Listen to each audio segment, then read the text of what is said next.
Chapter 153. Qin Feiyang frowned. It seemed that the situation was not good.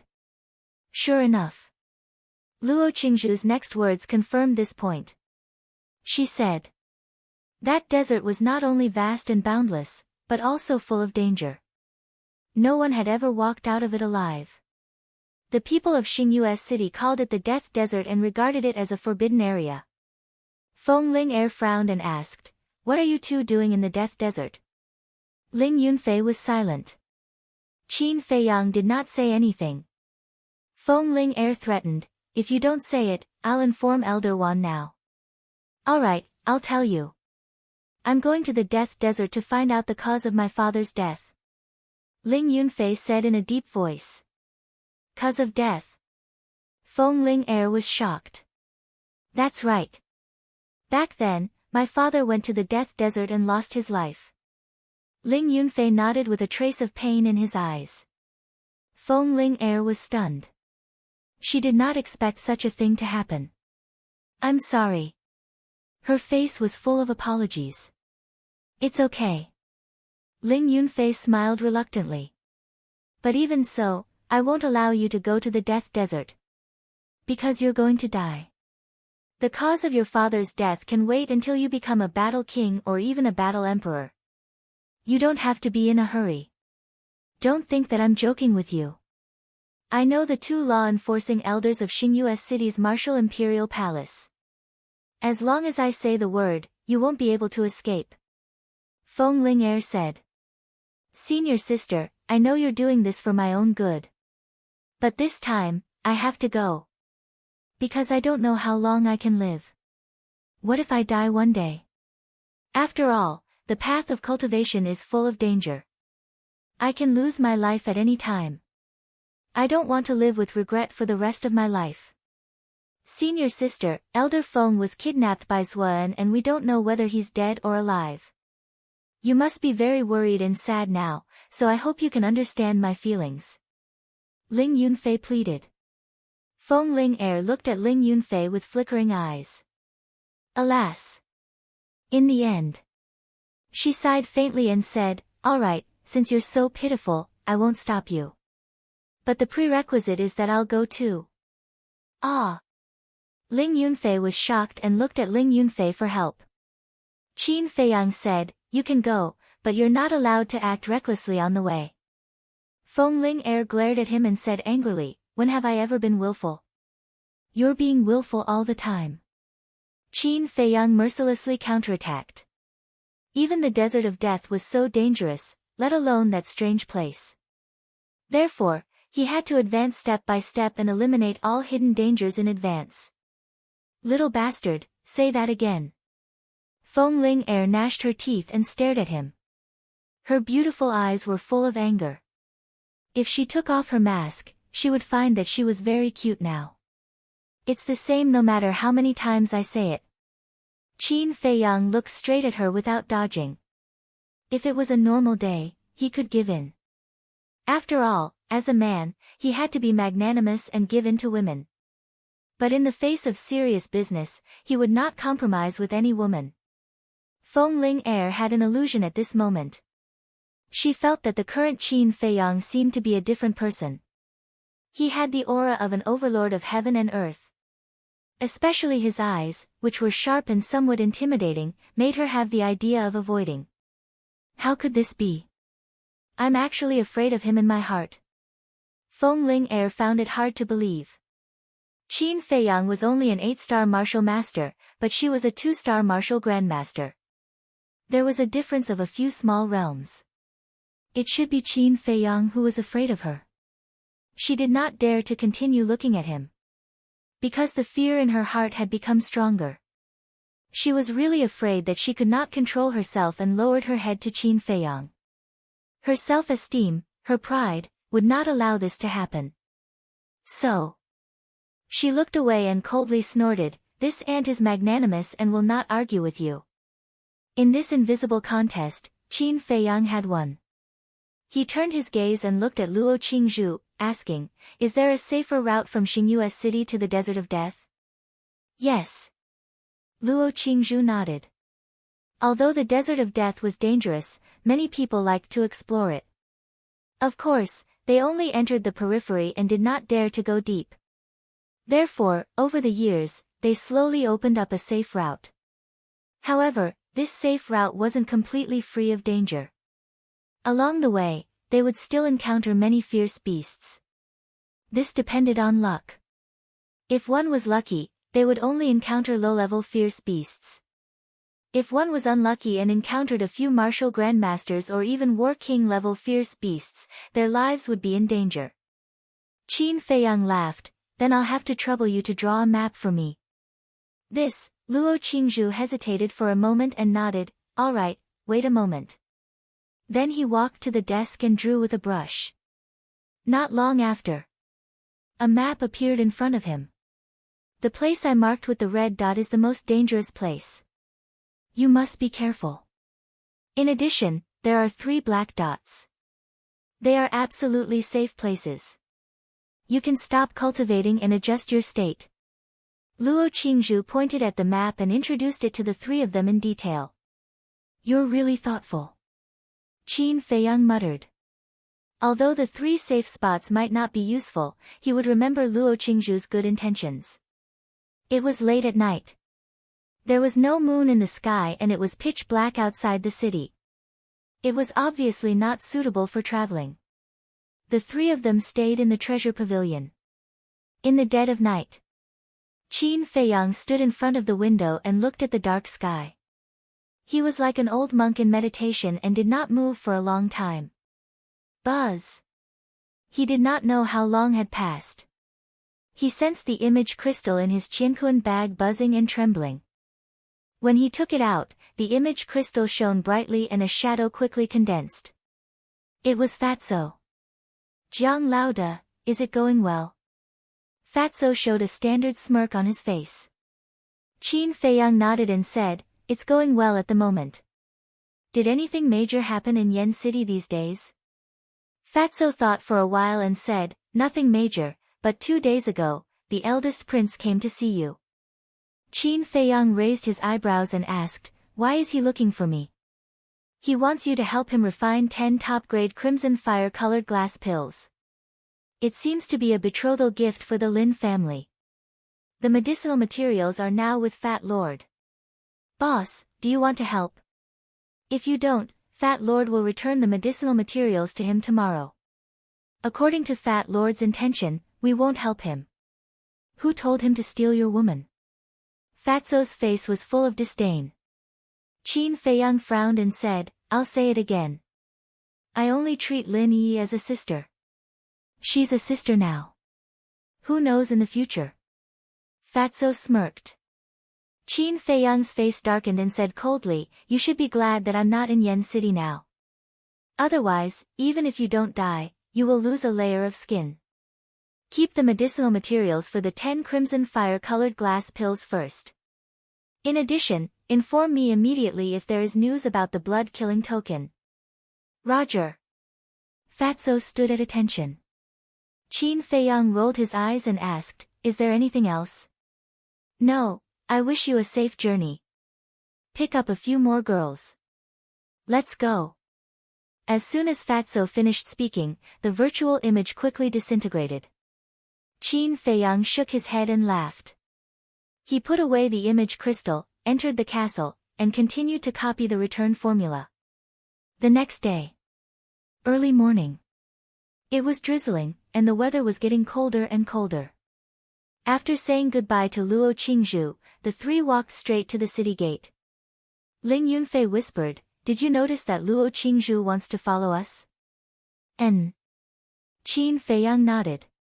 Last night, he had already noticed it, but he didn't point it out. Is anyone going to the Death Desert? If there is, let's go together. We can take care of each other on the way. Outside the city gate, there were more than a dozen people gathered. There were men and women, old and young, and their strength was quite good. Among them, a big man in black was shouting with all his strength. When the 3 passed by, the big man immediately stepped forward, grabbed Qin Feiyang's hand, and said with a smile, little brother, are you going to the Death Desert? Qin Feiyang raised his eyebrows, reached out and pushed the big man away, shook his head and said, "We're not going." "I'm sorry." The big man in black smiled apologetically, turned around and continued to shout. But there was a trace of disdain in his eyes. Two delicate boys and a delicate girl. Not to mention going to the Death Desert, they would probably be scared to death on the way. Feng Ling Er clearly saw this trace of disdain. Her seemingly thin and delicate body emitted a cold aura. "Let's go. There's nothing to fuss about," Qin Feiyang said lightly. Ling Yunfei said with a smile, "Senior sister, we agreed that we won't be willful." "Humph." Feng Ling Er snorted coldly and took the lead to walk toward a small path. "Hey! Isn't the small path they're going to the Death Desert?" The big man in black and the group were puzzled. An old man in green said lightly, "You're thinking too much. Even if you give them a few guts, they won't dare to go to the Death Desert." The others also nodded, and their faces were full of contempt. "I'll bear with it." Feng Ling Er clenched her jade-like hands, and her eyes were cold. If it wasn't for the agreement, she would have flipped out. The small path was only 1 meter wide, and it meandered all the way to the depths of the mountain. There were forests on both sides, covered with withered leaves, and the air was filled with a damp and rotten smell. The cold drizzle soon drenched the three of them. Qin Feiyang took out the map, looked at it carefully, and said, "The location of the first red dot is 10 miles away from here. Let's try to get there before dark." Whoosh! The three of them went at full speed, rushing toward the small path as fast as lightning. Along the way, they encountered many beasts, but they were basically the lowest level beasts. After all, this area was still under the jurisdiction of Xingyue City, and those high-level beasts did not dare to approach. The sky was about to darken. The three of them finally arrived at the location of the first red dot. Under a big tree, they looked toward the small path in front. There was no one on the small path. On both sides, there were groups of trees, bushes, and weeds as tall as a person. However, after observing for a while, they did not see any danger. Ling Yunfei frowned. "Isn't Luo Qingzhu exaggerating? She's in Xingyue City all year round and is very familiar with this area. It's impossible for her to talk nonsense." Feng Ling Er said as she grabbed a fist-sized stone from the ground and threw it toward the small path in front. Throwing a stone to test the path. However, the stone fell to the ground and did not cause any changes. The surroundings were still dead silent. Chapter 154. Maybe we're lucky that there are no beasts nearby. Feng Ling Er smiled. But even she found it hard to believe her own words. "Let's go over quickly," Ling Yunfei urged. Even if there was danger, they could only brace themselves and charge through. They couldn't just go back home. "Wait." Qin Feiyang reached out to stop the two of them and smiled, "It's time to let it go now." "It?" The two of them were stunned. Qin Feiyang waved his hand and Wolf King immediately appeared out of thin air. "Ow! Brother Wolf is finally out. Earth, tremble." At that moment, it howled towards the sky, its heroic spirit soaring to the sky. However, the next moment, rustling sounds came from the grass on both sides of the path ahead. The weeds and bushes also shook. Qin Feiyang and the other two noticed it immediately. When they looked over, their faces instantly turned pale. Two red scorpions crawled out from the grass, their heads as big as washbasins. They were blood-red all over, as if they had just been soaked in blood, exuding an incomparable ferocious aura. Especially the poisonous stingers on their tails, which were almost as long as an adult's index finger. They were like two steel needles, shining with a terrifying bloody light. Bloodthirsty scorpion. Qin Feiyang opened his mouth with difficulty and swallowed his saliva. Feng Ling Er and Ling Yunfei also felt their hair stand on end. Aren't they just two little scorpions? What's the big deal? Wolf King glanced at the three of them in disdain and swaggered towards the two bloodthirsty scorpions. However, before it could get close, its body stiffened. One by one, bloodthirsty scorpions kept crawling out from the grass. 2, 5, 10. They were densely packed and couldn't be counted in a short time. Qin Feiyang and the other two's expressions changed abruptly. They shouted at Wolf King in unison, "Come back quickly." Wolf King was about to cry. He didn't dare to move at all. His whole body was covered in cold sweat. His heart was also filled with regret. Why did he have to show off for no reason? But now, the bloodthirsty scorpions were glaring at it from the front. If it dared to make a move, it would definitely be beaten up. Qin Feiyang said in a low voice, "Don't be hasty, retreat slowly." Slow your ass. Why didn't you say so earlier? They live in groups. Wolf King cursed in exasperation as he moved back inch by inch. If it had known, it wouldn't have come here to show off even if it was beaten to death. However, as soon as Wolf King moved, it was as if he had poked a hornet's nest. The bloodthirsty scorpions swarmed out and swarmed towards Wolf King. Run! Wolf King let out a low growl, turned around without hesitation, and bolted away. Qin Feiyang and the other two were also running away in fear. Wolf King roared, "The outside world is too dangerous. Little Qin Zi, quickly send Brother Wolf to the castle." "In your dreams." Qin Feiyang snorted coldly. Some time ago, it was clamoring to come out. Now that it was in danger, it wanted to hide inside. How could it be so easy? "Disloyal bastard, Brother Wolf will bite you to death." Wolf King roared angrily. When he looked back, he was so scared that he almost peed. Those bloodthirsty scorpions were not slower than him at all. Distance. They were quickly closing in. "Help Brother Wolf." Wolf King hurriedly asked for help. Feng Ling Er was a 2-star martial grandmaster. Although she did not have any auxiliary martial arts techniques, she was undoubtedly the fastest. Although Qin Feiyang and Feng Ling Er were 8-star martial masters, they had mastered perfect auxiliary martial arts techniques. Except for Wolf King. Although it was comparable to a 9-star martial master, its speed could not keep up. Qin Feiyang turned his head and his eyes suddenly darkened. He decisively took out the Chang Shui, turned around, and ran towards Wolf King. "Little Qin Zi, you are loyal." Wolf King was overjoyed. Whoosh! But in the next moment, the group of bloodthirsty scorpions behind him raised their tails and spat out blood-red liquid. Like arrows, they shot towards Wolf King. Damn it, don't scorpions only sting people? Why do they spit venom? Wolf King was so scared that he roared again and again. Who told you that they only sting people? Qin Feiyang was speechless. Ordinary scorpions only knew how to sting people, but were these scorpions ordinary? They were more terrifying than ordinary beasts. Whoosh! Wolf King suddenly turned around and jumped into the forest next to him.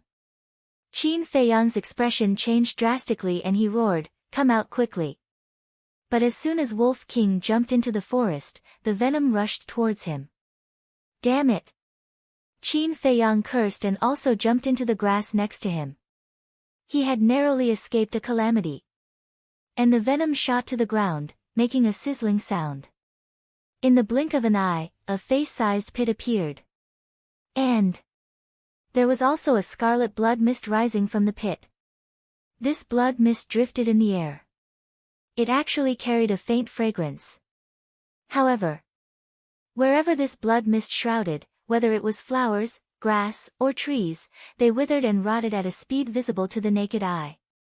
Obviously, this blood mist also contained a strong poison. Qin Feiyang got up, covered his nose first, and looked towards the front of the path. Those bloodthirsty scorpions did not stop. Like a sea of blood, they surged over, making people's hair stand on end. Feng Ling Er, Ling Yunfei, you guys run. When I find Wolf King, I will meet you guys. Qin Feiyang roared and went into the forest without looking back, looking for Wolf King. Extremely annoyed. This damn white-eyed wolf, didn't he know that the forest was more dangerous than the path? Hearing Qin Feiyang's roar, Ling Yunfei and Feng Ling Er immediately turned around and fled along the path. And the scorpions did not chase after them. Instead, they rushed into the forest and swarmed towards Qin Feiyang.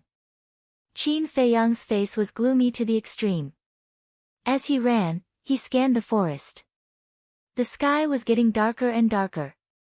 If he did not leave the forest, he was afraid that he would not only face the scorpions, but also other birds and beasts. Ow! Roar! Suddenly, from the left, there was a wolf howl and a beast roar. Qin Feiyang slammed on the brakes, turned around and sped away. Crack! Rustle! Behind. The bloodthirsty scorpions were like a swarm of locusts. Wherever they passed, they were unstoppable. Patches of weeds and shrubs fell, leaving a mess. Fortunately, the forest was dense and helped Qin Feiyang block the venom. Otherwise, he would not even have bones left now. After galloping for about 10 breaths, he came to a small hillside. At the bottom of the hillside, there was a small river. The water was very muddy. And on the riverbank, Wolf King was crazily fighting with a fierce crocodile. When Qin Feiyang saw the appearance of the fierce crocodile, his face instantly paled. It was actually a saw-toothed crocodile. Wolf King roared, "Little Tianzi, come down and help." Qin Feiyang dashed down like an arrow. Borrowing the force of his descent, he clenched his 5 fingers tightly and his true energy surged as he threw a punch at the Wolf King. That's right. The target of the attack was Wolf King. Seeing that the fist was about to hit Wolf King suddenly dodged to the side. Rushing thunder killing fist. At the same time, Qin Feiyang growled and punched the head of the saw-toothed crocodile. Roar! Accompanied by a painful scream, the head of the saw-toothed crocodile burst open on the spot. Bang! Its huge body also fell to the ground. Wolf King said with lingering fear, "Fortunately, you came in time. Otherwise, Brother Wolf would be dead. Let's go." Last time, near Black Bear City, Ling Yunfei and I killed a saw-toothed crocodile. In the end, we alarmed the entire group of crocodiles. I'm afraid this time is no exception. Qin Feiyang shouted in a low voice. Roar! However, it was too late. Saw-toothed crocodiles continued to appear from the forest on both sides and the river in front. The small ones were 5 or 6 meters long. The big ones were more than 10 meters long. There were even 2 saw-toothed crocodiles that were more than 20 meters long behind the crocodiles on both sides. Those bloody mouths and dense fangs made the man and wolf's faces turn pale. Look behind. The bloodthirsty scorpions rushed down from the hillside like a blood-colored waterfall, making people shudder. You really jinxed it. Wolf King said angrily. If it weren't for you running into the forest, would we be in such a situation? Qin Feiyang said angrily. If Brother Wolf didn't run into the forest, he would have been drowned by the venom. I'm afraid not even a strand of hair is left now. Wolf King roared. All right. Stop talking nonsense. I have an idea. Qin Feiyang said impatiently, a cold light flashing in his eyes. What idea? Wolf King was surprised and puzzled. Let them kill each other. Qin Feiyang said in a low voice. The group of crocodiles and scorpions were ferocious as they pounced on the man and wolf. In the blink of an eye, Qin Feiyang grabbed Wolf King and entered the castle. Roar!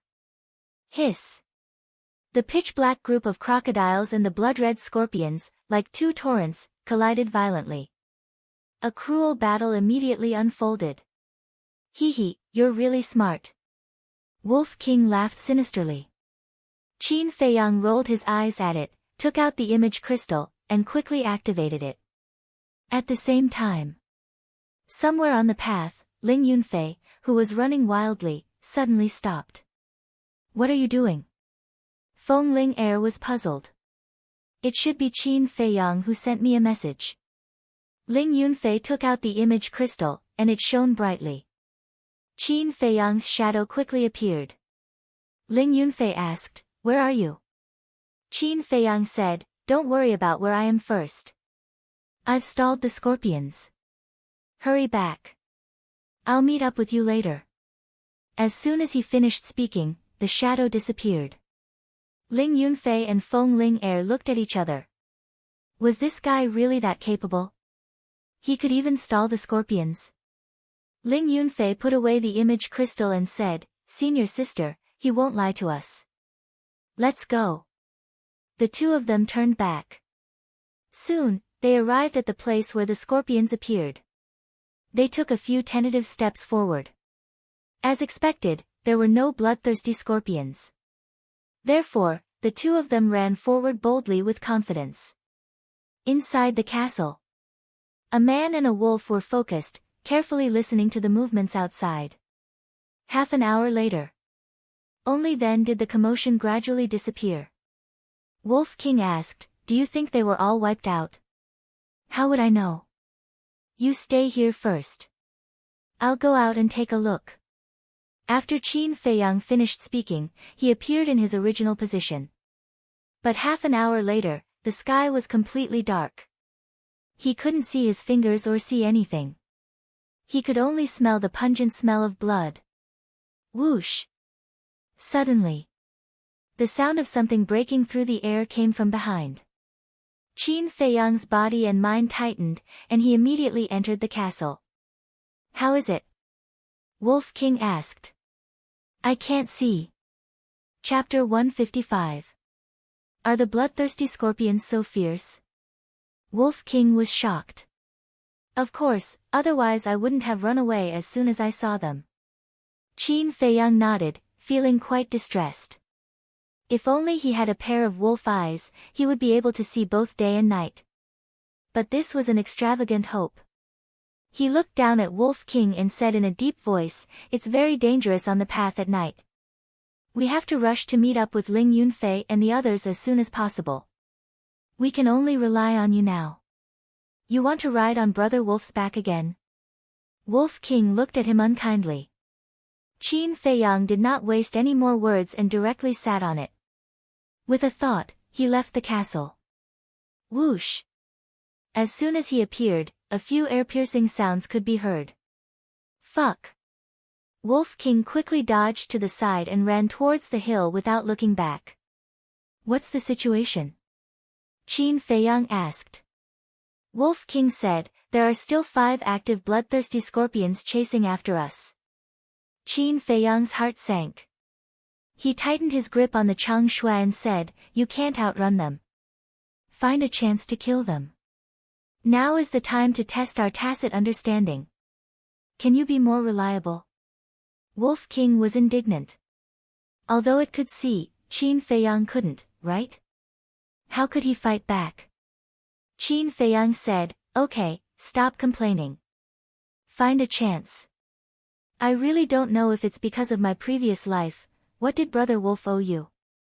Now you're tormenting me like this." Wolf King jumped a few times and landed on the hill. The 5 bloodthirsty scorpions also jumped up and pounced towards the man and wolf. "Good chance." Wolf King's eyes lit up and shouted, "To the left." Qin Feiyang did not hesitate and suddenly swung out the Chang Shui. At the same time, Wolf King squatted down, and 2 bloodthirsty scorpions were directly cut in half by the Chang Shui. Behind, following closely, Wolf King growled again. Qin Feiyang turned his arm and swung it back. Wolf King also jumped up, and 2 more bloodthirsty scorpions were cut into pieces. "Up there!" Wolf King roared again. Qin Feiyang swung his saber. The Wolf King moved a few inches to the left and struck the bloodthirsty scorpion's heart. In just the blink of an eye, he had killed 5 bloodthirsty scorpions. It seemed simple, but in reality, it was extremely difficult. Because every time Qin Feiyang swung his saber, he was swinging it blindly. It was all thanks to Wolf King's cooperation. For the first time, Wolf King squatted. The second time, Wolf King jumped up. The third time, Wolf King moved to the left. It was adjusting its position. Furthermore, it had to be done very precisely, without the slightest error. Only in this way could Chang Shui kill the bloodthirsty scorpion in one blow. Otherwise, Qin Feiyang wouldn't have been able to kill those 5 bloodthirsty scorpions. Of course. The most important thing was the tacit understanding. If the tacit understanding was slightly worse, they might lose their lives. Phew. Qin Feiyang exhaled and asked, "Is there anything else?" "No." Wolf King stood on the hillside and turned around to look below. The forest and river were beyond recognition, and corpses were everywhere.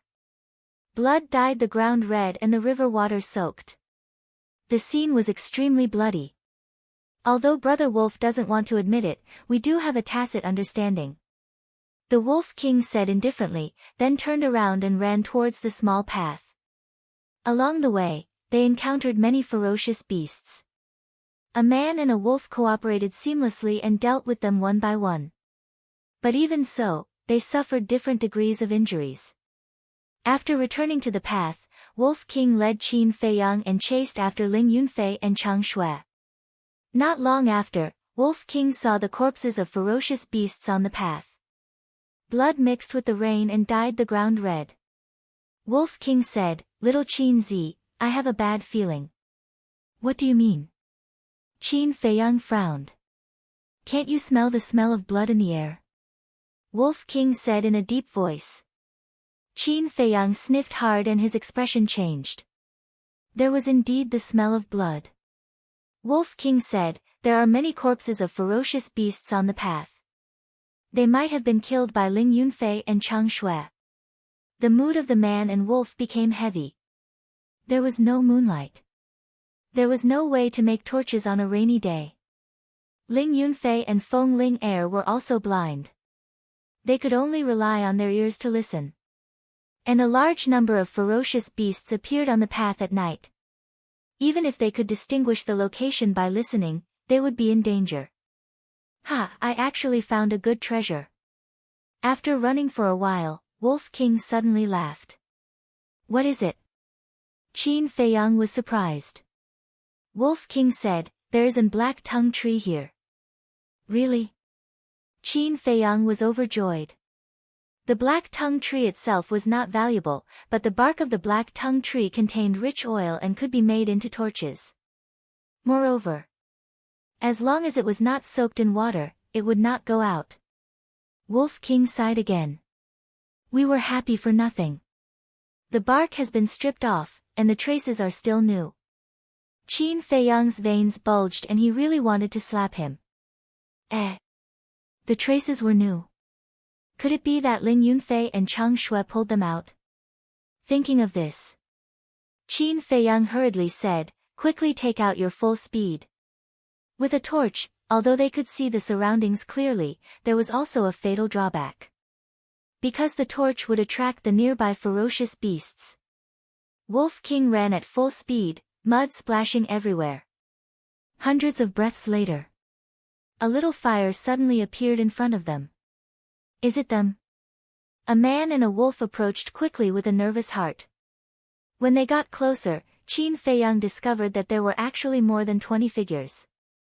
Obviously, it couldn't be Ling Yunfei and Feng Ling Er. Wolf King suddenly said, Not good." Brother Wolf ignored the many footprints on the ground. "Do you believe that I won't slap you?" Qin Feiyang said angrily. To be able to ignore such important information, it was really not reliable at all. When they were more than 50 meters away from the fire, Qin Feiyang sent Wolf King to the castle. Then he hid Chang Shui in his sleeve and ran over quickly. Hearing the footsteps, the 20 or so people turned to look at Qin Feiyang at the same time. "It's them." Qin Feiyang frowned. Under the light of the fire, many familiar faces could be seen. It was the black-clothed man and others who invited him to team up outside the city in the morning. Those people also saw Qin Feiyang's true face. "It's you. Didn't you say that you won't go to the Death Desert?" Why are you here? You actually came here alone to smear my name. Aren't you a little too bold? 3 big men stood up and looked at Qin Feiyang unkindly. Qin Feiyang stood 5 meters away, looking at the black-clothed man and others. However, he suddenly noticed that there were 2 people lying on the ground behind these people. Although their faces were blocked, he knew from their clothes that they were Feng Ling-er and Ling Yunfei.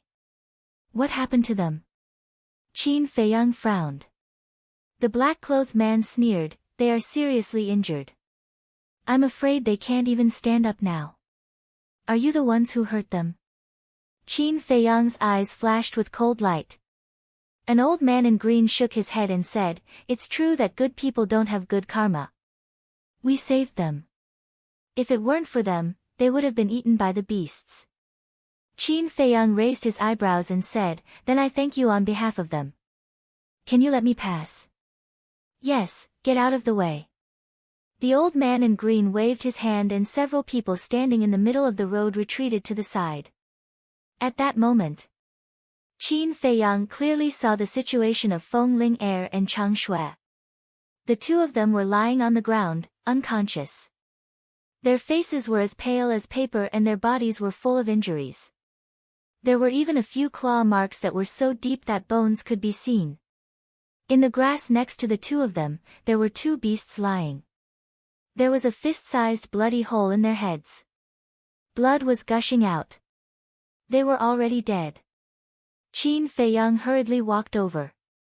However, the black-clothed man suddenly stood in front of him and sneered, if you want to see them, hand over the qiankun bag first.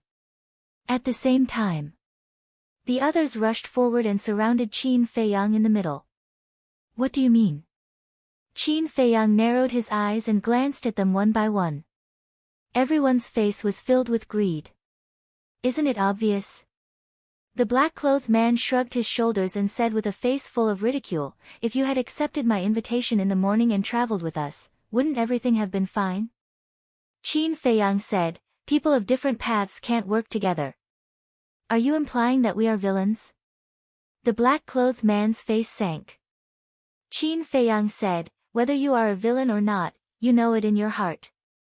I advise you to get out of the way immediately. Otherwise, when we return to Xingyue City, it will be your death date. He. We already know that the 3 of you are disciples of the Martial Emperor Hall. But if you die here, I bet the Martial Emperor Hall won't be able to find out who did it. So, you better be smart and hand over the qiankun bag. If that's the case, we can consider letting you live. The old man in azure clothes sneered. If I didn't get rid of those bloodthirsty scorpions, would you be able to make it here alive? But now, not only did you not say thank you, you even took our qiankun bag. You're worse than a dog. At least a dog knows how to repay kindness. Qin Feiyang's face sank. You? Ha, are you talking in your sleep? You think you can get rid of the bloodthirsty scorpions with your strength? The group laughed in disdain. The black-clothed man's eyes turned cold as he shouted, cut the crap, hand over the qiankun bag or don't blame me for being impolite. Qin Feiyang nodded, sure, I can give you the qiankun bag, but I have to confirm whether they're dead or not. The black-clothed man said, hand over the qiankun bag, and I'll let you see them. Qin Feiyang said, what if I hand it over and you don't want to admit it? I don't trust you anyway. Do you think you have a choice? The black-clothed man waved his hand, and the others immediately approached Qin Feiyang step by step. Qin Feiyang hurriedly stretched out his hand, fine, I'll give it to you. That's a wise choice, hand it over. The black-clothed man smiled, took a step forward, and stretched out his hand in front of Qin Feiyang. Qin Feiyang glanced around. There was only the black-clothed man in front of him. Beside him was the old man in azure clothes and a middle-aged woman. As long as he took the black-clothed man by surprise and tore open a gap, he would be able to quickly rescue Ling Yunfei and Qin Feiyang. However, since these people were taking his qiankun bag, it meant that Ling Yunfei and Feng Ling-er's qiankun bags had already been taken by them. Feng Ling Air's Qiankuan bag still contained a top-grade red fire-colored glass pill, so he couldn't let these people take advantage of it. Chapter 156. It was drizzling and the cold wind was biting. Qin Feiyang calmly observed everyone. In the end, he set his sights on the black-clothed man and the green-clothed old man. Because the look in their eyes said everything. The others all followed their lead. The cosmos sack would naturally be with one of them. Hurry up. Let me tell you, you'd better not play any tricks, otherwise, speaking of which. The black-clothed man turned his head and glanced greedily at Feng Ling Air, saying, "We are all men. We haven't touched a woman for a long time. It just so happens that your friend is so beautiful, except for a few women." The others also laughed lewdly. Qin Feiyang's eyes flashed coldly and he took out the cosmos sack from his arms. The other hand firmly grasped Chang Shui and said in a deep voice, "Don't regret it." Regret? The black-clothed man raised the corner of his mouth, full of ridicule. The others also sneered. "Let's see how long you can laugh." Qin Feiyang muttered secretly and handed the cosmos sack over. "Get the cosmos sack and I'll kill you." The black-clothed man also sneered in his heart and reached out to grab the cosmos sack. At this moment, Qin Feiyang's eyes flashed coldly and he took a step forward. Chang Shui, who was hidden in the sleeve cage, was like a ferocious viper, streaking across the sky like lightning. "Ah!" The black-clothed man screamed. The hand that was grabbing the cosmos sack was removed on the spot and fell to the ground. Blood! Like a gushing spring, it spurted out crazily. At the same time, Qin Feiyang brushed past him and pounced towards Ling Yunfei and the other man. "Bastard! Stop him!" The black-clothed man roared. The people present were all caught off guard by this sudden scene. They only reacted when they heard the man's roar. "Little bastard, you're courting death." The green-clothed old man and the middle-aged woman beside him immediately pounced on Qin Feiyang. "You're the ones courting death. Very soon, you will know who you have offended." Qin Feiyang smiled coldly. He grabbed Feng Ling Air with one hand and Ling Yunfei with the other. Then, with a thought, he went to the castle. Where is he?" The green-clothed old man and the middle-aged woman looked at each other, their faces filled with bewilderment. The others were also dumbfounded and filled with disbelief. A moment ago, they were still in front of him. How did they disappear without a trace in an instant? Bumping into ghosts in the middle of the night? Or did that person know how to perform magic? "Quick, look for him. We must find them. If I don't kill them, I won't rest." The black-clothed man was also stunned. Then, he became completely mad and roared like a madman. However, no one moved. That was because the forest at night was basically a graveyard. They didn't want to throw their lives away. The green-clothed old man looked at the black-clothed man and frowned.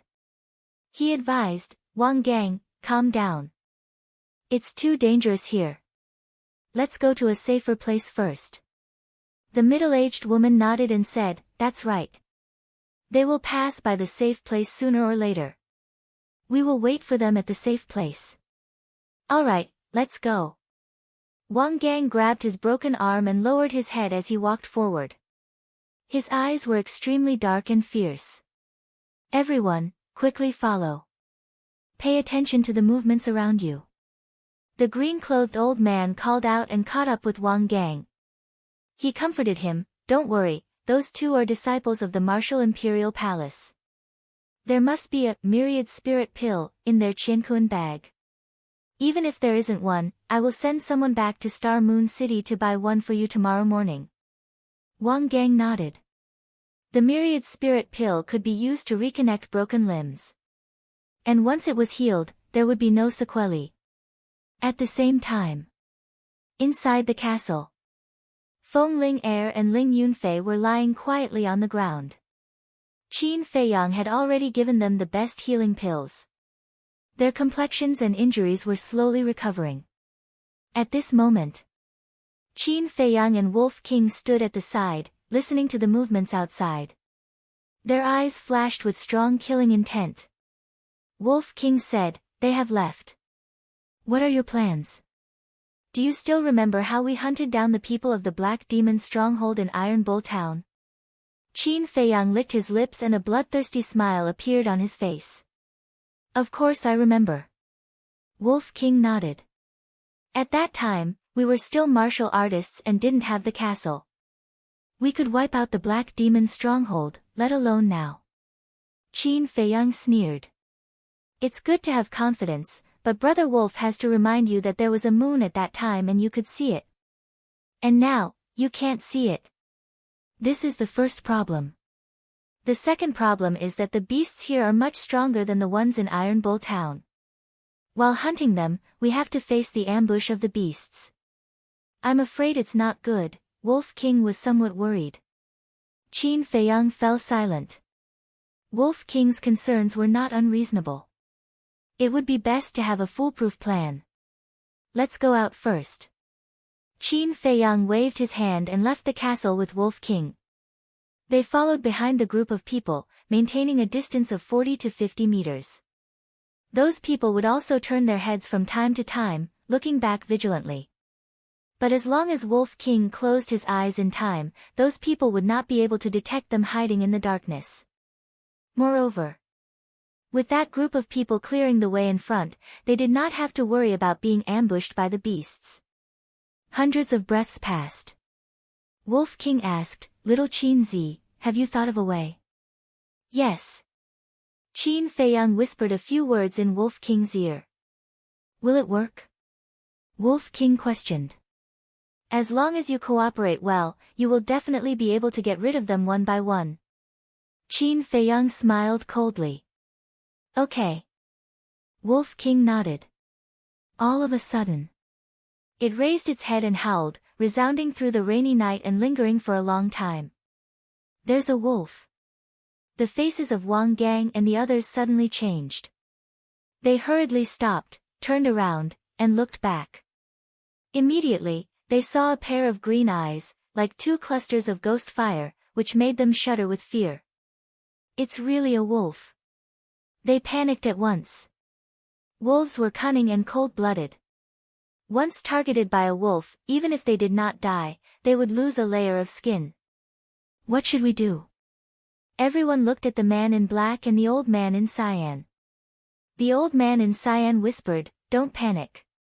There is only one wolf now. It will definitely not dare to come over when it sees so many of us. Let's go quickly. Don't provoke it." The group of people rushed forward back to back. However, they did not notice that there was a person sitting on the back of the wolf. "Go, follow it," Qin Feiyang whispered. The Wolf King took a step forward and sprinted madly. "Oh no, it's coming!" The middle-aged woman shouted, her face full of panic. "Run!" The old man in cyan shouted in a low voice. The group of people immediately ran wildly. However, in front of them, there would be a fierce beast jumping out from time to time to block their way, greatly reducing their speed. The old man in cyan was extremely annoyed and said angrily, "Don't run, we'll wait for it here. I want to see if it dares to come over." More than 20 people stayed in place and were vigilant. "Awoo!" Wolf King howled again. Everyone's body and mind tightened. For such a ferocious creature like a wolf, there was a natural fear in the hearts of human beings. But suddenly, that pair of green eyes disappeared. "Is it gone?" Everyone was surprised. The old man in cyan sneered, "No matter how cold-blooded it is still afraid of death. It must have left." But before they could breathe a sigh of relief, that pair of green eyes appeared again. "Bastard! It's obvious that it has targeted us. There may even be a pack of wolves hiding nearby." The man in black roared, his face was very ugly. Hearing this, everyone panicked again, their bodies and minds were shrouded in fear. The old man in cyan gritted his teeth and said in a deep voice, "We can't continue like this. You three go and take a look." If there's really only one, get rid of it as soon as possible. He pointed at the three middle-aged men with a commanding tone. Us? The faces of the three men instantly turned green. The old man in cyan shouted, "Go quickly, or I'll leave you here to fend for yourselves." The three men's bodies trembled, holding a torch, and walked step by step towards the man and the wolf. The torch was made of the bark of the black-tongue tree. Under the illumination of the fire, it could be clearly seen that there were bean-sized beads of sweat on their foreheads. They were sweating in such a cold day, which showed how nervous they were at the moment. Are they finally here? Qin Feiyang's eyes flashed with murderous intent. He let Wolf King do this, in fact, to bluff, deliberately mystify, to lure those people to come to his door. Then, the man and the wolf separated and lurked in the grass beside the path. Disappeared again. The three men were stunned, and then they were wild with joy and turned to look at the old man in cyan. As if to ask, since they disappeared, was there no need to go over? Continue. The old man in cyan shouted. The three men's faces stiffened, and they had no choice but to bite the bullet and continue to walk. Soon, they came to the ambush point of Qin Feiyang and Wolf King. Glancing around, one of them smiled and said, "I don't see any wolves, they must have left, let's hurry over." The other two nodded. However, just as they turned around, a man and a wolf suddenly pounced out from the grass. Qin Feiyang's target was the man with the torch. Chang Shui, showing off his sharpness. He easily cut off the man's neck. At the same time, Qin Feiyang grabbed the torch and threw it into the forest behind. The place was instantly plunged into darkness. Ah! Accompanied by a shrill scream, Wolf King also bit off a man's throat. "Come and save me." There was only one man left. He grabbed a broadsword and waved it crazily in the dark, while asking the black-clothed man and the others for help. "What should we do?" The people in the distance panicked. Ah! The next moment, another cry of agony rang out. They knew that the three men were dead. Everything happened so fast that they were not mentally prepared at all. "Be quiet!" The black-clothed man shouted, his face as calm as water. Everyone immediately shut their mouths and stared at the pair of green eyes in the distance, their hearts trembling. "Did you notice that two shadows just appeared?" The old man in cyan said in a deep voice. The middle-aged woman nodded and said, "There are indeed two shadows, it seems that there is not only one wolf, but two." Although Qin Feiyang had immediately thrown away his torch, the majority of the people were still able to catch sight of his shadow. But they did not see it clearly. So they thought that there was another wolf. No, if there are really two wolves, shouldn't there be two pairs of eyes? Someone said. The old man in cyan said, "Wolves are cunning by nature, the other wolf may have been closing its eyes or squinting its eyes in order to confuse us and make us careless." Hearing this, the group of people could be said to be panicking to the extreme, completely at a loss. Why were they so unlucky to encounter such a cunning beast? What should they do now? Chapter 157. Of course, this kind of result was also what Qin Feiyang wanted. Only when the other party panicked would he have the chance to eliminate them one by one. Wolf King walked in front of Qin Feiyang and asked, "What do we do next?"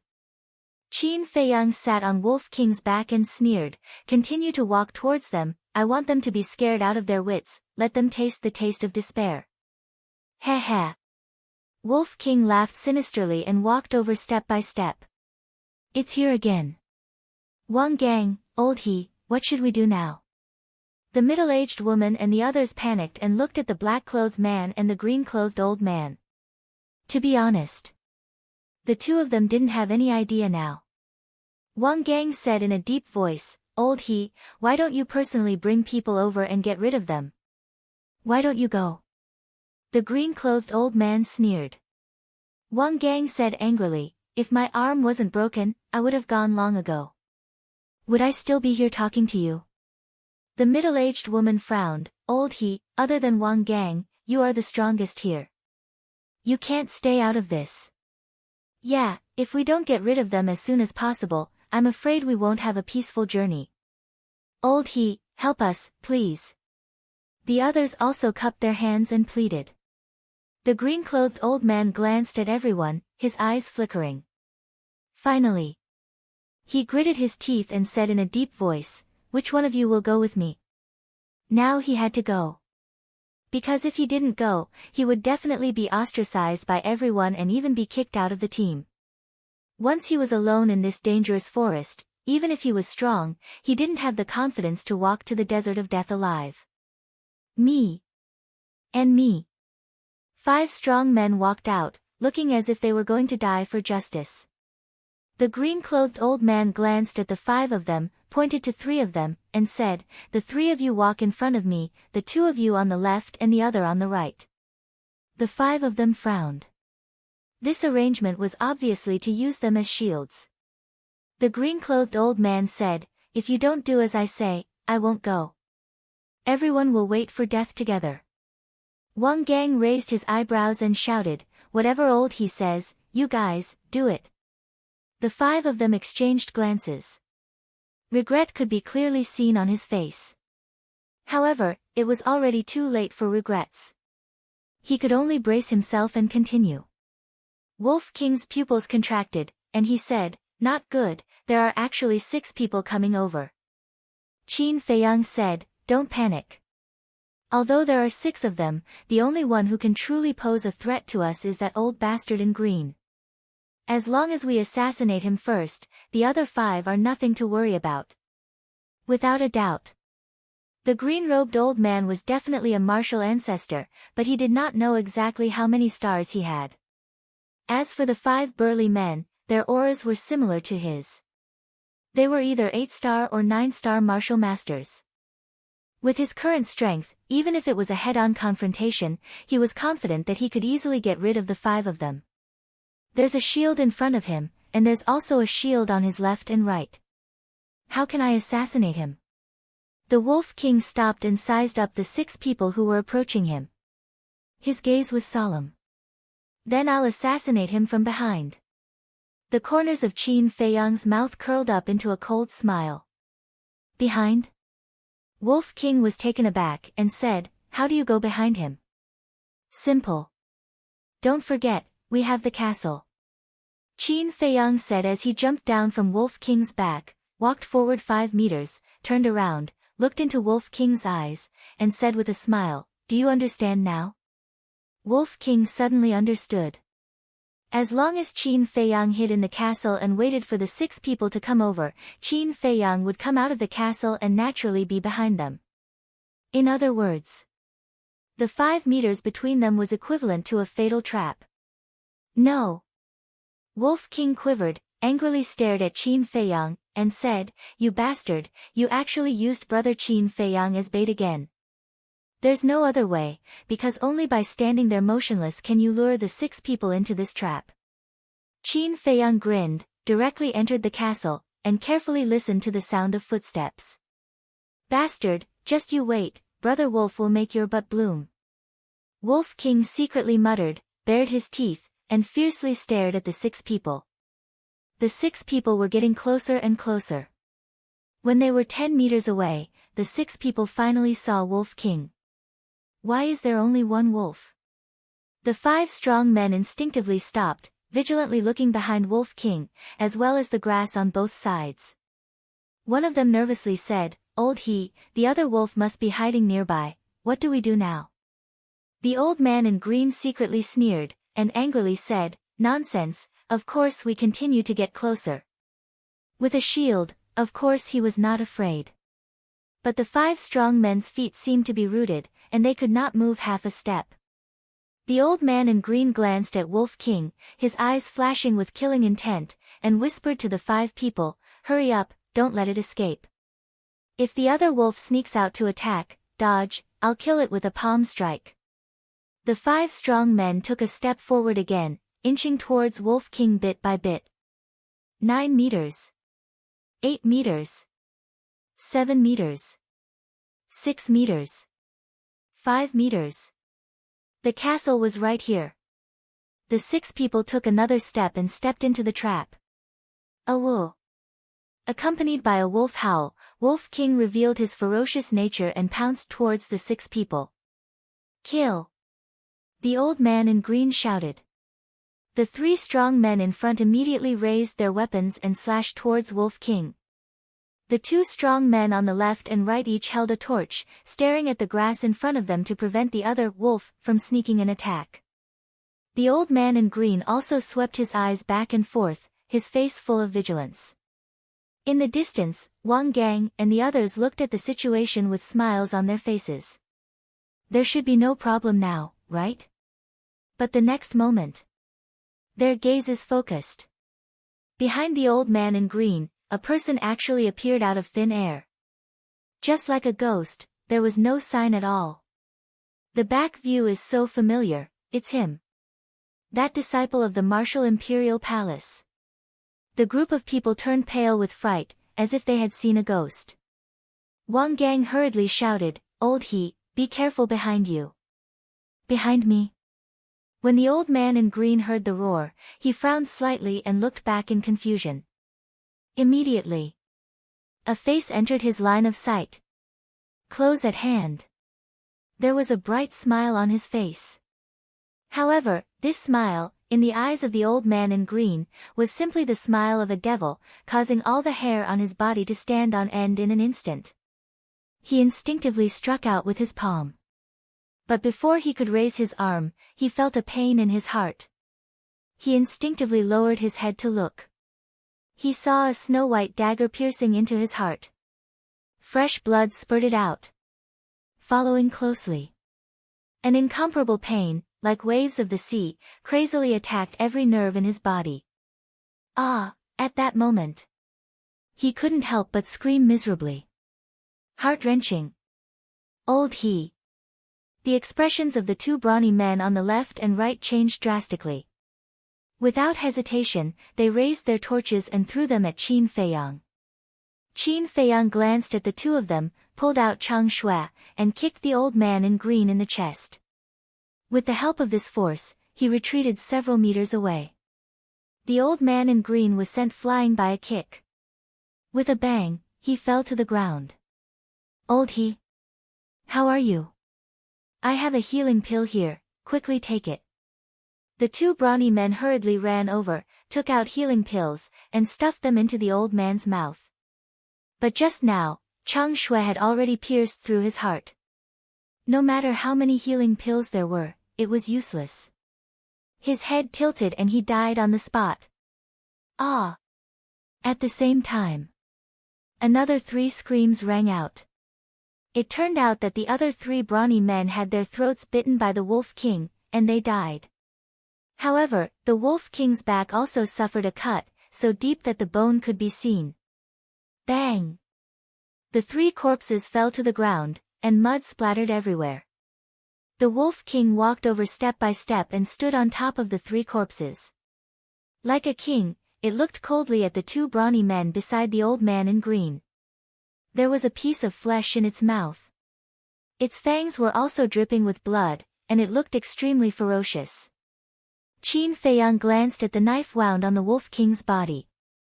His eyes flashed with a frightening light, and he said in an awe-inspiring manner, "If I were you, I would have chosen to run away from the beginning. No, I deserve to die, I shouldn't have provoked you, I'll kowtow to you, please don't kill me." The 2 brawny men trembled and knelt on the ground to beg for mercy. Go to hell and repent. Qin Feiyang's expression was extremely cold. He rushed forward and the cold light of Chang Shui burst out, instantly sinking into the glabella of one of them. At the same time, the Wolf King also jumped up, opened its bloody mouth, and bit the head of the other person. With a crunch, the head was bitten off. Bang! The 2 men fell to the ground one after another, dead. The Wolf King raised its head, looked at Wang Gang and the others in the distance, and spat out the bloody head. Seeing this bloody scene, Wang Gang and the others trembled and felt cold all over. A few of them were so scared that they were paralyzed on the spot, and a pungent smell came from their crotch. Qin Feiyang searched the body of the old man in green for a moment, got up and walked to the Wolf King's side. He shook his head and said, Ling Yunfei's Jiankuan bag is not on him. The Wolf King sneered, then it must be on that brawny man. Qin Feiyang grabbed a torch and said with a smile, let's go and meet them head-on. Duh.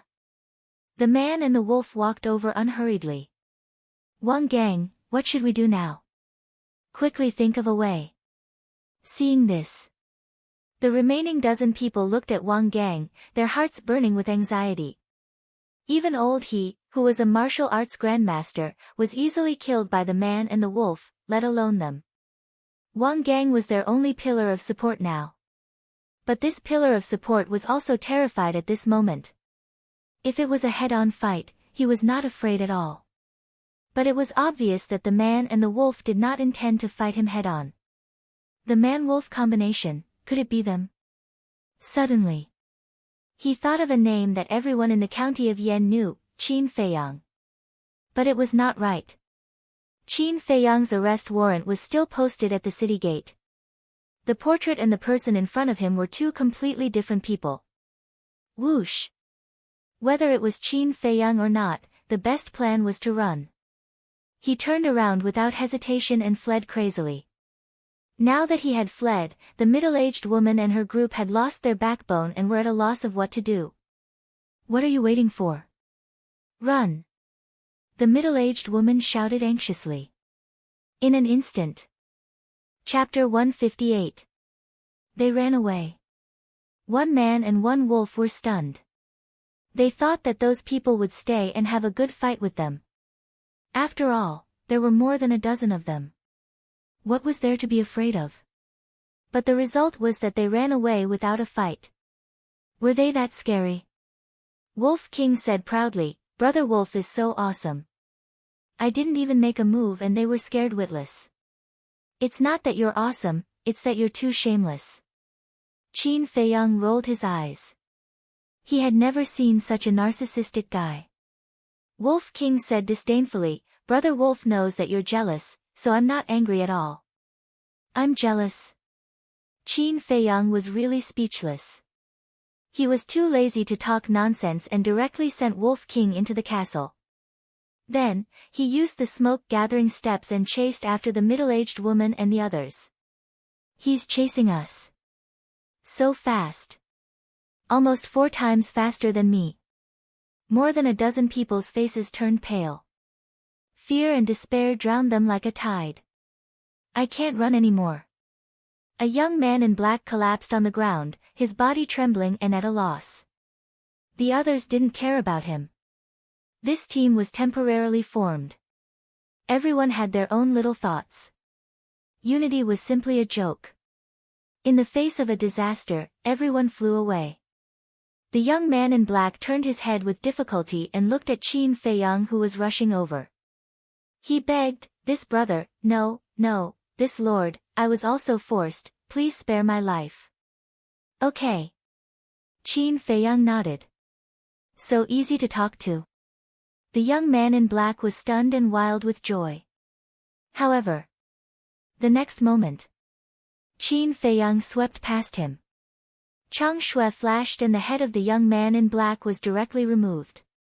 A bull-sized wound and blood spurted several meters high. He's a devil. He kills people without blinking. Quick, run. The middle-aged woman and the others in front were scared out of their wits. Do you remember what I said at that time? Soon you will know who you have offended. I want all of you to be in complete despair. Qin Feiyang's ferocious nature erupted. Using the shifting smoke steps, he rapidly chased after them like a shooting star. With a wave of his saber, he chopped off another person's head. My lord, we were blind, I'll be your slave, I'll serve you tea, I beg you to be magnanimous and let me live. I don't want to die. The dozen or so people begged as they fled. Qin Feiyang turned a deaf ear to him. With the Chang Shui in his hand, he crazily harvested heads one after another. The remaining people were scared out of their wits. 2 of them fled into the forest in a panic. But not long after, Screams could be heard. Obviously, they were killed by the ferocious beasts in the forest. Fresh blood dyed the small path red. The smell of blood was pungent. Heads rolled in the mud one after another. Their eyes were wide open, filled with fear and despair before death. "Little bastard, don't go too far," the middle-aged woman roared. Other than Wang Gang, she was the only one who was still alive. "I'm going too far. At that time, I clearly advised you not to provoke me, but you didn't believe me. But now, you can't blame me for being ruthless." Qin Feiyang was covered in blood. He was like a blood man, emitting an incomparable murderous aura. Yes. This was his most terrifying side. He would not let go of anyone who dared to touch him. "I'll fight it out with you." Seeing Qin Feiyang getting closer and closer, the middle-aged woman suddenly turned around and slapped at Qin Feiyang. True qi surged in her palm. This was a kind of martial skill. But it was only a mid-tier martial skill. Qin Feiyang's eyes were full of disdain. He also slapped out with a palm, accompanied by the sound of wind and thunder, and sent the middle-aged woman flying. Bang! Puff! The middle-aged woman crashed to the ground and spat out a mouthful of blood. In an instant, her face was full of despair. "Who are you?" She looked at Qin Feiyang in horror. Perfect killing martial skill. Perfect auxiliary martial skill. There was also a white wolf beside him. And his whereabouts were strange. He came and went without a trace. How could there be such a perverted person in the world? "You want to know so much? Well, I'll tell you. I'm Qin Feiyang that you're all looking for." Qin Feiyang said. "What?" The middle-aged woman's body trembled violently. Qin Feiyang stepped in front of her. Chang Shui spun, and suddenly blood burst out. A head fell to the ground. "There's only one left." He grabbed Chang Shui and chased after Wang Gang without looking back. Behind him, there was a ground full of broken limbs. It was like a Jura hell. On the way, Qin Feiyang encountered many dead beasts. Basically, they were killed in one move, and their wounds were still bleeding. Obviously, they were killed by Wang Gang. This meant that, although Wang Gang's speed was faster than Qin Feiyang, it was not difficult for Qin Feiyang to catch up with him because of the beasts blocking the way. However, occasionally, there would be beasts jumping out and blocking in front of Qin Feiyang. Qin Feiyang called out Wolf King. With the cooperation of a man and a wolf, coupled with the invincible Chang Shui, they were unimpeded along the way. Ling Yunfei and Feng Ling Er had also woken up and were recuperating in the castle. After chasing for almost an hour, they finally saw Wang Gang on the small path ahead. However, Wang Gang's strength had obviously increased a lot. A 2-star martial grandmaster level beast was actually killed by him with one punch. Even his severed arm had been restored to its original state. Moreover, further away, there was a bonfire. They could vaguely see more than a dozen figures around the bonfire. This is not good. A man and a wolf stopped and looked at Wang Gang and the people around the bonfire. They had a premonition of uneasiness in their hearts. Qin Feiyang took out the map and looked at it carefully. He said in a deep voice, "The bonfire is the first safe point. You go to the castle first and let Feng Ling Er prepare." After keeping the map, Qin Feiyang sent the Wolf King into the castle. Then, he continued to chase after Wang Gang with a torch in his hand. At the same time, Wang Gang also sensed Qin Feiyang behind him. He turned his head to look, and a sneer appeared on his face. Qin Feiyang ran closer and stopped more than 10 meters away. He frowned and said, "You took the best red fire glaze elixir. You also know." "Yes, you are their companion. It's not surprising that you know." "Yes, not long ago, I checked their Qiankuan bag. In the woman's Qiankuan bag, I found an elixir with elixir patterns. Looking carefully, it turned out to be the best red fire glaze elixir. I've heard about the best red fire glaze elixir. I heard that it was made by Jiang Haotian of Yen City. It can help people break through two small realms at once. I didn't believe it at first, but after I took it, I really broke through from a 1-star martial ancestor to a 3-star martial ancestor. What surprised me more was that the woman's Qiankun bag really had a panacea elixir. My arm has been fixed. Now it's my turn to hunt you down. Wang Gang laughed and rushed toward Qin Feiyang without any scruples. 4-star martial ancestor. Qin Feiyang was shocked. What he was worried about finally happened. A 4-star martial ancestor was not someone he and Wolf King could compete with. However, he and Wolf King could not, but it did not mean that others could not. Whoosh! Without hesitation, he went to the castle decisively. Wang Gang suddenly flew into a rage and shouted, "Come out if you have the guts. Don't hide like a coward." A dozen people in a safe place heard the roar and stood up one after another. They looked over in surprise.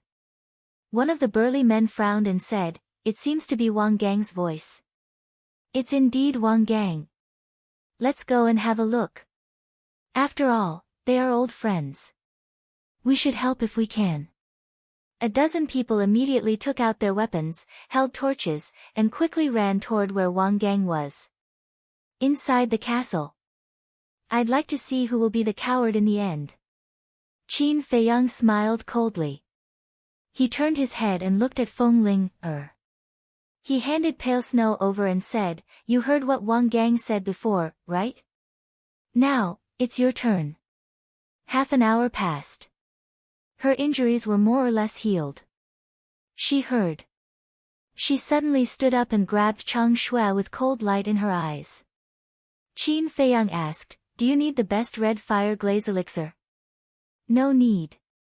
Feng Ling said coldly. "Okay." Qin Feiyang grabbed her and appeared on the path. "Die!" Seeing the two of them appear, Wang Gang immediately shouted and rushed toward them with murderous intent. "You don't have the ability." Barbarian Elephant Fist. Feng Ling's killing intent surged. Her seemingly delicate body went up to meet the attack without dodging. She clenched her jade-like hand and punched out. "Bitch, see how I'll play you to death later." Quicksand Palm. Wang Gang laughed lewdly as he waved his palm, sweeping up the rain that filled the sky as he slapped towards Feng Ling. The fist and the palm collided. The two of them retreated at the same time, with a trace of blood at the corner of their mouths. How is it possible? Wang Gang's face changed. Wasn't this bitch a 2-star martial grandmaster? How could her strength be on par with his? Right. It must be because the barbarian elephant fist was a perfect martial skill. His quicksand palm was only a superior martial skill, which made up for the gap in cultivation. If it wasn't for the fact that I was seriously injured from fighting with the fierce beasts. If it wasn't for you sneak attacking me. Do you think you can knock me out with your mediocre skills? You think you can steal my Qiankun bag? Bastard, you actually dared to take the supreme grade red fire-colored glass pill. Today, I'll dig out your eyeballs, chop off your hands, and feed the beasts. Feng Ling was furious. She grabbed Chang Shui with her left hand and punched with her right hand. 9 afterimages of her palms carried a terrifying pressure and rushed toward Wang Gang. The Martial Imperial Hall's exclusive perfect martial skill, Illusion Palm. You're a core disciple of the Martial Imperial Hall.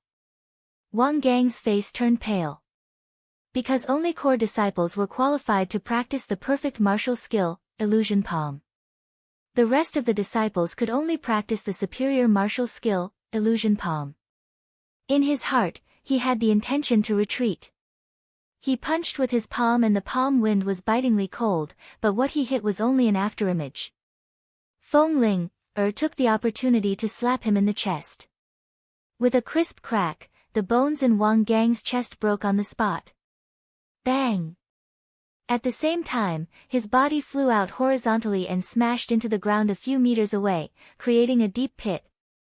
Feng Ling chased after him, her whole body was cold. Puff! Wang Gang spat out a mouthful of blood. Enduring the pain, he hurriedly climbed out of the deep pit and turned around to escape. But at this time, Feng Ling Er had already caught up, bent down and waved Chang Shui, instantly cutting the tendons of his feet. Bang! At this moment, Wang Gang fell to the ground like a dog eating shit and stuffed his mouth with mud. At the same time, more than a dozen people in the safe area also rushed over. Chapter 159.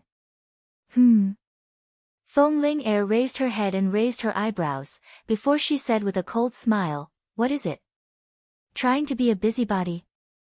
Qin Feiyang's eyes narrowed slightly, and he also walked to Feng Ling Er's side, ready to go.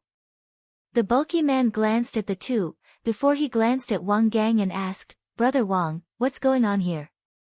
Wang Gang placed his hands on the ground and raised his head toward the group of people, before he begged, "Brother Meng, please help me kill these two little bastards. I'll definitely repay your kindness." "How dare you speak so rudely?" Feng Ling Er became enraged and stomped her foot on Wang Gang's head. Wang Gang's entire face sank into the mud, causing him to have difficulty breathing. He struggled frantically and cried for help. Seeing this, the group of people immediately glared at each other.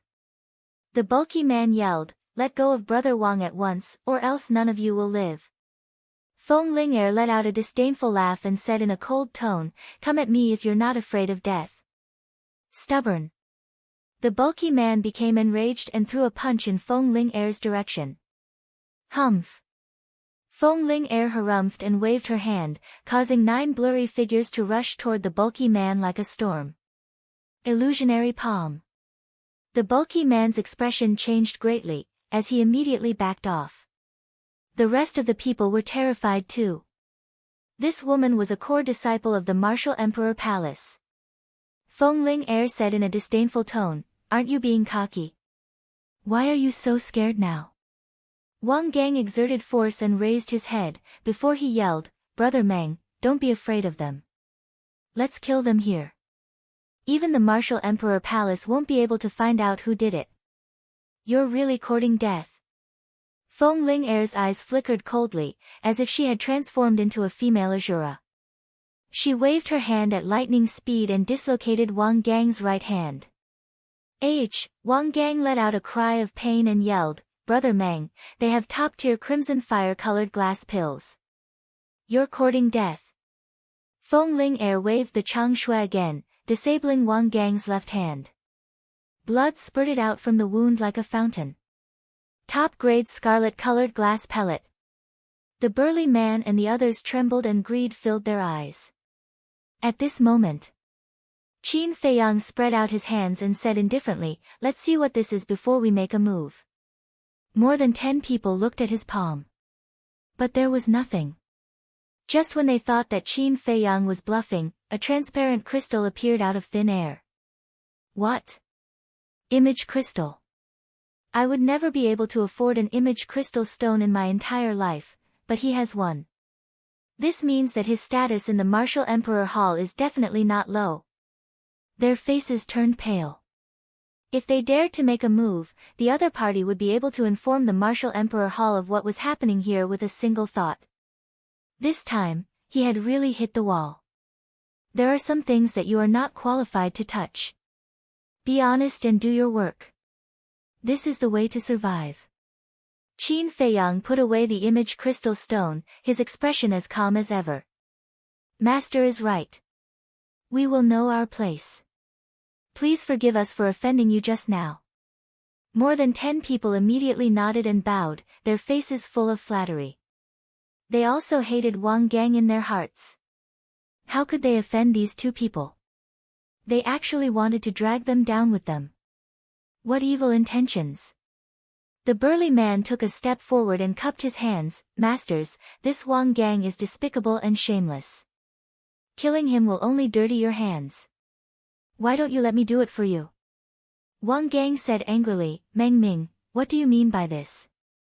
The burly man sneered, "What do I mean? With my understanding of you, I can imagine that you must have taken the initiative to provoke these two masters. People like you should be killed. Meng Ming, I curse you to die a horrible death. Wang Gang roared in exasperation. The person who is going to die today is you. Feng Ling Er kicked Wang Gang's head. Wang Gang was kicked out, howling miserably. His head felt like it was about to split open, and he was in so much pain that he wished he was dead. If it wasn't for Feng Ling Er showing mercy, his head would have already split open. I deserve to die. I have eyes but failed to recognize Mount Tai. I will kowtow to you, please give me a way out. He endured the pain and kept begging. Scum like you deserve to die. Living is a waste of air. Feng Ling Er walked up and Chang Shui descended like lightning, digging out Wang Gang's eyeballs. Ah! Immediately. Wang Gang let out a scream like a pig being slaughtered, rolling in the mud. His entire body was covered in blood, looking extremely terrifying. Qin Feiyang watched with trepidation. If a woman was angered, she was much more terrifying than a tiger. In the future, try not to provoke women if you have nothing to do. The burly man and the others also broke out in cold sweat. It was the first time they had seen such a ferocious woman. Feng Ling Er raised her head and glanced at them, instinctively taking a few steps back. They were afraid that the next target would be them. Feng Ling Er snorted from her nose, her face full of disdain.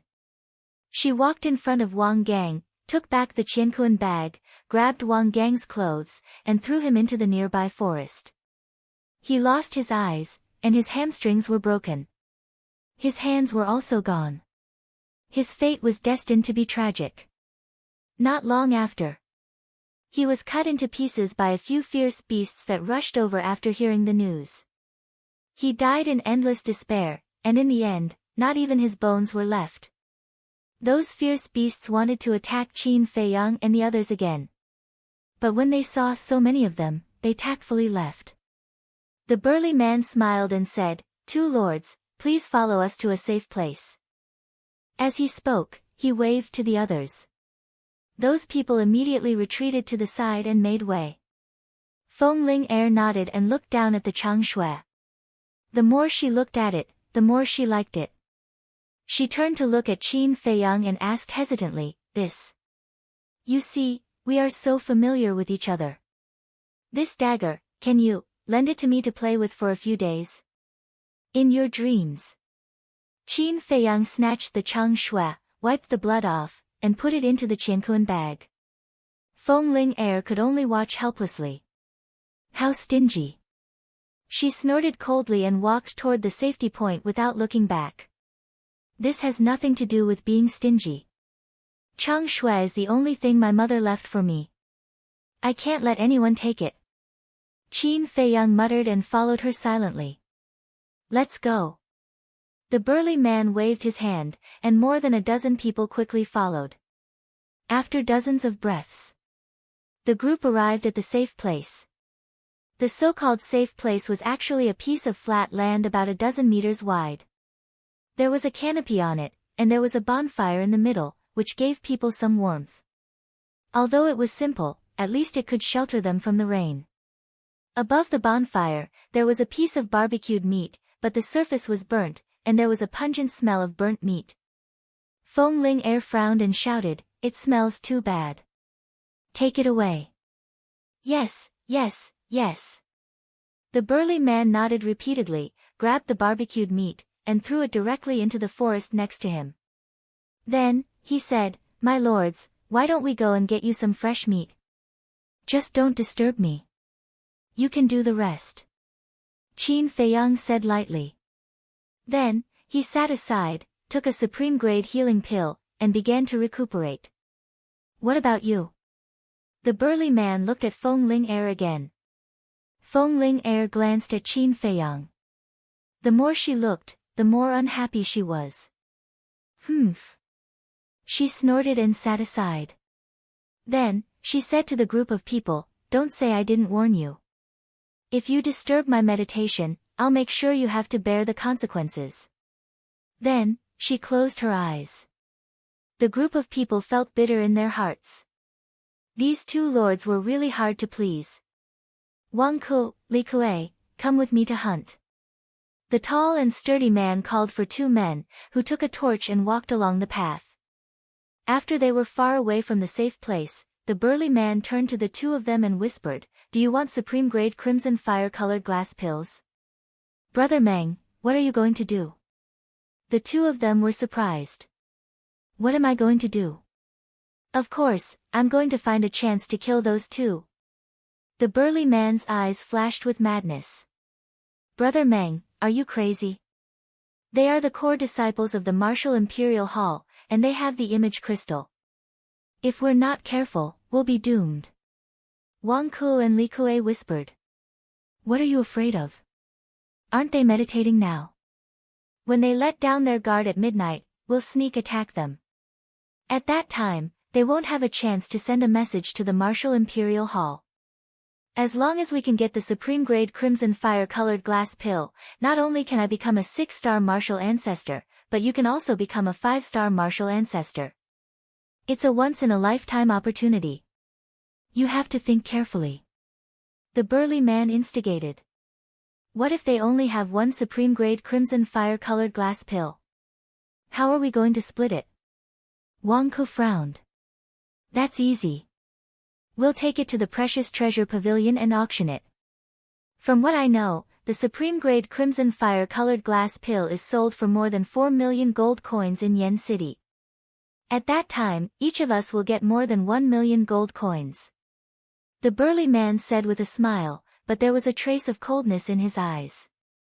The two of them trembled violently. More than 1 million gold coins, they had never seen so many gold coins in their lives. The burly man urged, "Hurry up and make a decision. If you don't do it, I'll find someone else." "We'll do it," the two of them said hurriedly. The burly man smiled and said, "I knew you would agree. Wait for my signal and act according to the situation." The two of them nodded. Then, the three of them killed a ferocious beast casually and returned to the safe place. Qin Feiyang opened his eyes a little and watched the three of them. They knew it was dangerous outside, but they still took the two of them to hunt. Wasn't it too abnormal? But after observing for a while, he didn't see anything strange about the three of them.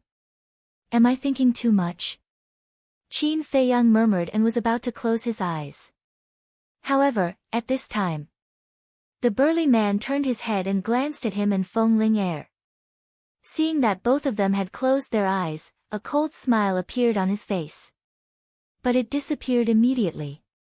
But he didn't expect that this abnormality was clearly caught by Qin Feiyang. He also didn't expect that Qin Feiyang was a very cautious person.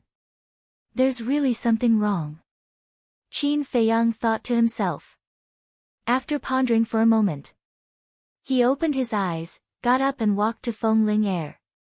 Under the puzzled gaze of the burly man and others, he grabbed Feng Ling Er and suddenly disappeared without a trace. Chapter 160. Qin Feiyang, what are you doing? Feng Ling Er was also a little confused by Qin Feiyang's sudden action. "Shoo." Qin Feiyang made a shushing gesture.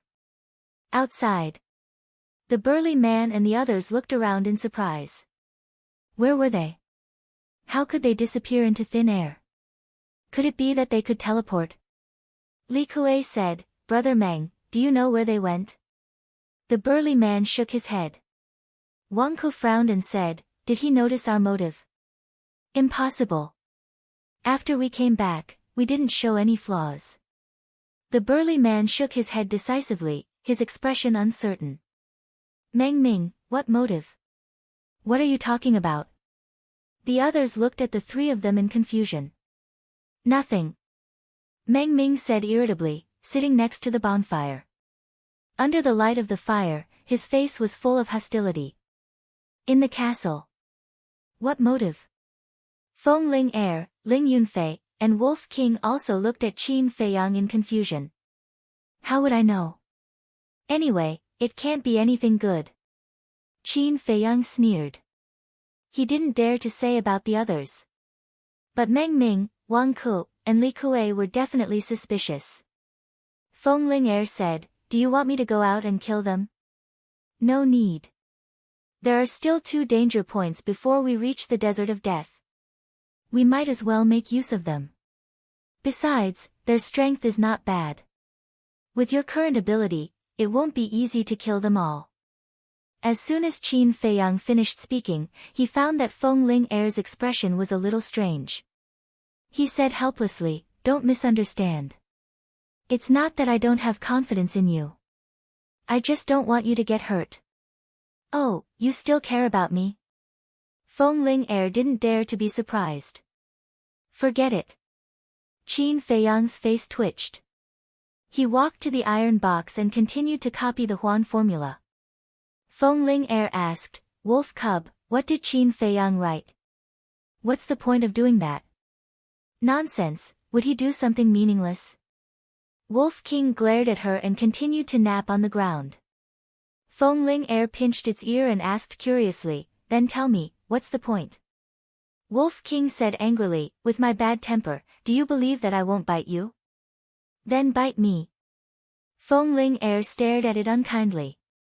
A good wolf doesn't fight with a woman.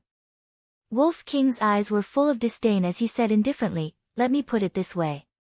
If he didn't write that thing, his cultivation level would have long surpassed yours." Feng Ling Er was dumbfounded. In front of him, "Your talent is only a little better than trash." Wolf King said contemptuously. "How dare you compare me to trash? Wolf Cub, you really need to be taught a lesson." Feng Ling Er scowled and pinched hard with her jade-like hand. One of Wolf King's ears was suddenly deformed and he grimaced in pain. "Brother Wolf needs to be taught a lesson. What do you want? Bite my balls if you have the guts." Wolf King roared. "Shameless, dirty, dirty." Feng Ling Er was so angry that her teeth itched. Seeing the girl and the wolf fighting fiercely, Ling Yunfei shook his head helplessly. However, he firmly believed in Wolf King's words. Qin Feiyang's martial arts talent was indeed much better than Feng Ling Er's. It could even be said that in the entire county of Yan, no one could be his match.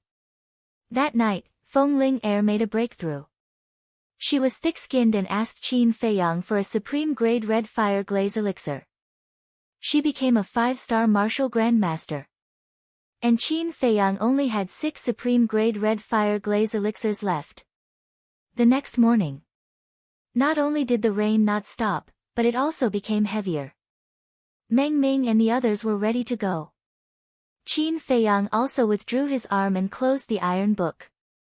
He looked at Feng Ling Er and said, "Just pretend that you don't know anything. Feng Ling Er, don't expose your current strength too early. I know what to do." Feng Ling Er rolled her eyes as if she was blaming him for being a busybody. Ling Yunfei shrugged and said with a smile, "We don't know anything." Qin Feiyang smiled and did not talk nonsense with Feng Ling Er. He led the two to the safe place. They appeared out of thin air again. Meng Ming and the others were about to set off. When they saw the 3 of them, their eyes almost popped out. Ghosts were nothing more than this. Cough. Wang Ke coughed and pulled Meng Ming's sleeve. Meng Ming suddenly came back to his senses. He quickly walked to the 3 of them and bowed. He looked at Ling Yunfei in confusion and asked, "Lords, who is this?" Qin Feiyang smiled and said, "He is also a core disciple of the Martial Imperial Palace." "Greetings, Lord." The group immediately bowed. Ling Yunfei nodded faintly. Meng Ming smiled flatteringly and said, "Lords, you see that danger is everywhere. Why don't we travel together so that we can take care of each other?" "Okay." Qin Feiyang thought for a while and nodded in agreement. Meng Ming was overjoyed and asked, "When shall we set off?" Qin Feiyang looked at the sky and saw layers of dark clouds. He did not know when the rain would stop, so he might as well set off now.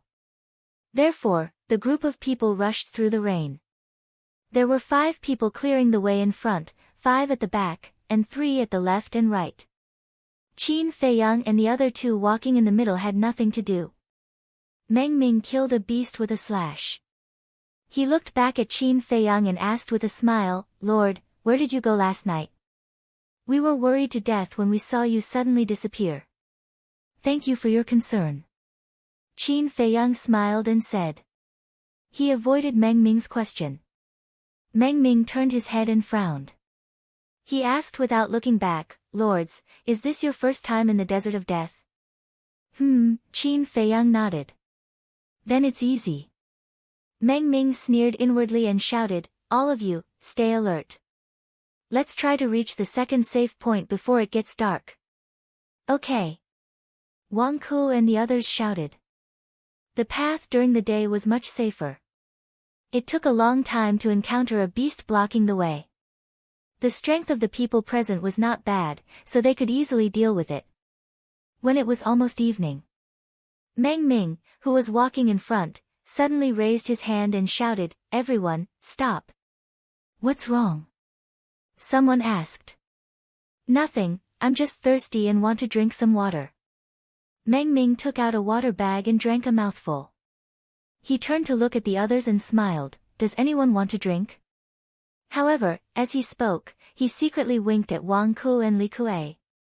The two of them nodded without leaving a trace. Brother Meng, thank you. It's raining. We've drunk enough rain. How can we be thirsty? Let's continue our journey. The others laughed. Qin Feiyang's pupils shrank. That's right. We've drunk enough rain. How can Meng Ming be thirsty? Something's wrong. He raised his head and looked at the path ahead. There was still a dense jungle on both sides of the path.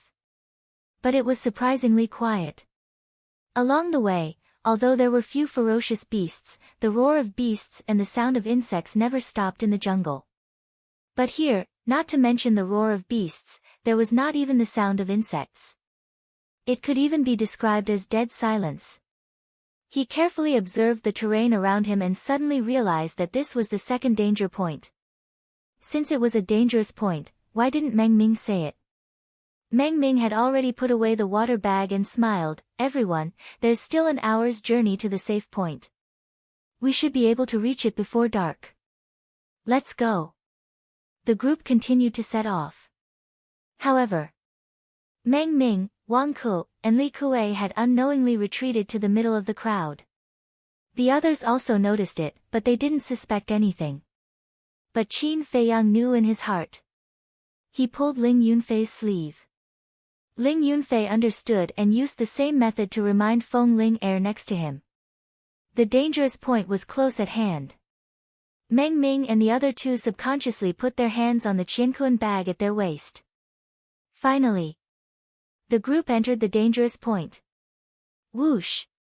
Immediately, streaks of blood-red light shot out from the bushes, covering a large area. At first glance, it looked like a sea of blood, incomparably terrifying. What the hell is that? Everyone turned pale with fright. But even Qin Feiyang, who had long been prepared, couldn't help but turn pale when he saw the blood-red flowing light clearly. This is blood leech. He roared loudly. Blood leech. Hearing this name, everyone's face instantly turned pale. There was no desire to fight at all, only despair and helplessness. It was also at this moment Meng Ming and the other two revealed their killing intent. They took out a dagger from their Qianquan bag and directly pounced on Qin Feiyang and the other two. Fox's tail has finally come out. Qin Feiyang sneered. The big hand hidden in the sleeve stretched out like lightning. Chang Shui was invincible. The three daggers were broken on the spot. At the same time, Feng Ling Er threw out 3 palms in a row. True Qi rolled as if it could topple mountains and overturn seas. Puff! Meng Ming and the other two spat out a mouthful of blood. Their chests instantly caved in. Immediately after, Qin Feiyang and the other two reached out with their big hands. Each of them grabbed one person and used them as a meat shield. They rushed forward violently. The swarm of blood leech all gathered on Meng Ming and the other two and crazily drilled into their bodies. The others were also drowned by the blood leech. Screams could be heard incessantly. Qin Feiyang and the other two rushed out without looking back. Then, they threw Meng Ming and the other two aside and ran more than 10 meters away. Only then did they turn around and look at Meng Ming and the others. Those blood leech were only the size of a thumb. They were blood red and extremely disgusting. Even with Feng Ling Er's fearless personality, when she saw those blood leech, her beautiful face turned pale. "My three lords, please save us. Ah, it hurts. They drilled into my body and are sucking my blood." Meng Ming and the other two cried out in pain as they rolled on the ground. Their bodies were covered with blood leech. They could not be swatted away or shaken off. Qin Feiyang sneered. "You schemed to kill us and now you want us to save you. Do you think we are stupid?" "What?" They actually noticed it. Meng Ming's expression changed abruptly. He hurriedly said, "My lord, what are you saying? We never had such thoughts." Qin Feiyang said indifferently, "Since you didn't have such thoughts, why didn't you tell us that this is the second danger point? How did you know? Isn't this your first time here?" Meng Ming exclaimed in disbelief. Chapter 161. Although it's our first time going to the Death Desert, as disciples of the Martial Imperial Hall, it's not difficult for us to know the situation along the way. Qin Feiyang sneered. Hearing this, Meng Ming was immediately filled with regret. Although there were more than 10 people in the group, only he, Wang Ku, and Li Kuei had been to the Death Desert. Therefore, he asked the two of them to cooperate. He originally thought that Qin Feiyang and the other two knew nothing about the situation along the way. He planned to make a big fuss at the dangerous point and take the opportunity to kill the three of them. However, he did not expect that not only did the other party know everything, but he also knew their motive. "Lord, I was wrong. I was forced by Meng Ming. Please be merciful and save me." Wang Ku cried. Yes, it's all Meng Ming's fault. Lords, please forgive us and save our lives." Li Kuei hurriedly said. "You reap what you sow, slowly enjoy the process of death. When you are reincarnated in your next life, remember to keep your eyes open and see who you can offend and who you can't." Qin Feiyang sneered and left quickly with Ling Yunfei and Li Kuei. Feng Ling Er looked at Qin Feiyang's back as she hurried along. Her eyes were filled with an inexplicable brilliance. Meticulous like dust. Observant to the smallest detail. Was this kind of temperament innate? Or was it acquired? If it was the former, it could only mean that the young man in front of her was a born monster. But if it was the latter, how did he survive all these years? How many setbacks and hardships did he go through? She wanted to know more about this man now. She had never had such an impulse before. Swoosh! However, only 100 breaths had passed. A white figure suddenly descended from the sky and blocked their path. Qin Feiyang and the other two were shocked and immediately attacked. However, when they saw the person's face, they quickly turned around and fled. This was because the person who had arrived was Elder Wan. "Stop!" Elder Wan shouted with a ghastly expression. The three of them stiffened and looked at each other helplessly. When they turned around and saw the pair of eyes filled with anger, they immediately lowered their heads and remained silent like children who had done something wrong. What happened? Why didn't Fatso send me a message? Qin Feiyang was very upset. Elder Wang glanced at the three of them. His face was dark, and the veins on his forehead were bulging. It was obvious that he was on the verge of exploding with rage. Qin Feiyang and Ling Yunfei swallowed their saliva and pulled Feng Ling Er's sleeves at the same time. Do what? Feng Ling Er glared at the two of them. Of course, she understood what Qin Feiyang meant. But now that Elder Wan was in a fit of anger, she did not want to get on his bad side. Very good. Very good. Elder Wan looked at the three of them and nodded. He did not say much, but Qin Feiyang and the other two could clearly feel that Elder Wan was like a volcano that was about to erupt. Qin Feiyang and Ling Yunfei pulled Feng Ling Er's sleeves again. Ling Yunfei whispered, "Senior Sister Ling, go quickly, or we'll all be finished. Why don't you go? Feng Ling Er said angrily. The two of them felt bitter. They looked up at Elder Wan and laughed awkwardly. What are you laughing at? Is it very funny? Elder Wan roared. He was so angry that he couldn't vent his anger. The two of them immediately lowered their heads and stretched out their hands at the same time to push Feng Ling Er out. You two bastards! Feng Ling Er was furious and glared at the two of them. But now that things had come to this, she could only bite the bullet. She raised her head and walked to Elder Wan's side. She lowered her head and said, Grandpa Wan, we were wrong. You know you were wrong. How rare. Then tell me, where did you go wrong? Elder Wan was so angry that he laughed. I shouldn't have hidden it from you.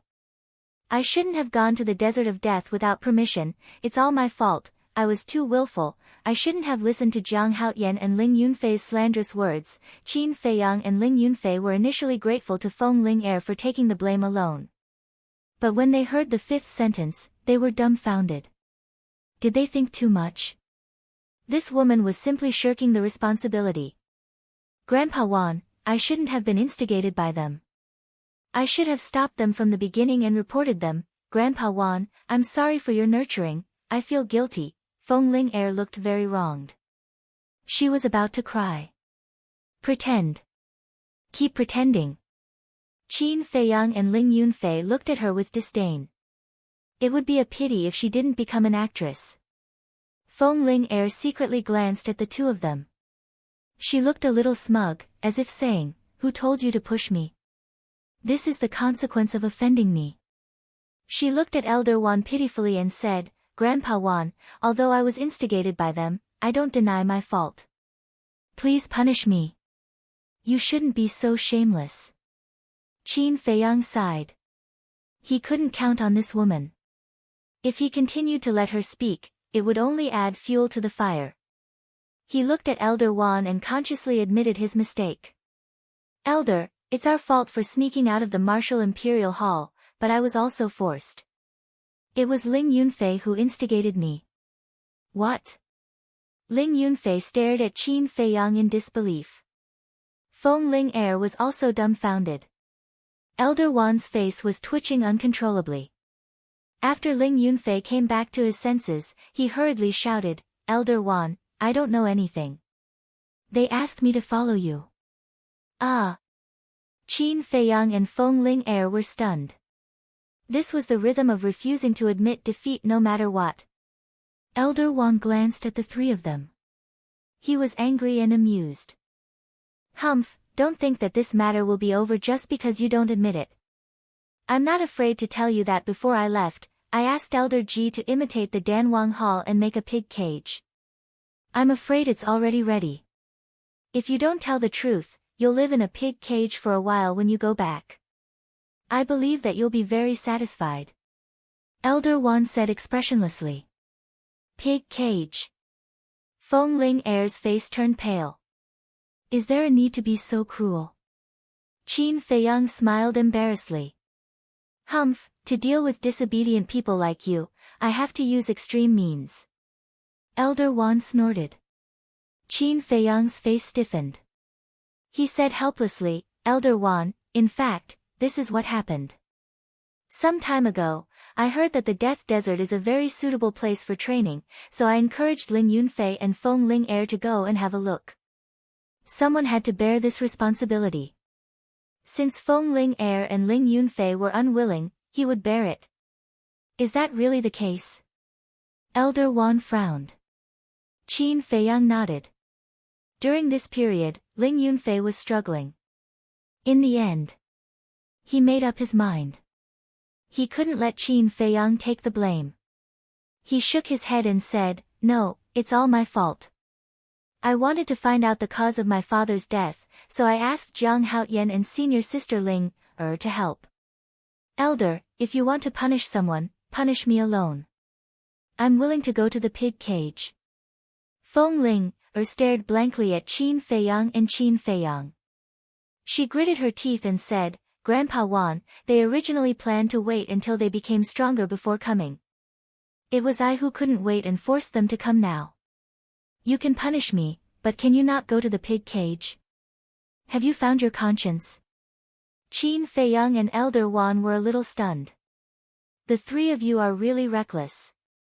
With your little strength, let alone going to the Death Desert, it's your luck to be able to come here.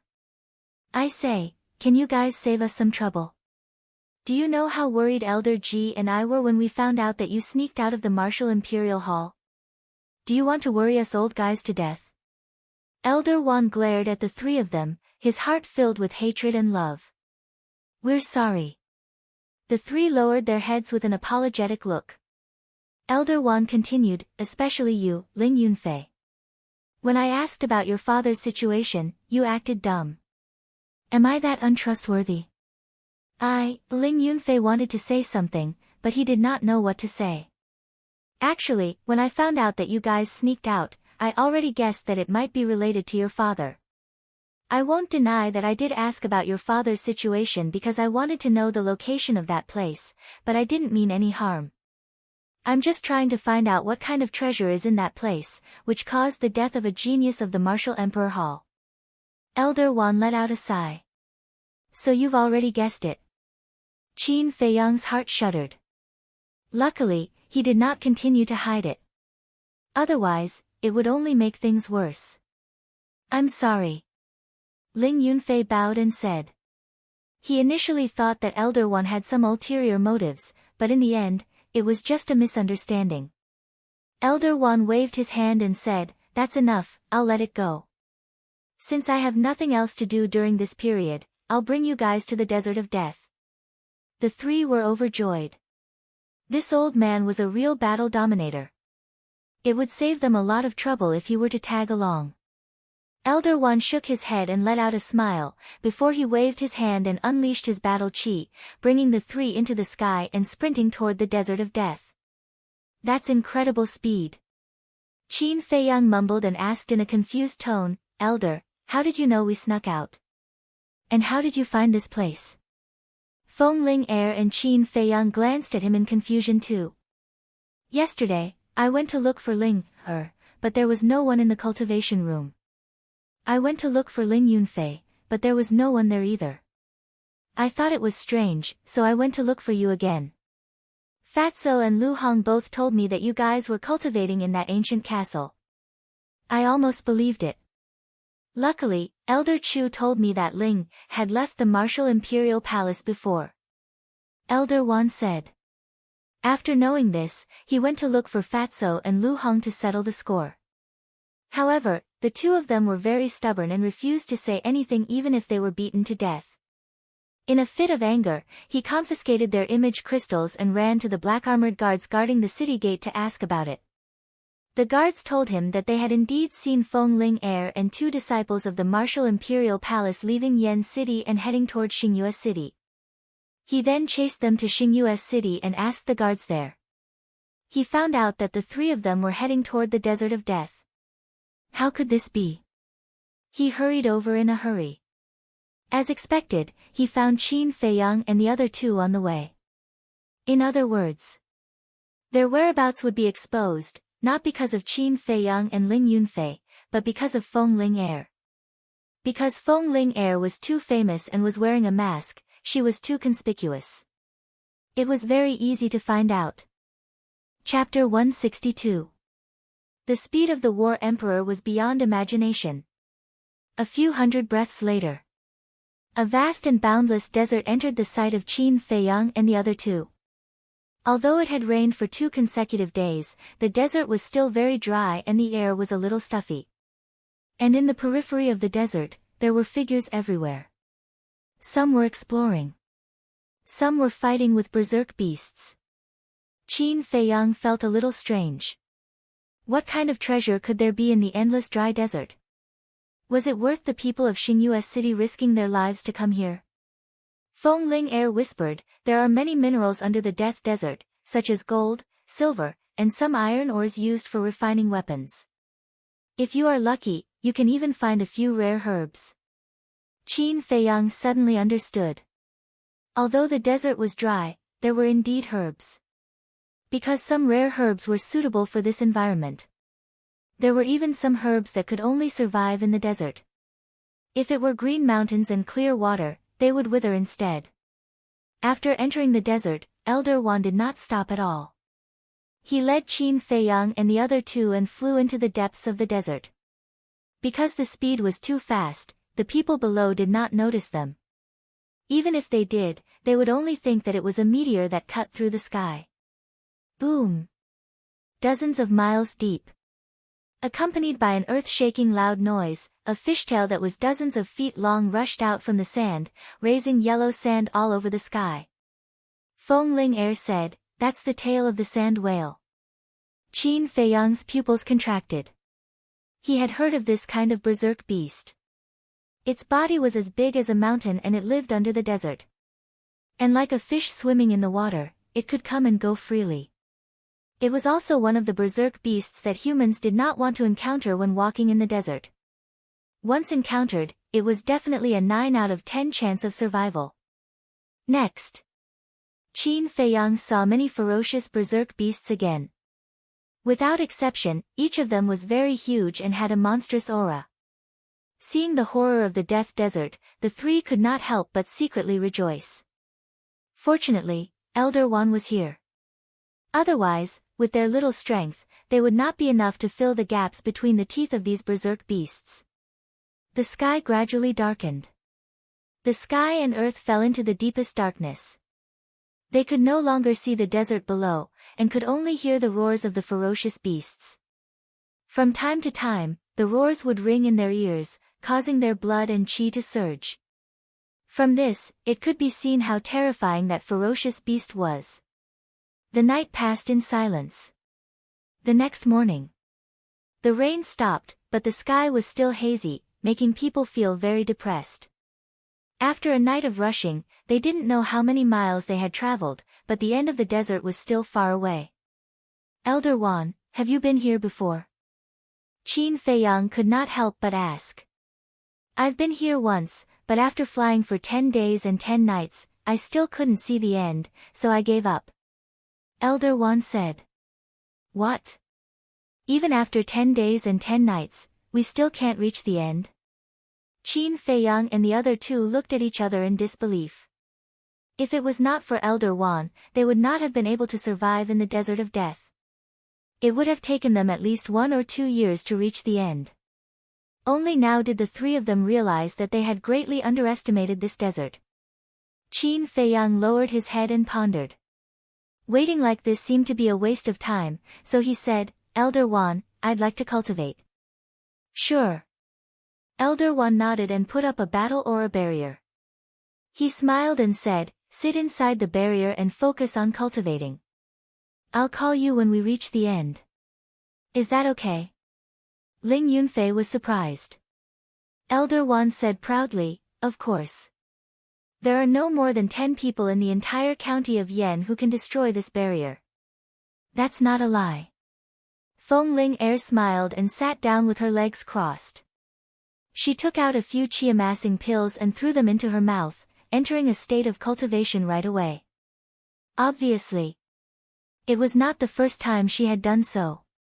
Ling Yunfei watched in amazement and imitated him. Seeing Qin Feiyang standing still, Elder Wan was puzzled. "Aren't you going to cultivate?" Qin Feiyang shook his head and said, "I'm not going to cultivate here." "Then where are you going?" Elder Wan was puzzled. Suddenly he seemed to think of something and asked, "Is it that castle?" Qin Feiyang nodded. "Is there any difference between cultivating in the castle and cultivating outside?" Elder Wan was puzzled. This, Qin Feiyang stammered and couldn't think of an answer for a long time. Seeing this, Elder Wan shook his head and smiled. He waved his hand and said, "Go ahead. I'll take care of the outside. Don't worry." "Thank you, Elder." Qin Feiyang cupped his hands and expressed his thanks. Then, he entered the ancient castle with a thought. "What a mysterious boy." Elder Wan muttered.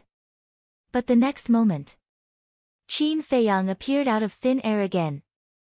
Seeing that he was still in the battle aura barrier, he finally entered the castle again and began to copy the Huan formula.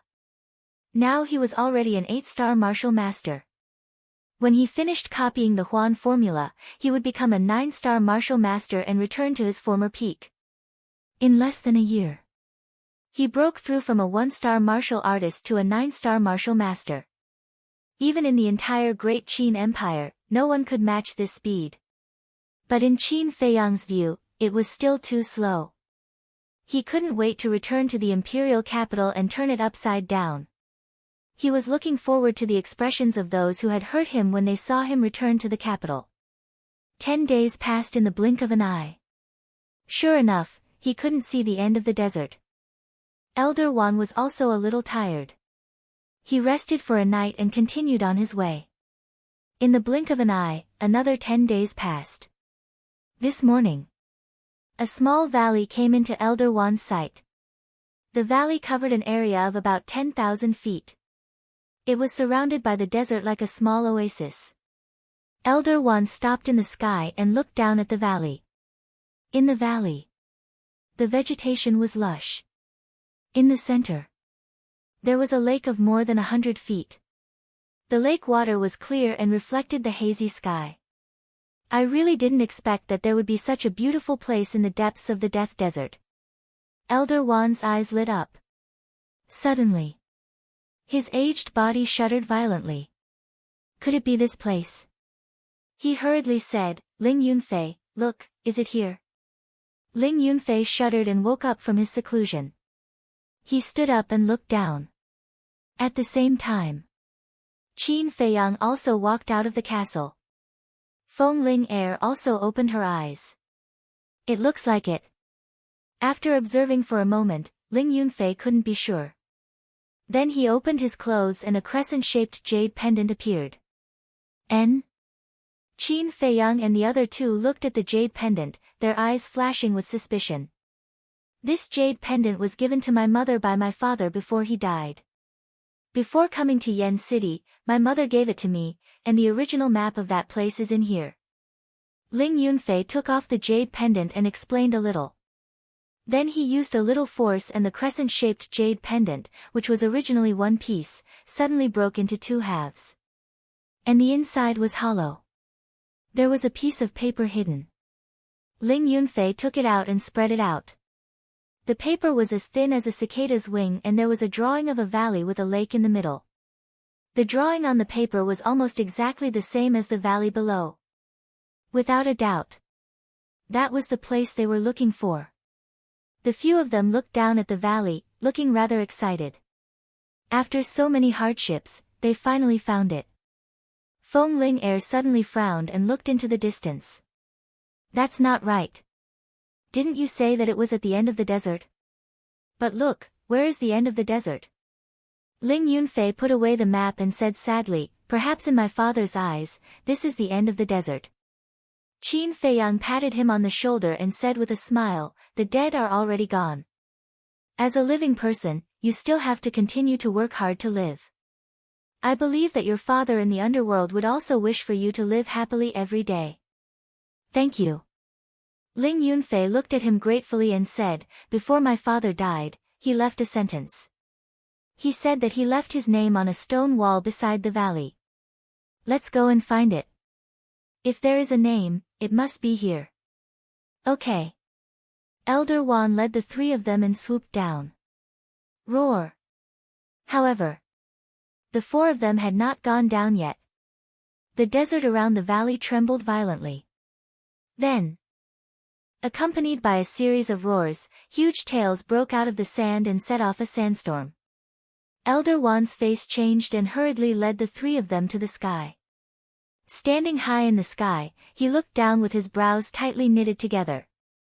As for Qin Feiyang and the other 2, their faces and eyes were full of horror. Those were the tails of the sand whales. But each tail was as big as a house and was fierce. One could only imagine how shocking the body hidden in the sand was. And there were a lot of them. There were at least 30 to 40 of them wandering around the valley in the sand. Elder Wan observed for a moment and his face suddenly darkened. He said, the The strength of these sand whales is comparable to a 1-star combat emperor. What? The three of them turned pale with fright. What kind of concept was this? One had to know that there were no more than 20 combat emperors in the entire Yen County. However, there were at least 30 to 40 battle emperor level beasts in this place alone. How could they enter the valley? Feng Ling Er said in surprise, have you noticed that the behavior of these sand whales is very strange? It gives people the feeling that they are protecting the valley. That's right. They are protecting the valley. As long as we don't barge into the valley, they won't attack us. Elder Wan said in a deep voice. Although the sand whales were blocking the way, their hearts were burning with passion. 30 to 40 combat emperor-level sand whales were guarding this place. There must be some kind of peerless treasure in this valley. Qin Feiyang asked, Ling Yunfei, how did your father get in? That year, Ling Feng was still a disciple of the martial imperial palace. At most, he was probably a martial great lord. With just the strength of a martial great lord, how could he barge in? Not to mention leaving his name on the stone wall beside the valley. So, there must be a trick. Ling Yunfei shook his head and said, I don't know either. Because of this, my father didn't tell my mother. That's strange. Qin Feiyang frowned. Feng Ling Er thought for a moment and suggested, how about this, we can just go down from the top of the valley and land directly inside the valley. Elder Wan shook his head and said, no, those sand whales can also fly. If we really do that, we will definitely anger them. At that time, not to mention entering the valley, I am afraid that we will be chased by them. Qin Feiyang asked, Elder, can't you do anything to them? Actually, I am only a 1-star combat emperor. Unless the chief palace master comes personally. Elder Wan smiled bitterly. Chapter 163. Qin Feiyang thought for a while, then turned to Elder Wan and said, Elder, why don't you lure them away and we sneak in? Elder Wan said, how can we do that? What if there are other beasts in the valley? Won't you be dead? Qin Feiyang thought for a while and said, we were able to escape from Zhuan, we should be able to do it this time. Feng Ling Er and Ling Yunfei nodded. Zhuan was an 8-star combat emperor. Even he couldn't sense the ancient castle, so it shouldn't be a problem for him to stay alive. It was impossible for there to be a beast stronger than a combat emperor in the valley. This, Elder Wan pondered for a while and nodded, all right, be careful. Qin Feiyang waved his hand and sent Feng Ling Er and Ling Yunfei to the ancient castle. Then, Elder Wan grabbed him and landed on a hill. It was about 500 meters away from the valley. Kid, don't try to show off. Do what you can. Elder Wan exhorted. Then, he rose into the air once again and flew towards the valley. Roar! A roar was heard. A giant creature rushed out from the sand and stood in front of Elder Wan. Its whole body was black and its body was dozens of feet long. It was like a towering mountain, ferocious and awe-inspiring. Sand whale. Qin Feiyang's pupils contracted. Elder Wan stopped in the air and cupped his hands. Everyone, I have no ill intentions. Please make way for me. However, what answered him was a giant tail. Another sand whale rushed out from the ground, its huge tail covering the sky and the sun as it fiercely smacked towards Elder Wan. If that's the case, I have no choice but to offend you. Elder Wan's body trembled, and a powerful force burst out of his body. Clang! At the same time, a giant blade appeared in the void behind him. It was dozens of feet long and its whole body was black. It emitted traces of black light and rolled in all directions, stirring up heaven and earth. Seeing this scene, Qin Feiyang's eyes lit up. That giant blade was not a real giant blade. It was Elder Wan's fighting soul. The fighting soul was his trump card. Normally, it wouldn't be activated unless it was a matter of life and death. But now, Elder Wan had activated his fighting soul right from the start. This showed how cautious he was. Slash! As he roared, the giant blade tore through the sky, and the sharp edge tore the sky and split the earth. It actually split the two sand whales in half. Voila! Blood poured down like a waterfall, dyeing the void red. Roar! This move angered the entire group of whales. One by one, the sand whales rushed out of the ground and pounced toward Elder Wand with a ferocious might. Several battle spirits appeared behind them.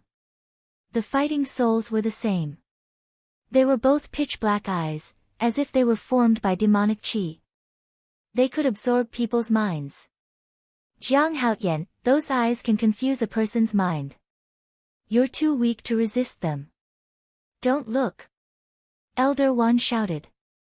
The old hand reached out, and battle qi gushed out like a torrent, turning into iron chains with arms. They tore through the air and tied up all the sand whales. At the same time, he shouted, I can't hold on for long.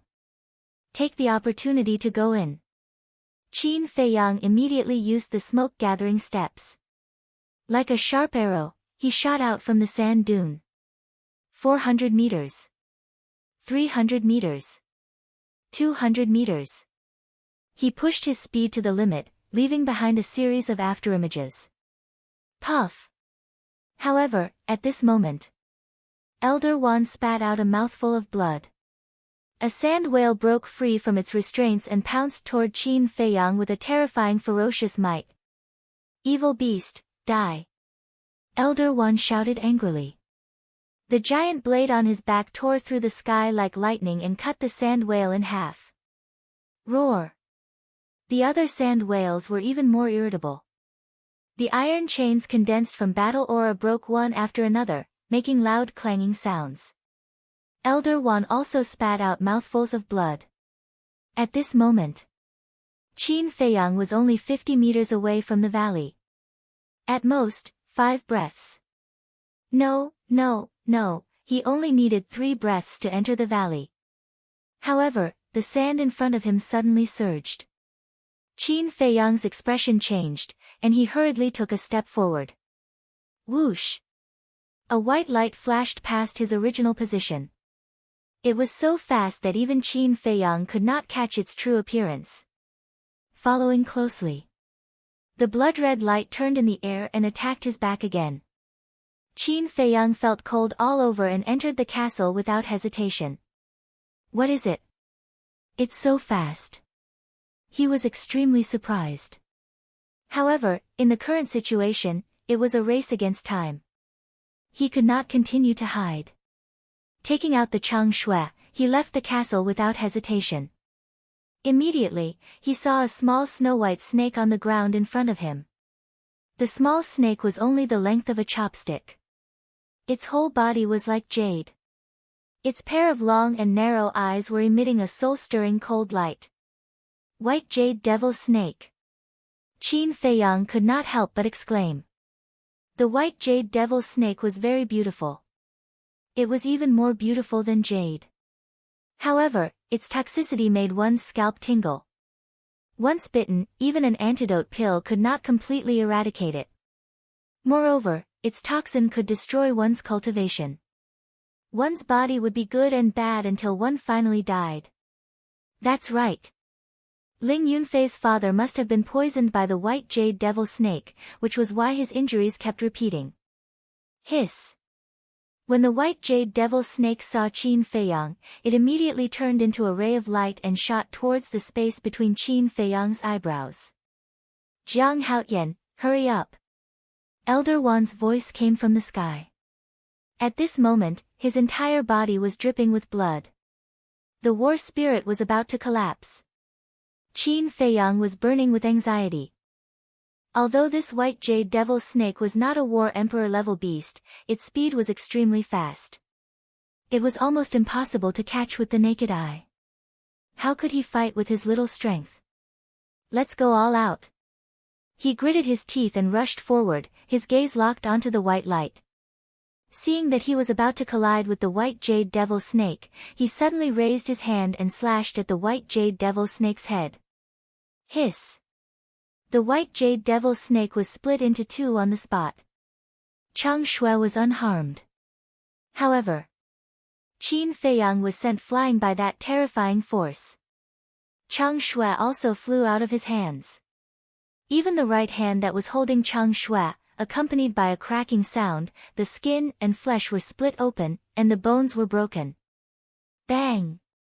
He was like a meteorite, smashing into the sand dozens of meters behind him. The blood in his body was surging, and his internal organs were injured. He couldn't even stand up, and his consciousness was quickly being devoured by the darkness. With a thought, he pulled Feng Ling Er out of the castle and shouted, "Hurry up and help me." Although Feng Ling Er was petite and exquisite, she was extremely strong. She bent down and picked up Qin Feiyang, then ran over to pick up Chang Shui. When she saw the white jade devil snake beside her, she couldn't help but feel a chill in her body and mind, and quickly ran towards the valley. So fragrant, so soft. Qin Feiyang's consciousness was muddled as he muttered softly. The smell of Feng Ling Er's body was very pleasant to smell. It was a unique fragrance of a virgin. Somewhere, it was also very soft and springy. But hearing these words, a row of black lines suddenly appeared on Feng Ling Er's forehead. What kind of time was it, and he still had such evil thoughts?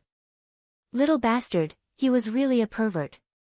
If it weren't for the crisis now, she would definitely throw Qin Feiyang on the ground and then kick him a few times. Finally, Feng Ling Er ran into the valley. When she ran in, she glanced at the stone wall next to her. Sure enough, she found a name somewhere. Ling Feng. This proved that it was this valley.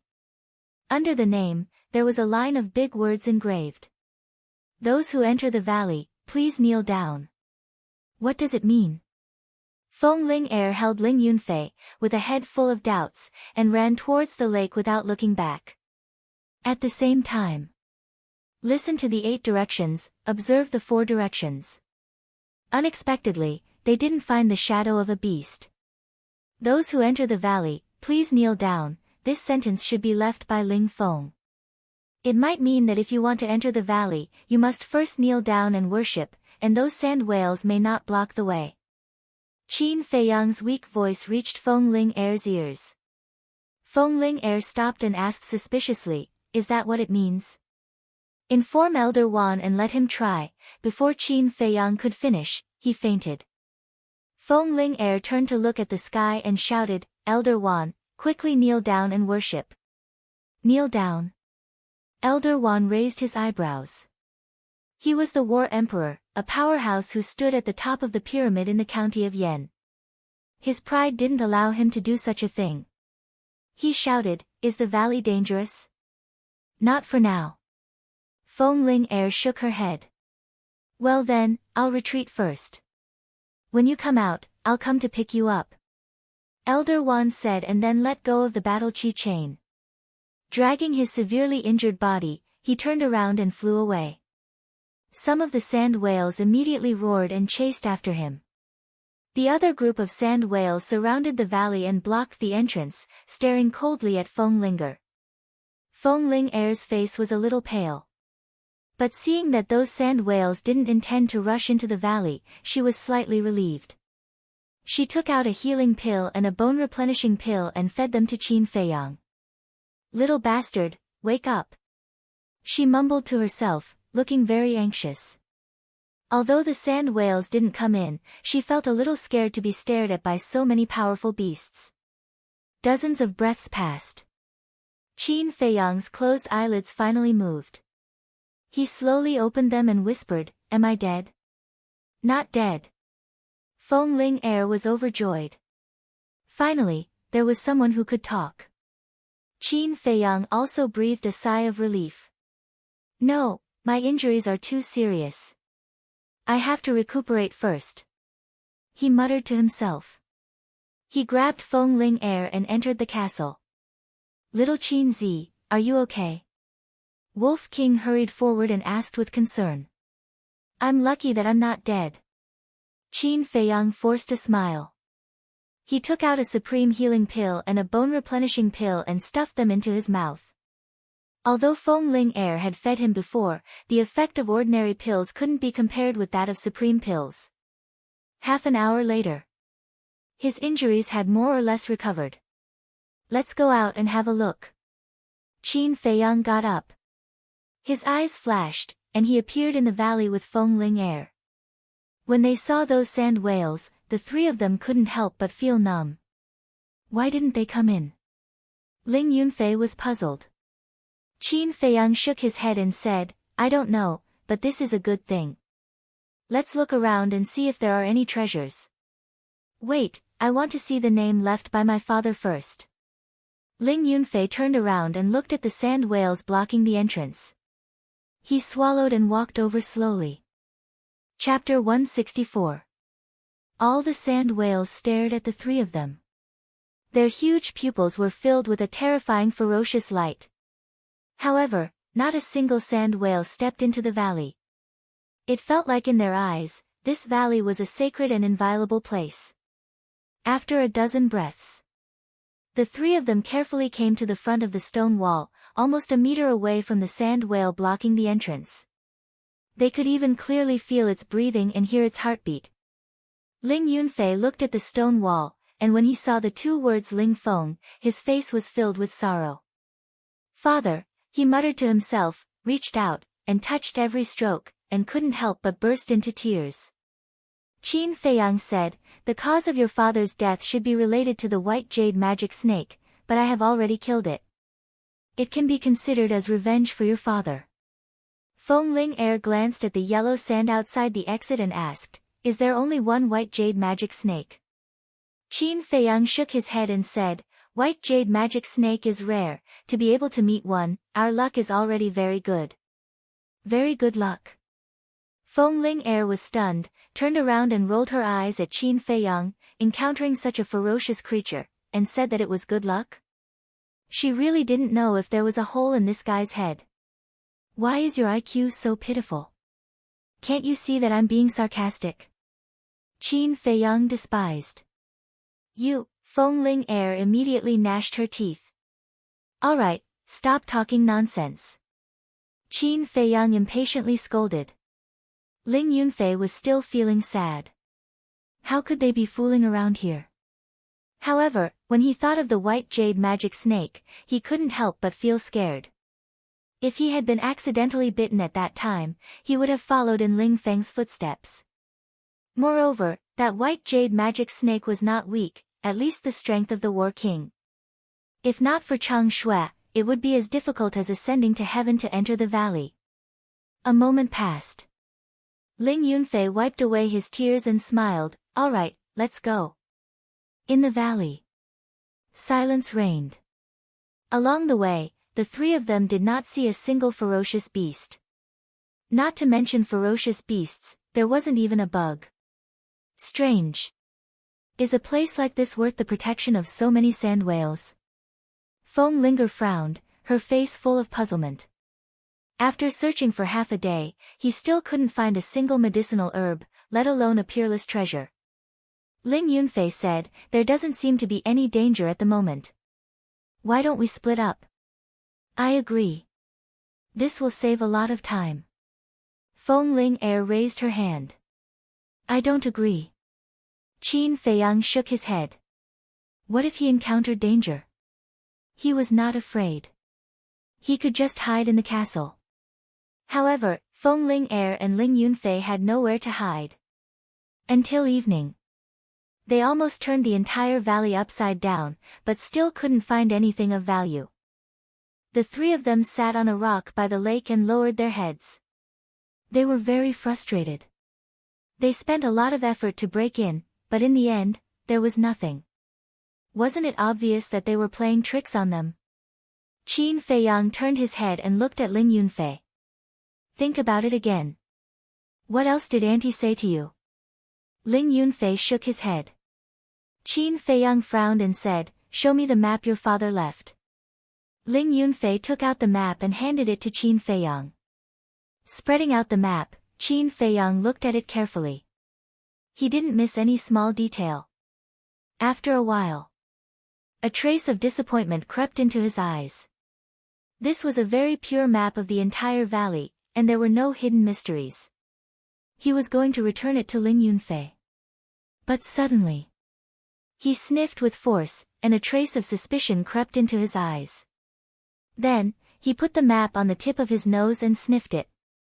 There was a faint fragrance that went into his nostrils. Did you find something?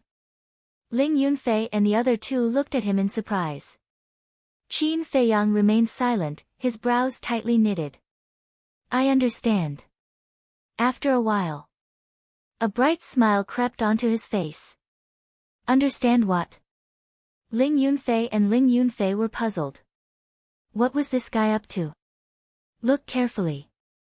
Qin Feiyang smiled mysteriously, walked to the lake, put the map in the water, and soaked it.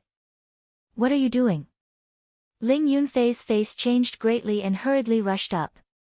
Although the map was no longer useful, it was left to him by his father. It had the meaning of treasuring. Don't worry. This paper has been waterproof. It won't rot. Qin Feiyang reached out to stop him and said with a smile. He took the map out of the water and opened it again. The map didn't change at all, but there was a red arrow symbol on the lake. Eh? Qin Feiyang, what's going on? Feng Ling Er and Ling Yunfei were very surprised. There's a special kind of ink.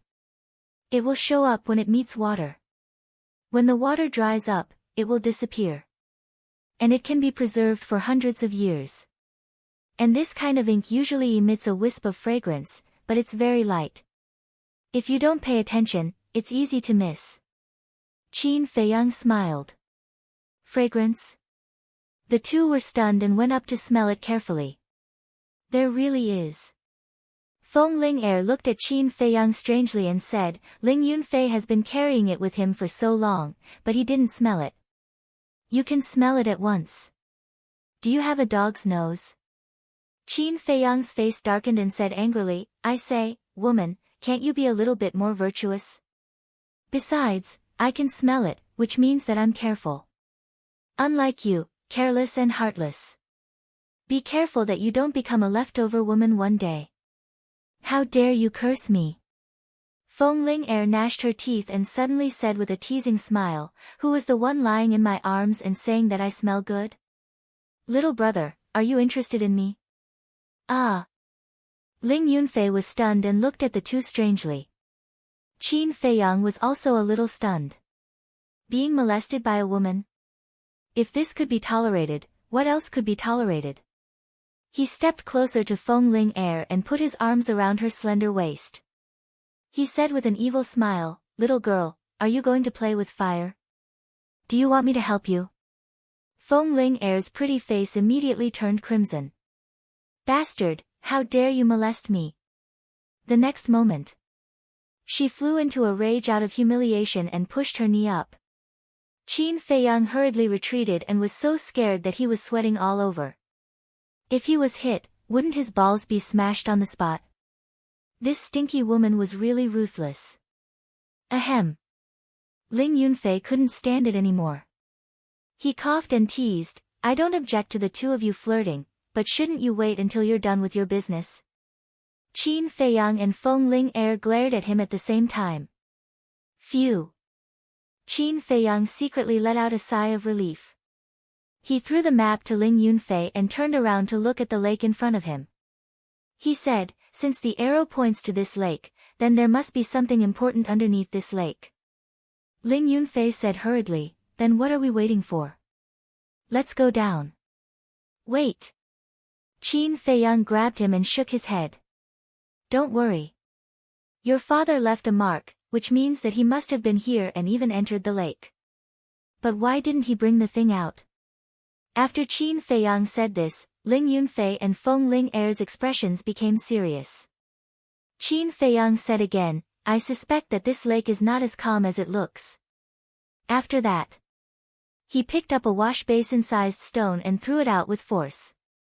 It smashed into the center of the lake and immediately splashed up big waves. Whoosh! At the same time, streaks of white light shot out of the waves. Qin Feiyang and the other two's expressions changed and they hurriedly hid behind a stone. Their whole bodies were dripping with cold sweat. Because that white shadow was none other than the white jade demonic snake. Moreover, not one or two. It was a group. It was a group. It was hard to imagine how many there were. The three of them looked out and saw that the white jade demonic snakes had returned to the water and the water surface was gradually calming down. Feng Ling Er turned to look at Qin Feiyang and said angrily, "Didn't you say that the white jade demonic snake is very rare? But why is there a nest here?" Ling Yunfei said with lingering fear, "Fortunately, I didn't jump down just now, otherwise, speaking of this, he couldn't help but shiver. The white jade demonic snake is indeed rare, but in this place, we can't treat it with common sense. But just now, we didn't see a single white jade demonic snake by the lake, which means that they are basically concentrated in the center of the lake and at the bottom of the lake. The white jade demonic snake I met at the entrance should have heard the commotion outside and went out to check it out. In other words, Ling Yunfei, your father was not injured at the entrance, but after entering the lake, he was bitten by the white jade demonic snake." Qin Feiyang thought. Ling Yunfei looked at the lake, his expression gloomy to the extreme. Feng Ling Er said, "Now is not the time to think about revenge, not to mention that there are so many white jade demonic snakes, who knows which one bit your father back then?" Ling Yunfei said, "Then let's kill all of them." Feng Ling Er said, "That depends on whether you have the ability now. Let's think about how to get into the lake first. I have a way to get into the lake, but I'm afraid it's almost impossible to get out." Qin Feiyang furrowed his brows. He could use the castle to slowly sink to the bottom of the lake, but he couldn't use the castle to rise from the bottom of the lake. At that time, they would have to swim up by themselves. But this method obviously wouldn't work. After pondering for a moment, Qin Feiyang said, "How about this, you guys hide here and wait for me, I'll go down and take a look. If there's an accident, at least we won't be trapped at the bottom of the lake." Ling Yunfei shook his head and said, "Even if you go to the bottom of the lake, it won't help, because you can't leave the castle." Qin Feiyang said, "Since we're already here, we can't just turn around and go back." Ling Yunfei said, "No, since we came together, we have to face any difficulties together. I'll go down with you, senior sister Ling, will wait outside. I don't even have the image crystal, what's the use of staying outside?" Feng Ling Er rolled her eyes.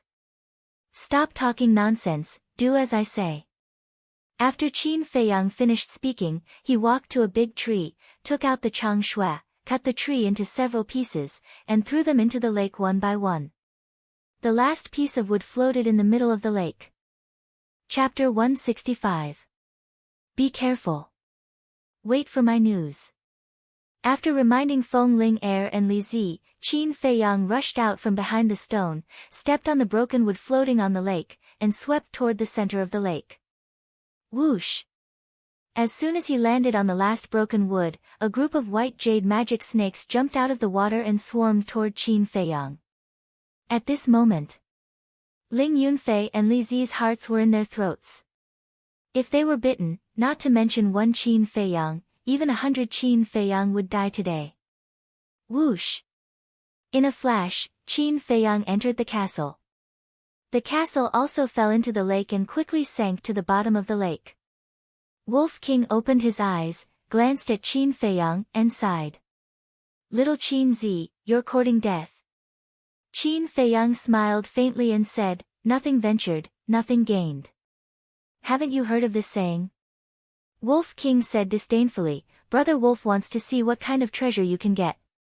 Don't be trapped at the bottom of the lake and cry for your parents. Don't I still have you to accompany me?" Qin Feiyang smiled slyly. "Fuck, Brother Wolf forgot." Wolf King suddenly got up and roared at Qin Feiyang, "You bastard, you actually dragged Brother Wolf into this. Do you still have a conscience? Brother Wolf must have been blind to be friends with a bastard like you. You're really slow." Qin Feiyang shook his head in disdain. He calmed down and listened carefully to the movements outside. "What should we do? Brother Wolf hasn't fallen in love yet. He can't be trapped here. Who can save Brother Wolf?" "Little Qin Zi, you scammer, Brother Wolf won't let you go even if I become a ghost." The Wolf King cried out in grief and paced around anxiously. Shut up. Qin Feiyang glared at it and mocked, look at your cowardly face. Why don't you think about which female wolf would like you? Wolf King said disdainfully, Tisk, there's nothing in this world that Brother Wolf is afraid of. Today, Brother Wolf will risk his life to accompany you. Villain. Qin Feiyang's face twitched. He was too lazy to talk nonsense with this ruffian wolf. He focused all his attention on the movements outside. The sound of water could be heard in the castle. It was like the sound of a fish swimming in the water. But it was definitely not a fish. It was the white jade devil snake. Moreover, as the castle continued to sink, the sound became louder and louder. This meant that, the more white jade demonic snakes he encountered, the more white jade demonic snakes there were. The Wolf King asked in puzzlement, Little Qin, is the speed at which this ancient castle is sinking fast?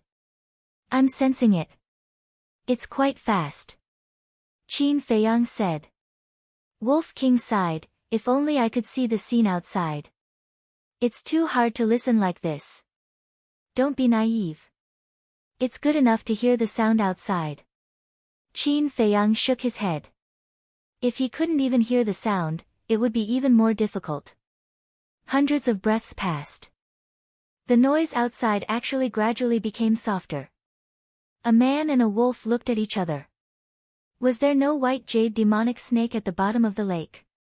Gradually, the sound disappeared completely, and the castle fell into a dead silence. Qin Feiyang said, Do you want me to go out and take a look? Wolf King hurriedly said, Don't alert the snake. Wait until it reaches the bottom. About 100 breaths passed. Qin Feiyang sensed that the castle was not moving. It should have sunk to the bottom. He listened carefully for a while. Hearing nothing, Qin Feiyang planned to go out and take a look. Brother Wolf said with a sinister smile, Little Qin Zi, if you die outside, this castle will be Brother Wolf's. You don't have any objections, do you? If you don't have any objections, write a will first, in case Uncle Yuan comes back and snatches it from Brother Wolf. I'm done with you. Qin Feiyang glared at him angrily and disappeared in an instant. At the bottom of the quiet lake, Qin Feiyang suddenly appeared. The first feeling was pressure. The water pressure was so strong that he almost suffocated. He hurriedly operated his true qi to protect his body and then looked around. The lake water was very clear, like a mirror. He could clearly see the surrounding scenery. And within his line of sight, there was not a single white jade demonic snake, which made him breathe a sigh of relief. He looked up again. In the water layer dozens of meters above, there was a group of white jade demonic snakes playing happily. He had to hurry up. Otherwise, when those white jade demonic snakes found him and waited at the bottom of the lake, it would be bad. He glanced at the bottom of the lake and didn't find anything strange, so he slowly swam forward, trying not to make any noise. After swimming for about a dozen breaths, his eyes suddenly trembled. More than 10 meters ahead, there was a human skeleton sitting cross-legged. And that skeleton was very complete. Its whole body was as white as jade, without any trace of decay. Even on the surface, there was a layer of hazy treasure light, like a peerless divine skeleton. At the bottom of the lake, there was a skeleton. This gave Qin Feiyang a very, very big impact. Could it be that the sand whale outside and the white jade demonic snakes in the lake were guarding this divine skeleton? He temporarily suppressed the doubts in his heart and carefully observed the skeleton's surroundings. He didn't find any white jade demonic snakes, so he swam over. Looking closer, he found a jade box next to the skeleton's feet. The jade box was pure white, about a foot long, with a strange pattern engraved on it, which seemed to be the symbol of a cluster of flames. What's this? Qin Feiyang reached out to grab the jade box and was shocked to find that the jade box was as heavy as a mountain. Even if he used both hands, he couldn't move it half an inch. Is it stuck to the bottom of the lake? Qin Feiyang frowned. He simply let go and entered the castle. What did you find? Wolf King asked. I found a skeleton and a jade box, but the jade box is very heavy. I can't move it. Qin Feiyang explained the general situation. Wolf King's pupils constricted and he said in surprise, soaking in the water, the skeleton didn't show any signs of decay. How strong was he when he was alive? Qin Feiyang said, it's very likely that he was a peerless expert. Wolf King's spirit was lifted, and he said with rapid breathing, there must be some incredible treasure in the jade box left behind by such a person. Hurry up and get it in. Okay. Qin Feiyang nodded, took a few deep breaths, and appeared next to the skeleton again. Looking up, he saw that the white jade demonic snakes didn't notice anything unusual at the bottom of the lake, so he held the jade box with both hands and used all his strength. Finally, the jade box moved. At the same time, Qin Feiyang thought, and the next moment, he appeared in the castle with the jade box. Bang! As soon as the jade box landed on the ground of the castle, it hit with a deafening sound. So heavy. Wolf King's eyes were shining, lying next to the jade box, drooling. Qin Feiyang said, try and see if you can open it. I'll go outside and look for other things. Wolf King said, go, look carefully. Qin Feiyang appeared at the bottom of the lake again and looked around the skeleton, but he didn't find anything else. He went to other places to look. After searching the entire bottom of the lake, he didn't find a second treasure. So, he returned to the skeleton and looked at it curiously. Immortal bones, according to the quality, it can definitely be sold for a high price. But who would sell a skeleton? He was quite conflicted. If someone was here, they would definitely roll their eyes on the spot and despise him. He was already thinking about money. Let's just move to the castle first. When we go back, I'll ask Manager Li if I can sell it for money. Qin Feiyang grabbed the skeleton's arm and exerted a little force. His eyes suddenly revealed a strange light. It was actually very heavy. It was also very strong and hard. Next, he used 120% of his strength but still couldn't move the skeleton. He even felt that it was heavier than the jade box. Qin Feiyang was not depressed, but his eyes were shining. The strength of this skeleton must have been heaven-defying when it was alive. Every single bone could be forged into a divine weapon. He grabbed one of the skeleton's ribs and pulled with all his strength. Although he couldn't move all of it, it would be good if he could get a rib. However, dreams were beautiful, but reality was cruel. No matter how hard he tried, he couldn't break the rib.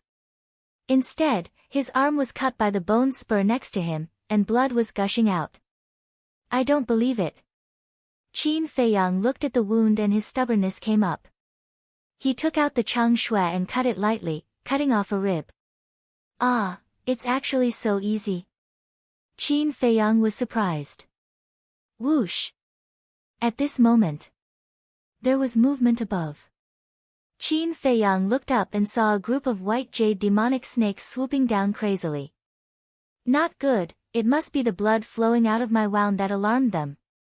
His face changed, and he hurriedly cut off 5 more ribs, grabbed 6 ribs, and entered the castle. However, Qin Feiyang didn't notice. The blood flowing out of his wound was actually all absorbed by the skeleton. As for the skeleton, it seemed to have moved slightly. In the castle, Qin Feiyang sat on the ground. His entire body was drenched and he was gasping for breath. Wolf King glanced at him and locked his eyes on the 6 ribs. Suddenly, his eyes lit up and he pounced on it. Qin Feiyang was stunned, and his veins were bulging. He roared, "Bastard, you even want to snatch the bones, are you a dog? Brother Wolf is willing." The Wolf King smiled proudly and bit down on one of the ribs. Immediately, a crunching sound could be heard. It's broken. Qin Feiyang was dumbfounded. He used all his strength and couldn't break it, but it was actually bitten off by Wolf King. Ow! Wolf King immediately howled, and blood flowed out of his mouth. As for the rib bone, it fell to the ground with a clang. It's not broken. Qin Feiyang looked down and his expression froze. The ribs were intact. Then what was with the sound from before? Could it be? He raised his head and looked at the Wolf King. When he saw the Wolf King jumping up and down in pain, he couldn't help but laugh out loud. It turned out it wasn't Wolf King who broke the ribs. It was the ribs that broke two of Wolf King's teeth. Wolf King said angrily, "You can still laugh? Don't you have any sympathy? Serves you right, this is retribution. Who told you to snatch it?" Qin Feiyang got up, crossed his arms, and did not hide the gloating on his face. This was called eating one's own medicine. Humph. The Wolf King snorted coldly and looked at the 6 ribs again. Although there was still greed in its huge eyes, there was also a trace of fear. Qin Feiyang bent down and picked up a rib. Looking at the broken part, it was as flat as a mirror. Although the bones were hard, the chang shui seemed to be sharper. Uncle Yuan said that the chang shui was given to him by his mother. But why didn't he remember that his mother had such a sharp dagger? Chapter 166. Qin Feiyang now felt that chang shui's origin was even more mysterious than Uncle Yuan's.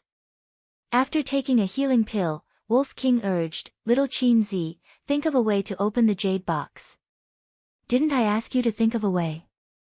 Qin Feiyang frowned.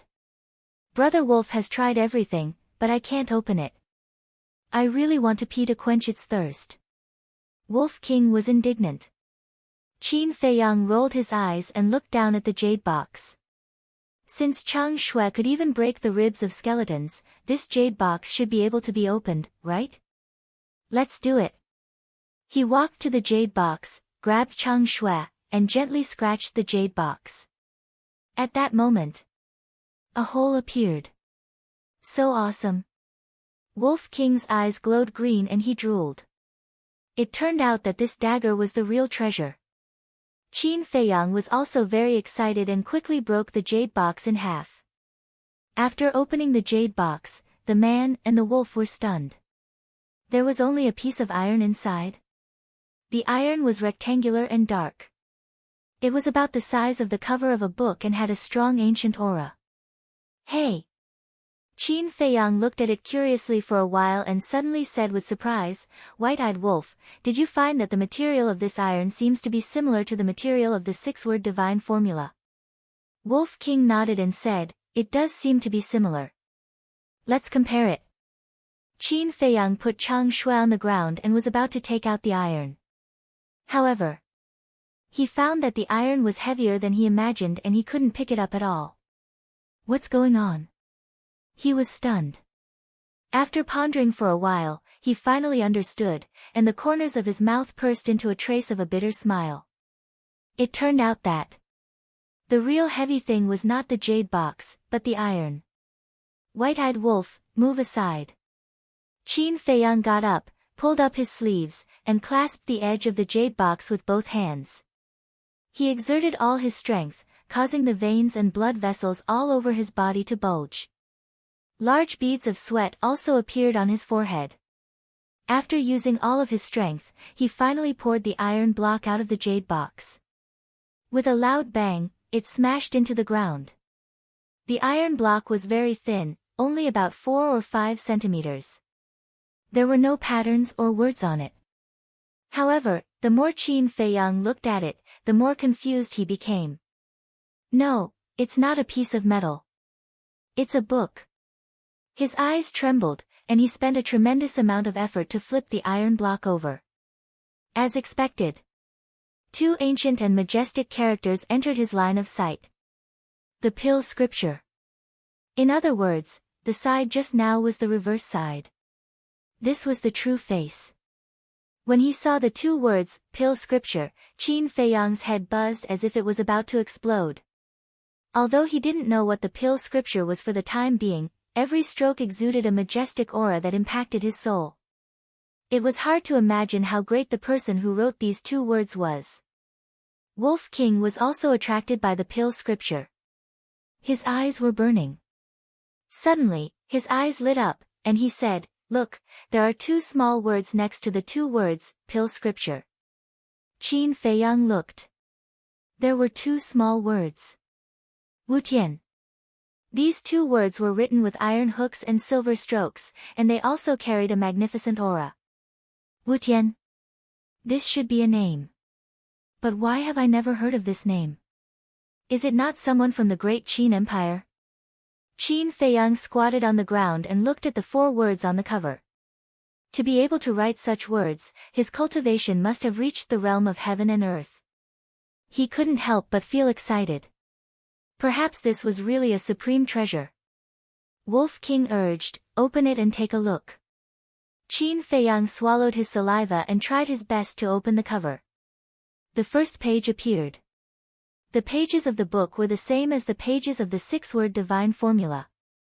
They were made of an unknown divine iron and were as thin as a cicada's wings. On top of it, there were lines of small words that were densely packed together. Qin Feiyang simply sat on the ground and read carefully one by one. Gradually, his eyes emitted a fanatical light. This pill scripture recorded all pill formulas and refining methods. Just the first page recorded more than 30 pill formulas. The most basic healing pill, bone replenishing pill, body tempering pill, chi gathering pill, face retaining pill, illusion pill, bliss pill, myriad spirit pill, and so on. There were even beast spirit pills, calamity spirit pills, marrow cleansing pills, scarlet-colored glass pills. All the pills that Qin Feiyang had heard of were written on it. There were also some pills that he had never even heard of. On the first page, there was a pill called Potential Pill that he had never heard of. White-eyed wolf, this time we've really found a treasure. No, this can no longer be described as a treasure. This is a treasure trove. We're going to be rich. Qin Feiyang was so excited that his hands were trembling, and he couldn't even speak properly. What did he lack the most right now? Without a doubt, it was pill formulas. And this pill scripture contained a myriad of things, enough for him to enjoy for a lifetime. From now on, he would no longer have to worry about pill formulas. Wolf King said anxiously, then take a look, is there any pill that can make Brother Wolf speak? Telepathy was not very convenient after all. For example, after Wolf King and Qin Feiyang separated, it could not use the image crystal to talk to Qin Feiyang. It could only gesture. Who knew what it was gesturing? It was all guesswork. Wait a minute, let me take a look. Qin Feiyang searched carefully for a moment, and suddenly saw the three words Calamity Pill. His eyes immediately surged with bone-piercing killing intent. Calamity Pill. He would never forget it. Back then, it was because he was forced to take the Calamity Pill that he lost all his cultivation and became a cripple. What's wrong? Is there something wrong? Wolf King looked at him in surprise. Nothing. Qin Feiyang shook his head, the killing intent in his eyes receding like the tide. Just you wait. Sooner or later, I will let you guys have a taste of the Calamity Pill. Muttering to himself, he continued to read. Finally, he shook his head and said, there's nothing on the first page. Let me look at the second page. However, when he turned to the second page, he realized that he couldn't turn it. Could it be that my cultivation is not enough again? Qin Feiyang was stunned, and looked at the bottom of the page. Sure enough, there were a few small words written on it. Only when you step into the War Chief realm can you turn to the second page.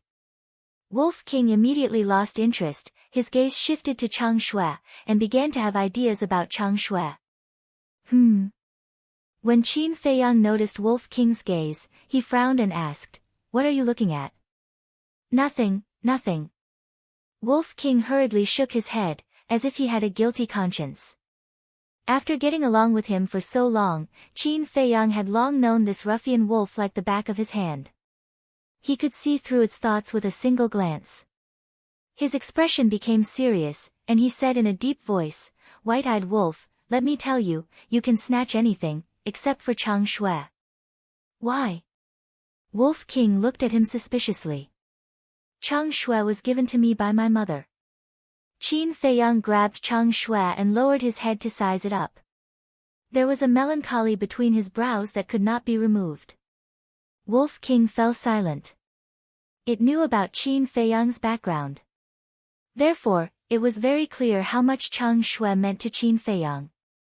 Wolf King raised its paw and patted Qin Feiyang's shoulder, and said seriously, "Don't worry, Brother Wolf promises that I won't have any ideas about Chang Shui in the future, and will protect it with you."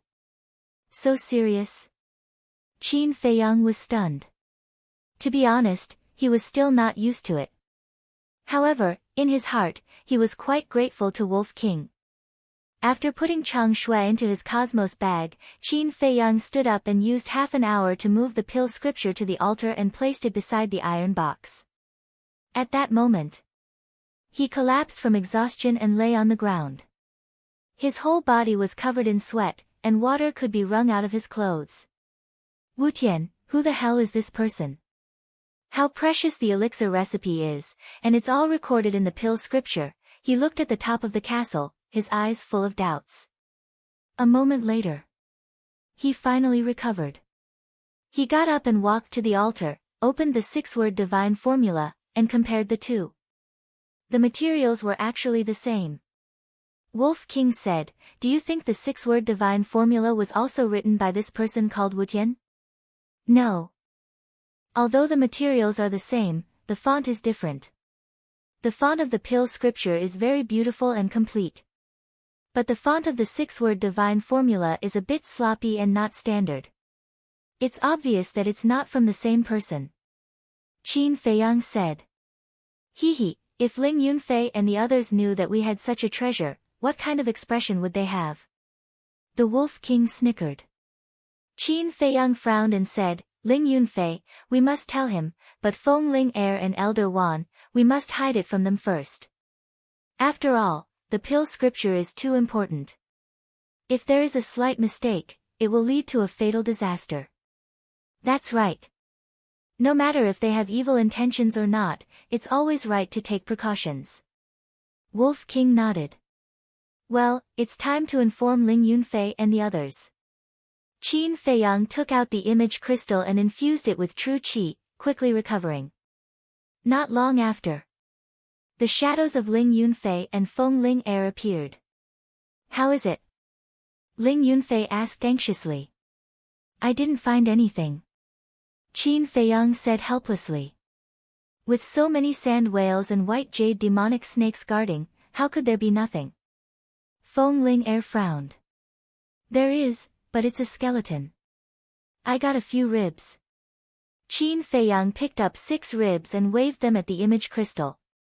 Feng Ling Heir's face darkened, and said speechlessly, "You won't even let go of the bones of the dead, aren't you afraid of being punished by the heavens? Then what else can we do? We can't go back empty-handed, right? Also, don't underestimate these bones of the dead. These are all divine weapons. After I get out, I'll let you guys slowly appreciate them." Qin Feiyang laughed. "TSK." Feng Ling Heir looked disdainful and asked, "Do you have a way to get out? There are white jade demonic snakes everywhere in the water, how can I get out? Help me think of a way." Qin Feiyang was very distressed. If they were trapped here, sooner or later, they would run out of ammunition and food. He and Wolf King would only have a dead end. However, seeing Qin Feiyang's distressed look, Feng Ling Heir was very happy. She laughed gloatingly, "Anyway, you and that wolf cub are not good things. It's good to be trapped down there, so that you won't come out and bring disaster to the country and the people." This stinking woman.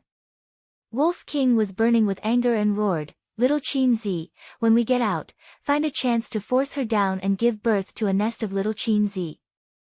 Let's see how she can be so awesome in the future." "A nest?" Qin Feiyang's face darkened, and he directly gave it a slap on the head and said angrily, "Do you think I'm a pig? A nest? If you don't know how to speak, don't say it." Feng Ling Heir frowned and said unkindly, "Are you two talking bad about me? Who dares to talk bad about you, a tigress?" Chapter 167. Although there were many white jade demonic snakes at the bottom of the lake, they shouldn't be able to stop Elder Wan. However, the premise was that Elder Wand could enter the valley. Okay, don't worry. We'll go find him right away. Ling Yunfei responded, turned off the image crystal, and ran toward the entrance of the valley with Feng Ling Air. Wolf King asked, Little Qin Zi, how long do we have to wait before Brother Wolf can openly be presumptuous in Yen City? Qin Feiyang smiled and said, Don't worry, it'll be soon. Wolf King said angrily, Nonsense, how can I not be anxious? Since leaving Iron Ox Town, Brother Wolf has been hiding in this godforsaken place every day. I'm almost depressed. Qin Feiyang rubbed its head and said with a smile, Okay, I know you've been working hard. Let me tell you something. On the day Yi and the first prince get married, I'll announce my true identity. On the day of the wedding? Wolf King was slightly stunned and said in surprise, Are you playing a big game of chess? It's not a big game. It's just a small game. Qin Feiyang's eyes flashed and he turned to look at the pill scripture. After a quick glance, his eyes were fixed on the 3 words, potential pill. Outside, at the entrance of the valley, Ling Yunfei and Feng Ling Air stood on a steep rock and scanned the front. As far as the eye could see, other than the group of sand whales, there was nothing else. Ling Yunfei said, All the sand whales that were chasing Elder One have returned. He should be hiding somewhere to recuperate now. Grandpa Wan, where are you? Feng Ling Air shouted into the void. Elder Wan, answer us if you hear us. Ling Yunfei also shouted. His voice was loud and reverberated in all directions. Whoosh! Soon, a figure of light broke through the air. It was Elder Wan. The blood on his body was still wet. At the same time, those sand whales turned around and looked at Elder Wan, their eyes full of ferocity. Elder Wan didn't dare to get close. He stood in the sky far away and looked down at the 2 of them. He asked, Are you coming out? Ling Yunfei shook his head and said, There's no way out yet, because Jiang Haotian is trapped at the bottom of the lake by the white jade demonic snake. Elder, quickly come in and help him. Trapped at the bottom of the lake. Elder Wan frowned. He glanced at the group of ferocious sand whales and said helplessly, They are blocking the entrance. How can I get in? Feng Ling Air said, Grandpa Wan, please condescend for a moment. Kneel? Elder Wan asked. Ling Yunfei nodded. This, Elder Wan hesitated. Ling Yunfei hurriedly said, Elder Wan, this disciple knows that it is too difficult for you to kneel, but Jiang Haotian is this disciple's only friend. Please help him. Elder Wan remained silent, his brows tightly knitted. Senior sister, what should we do? Ling Yunfei turned to look at Feng Ling Air anxiously. Feng Ling Air said, Go down and prove it to Elder Wan. Prove? Ling Yunfei was stunned, then suddenly realized. He jumped a few times and landed at the entrance. Without hesitation, he knelt on the ground with a face full of sincerity. All the sand whales immediately turned to look at him. When Ling Yunfei bowed 3 times and kowtowed 9 times, the sand whales actually retreated to the side and made a path for him. So magical. Elder Wan was dumbfounded.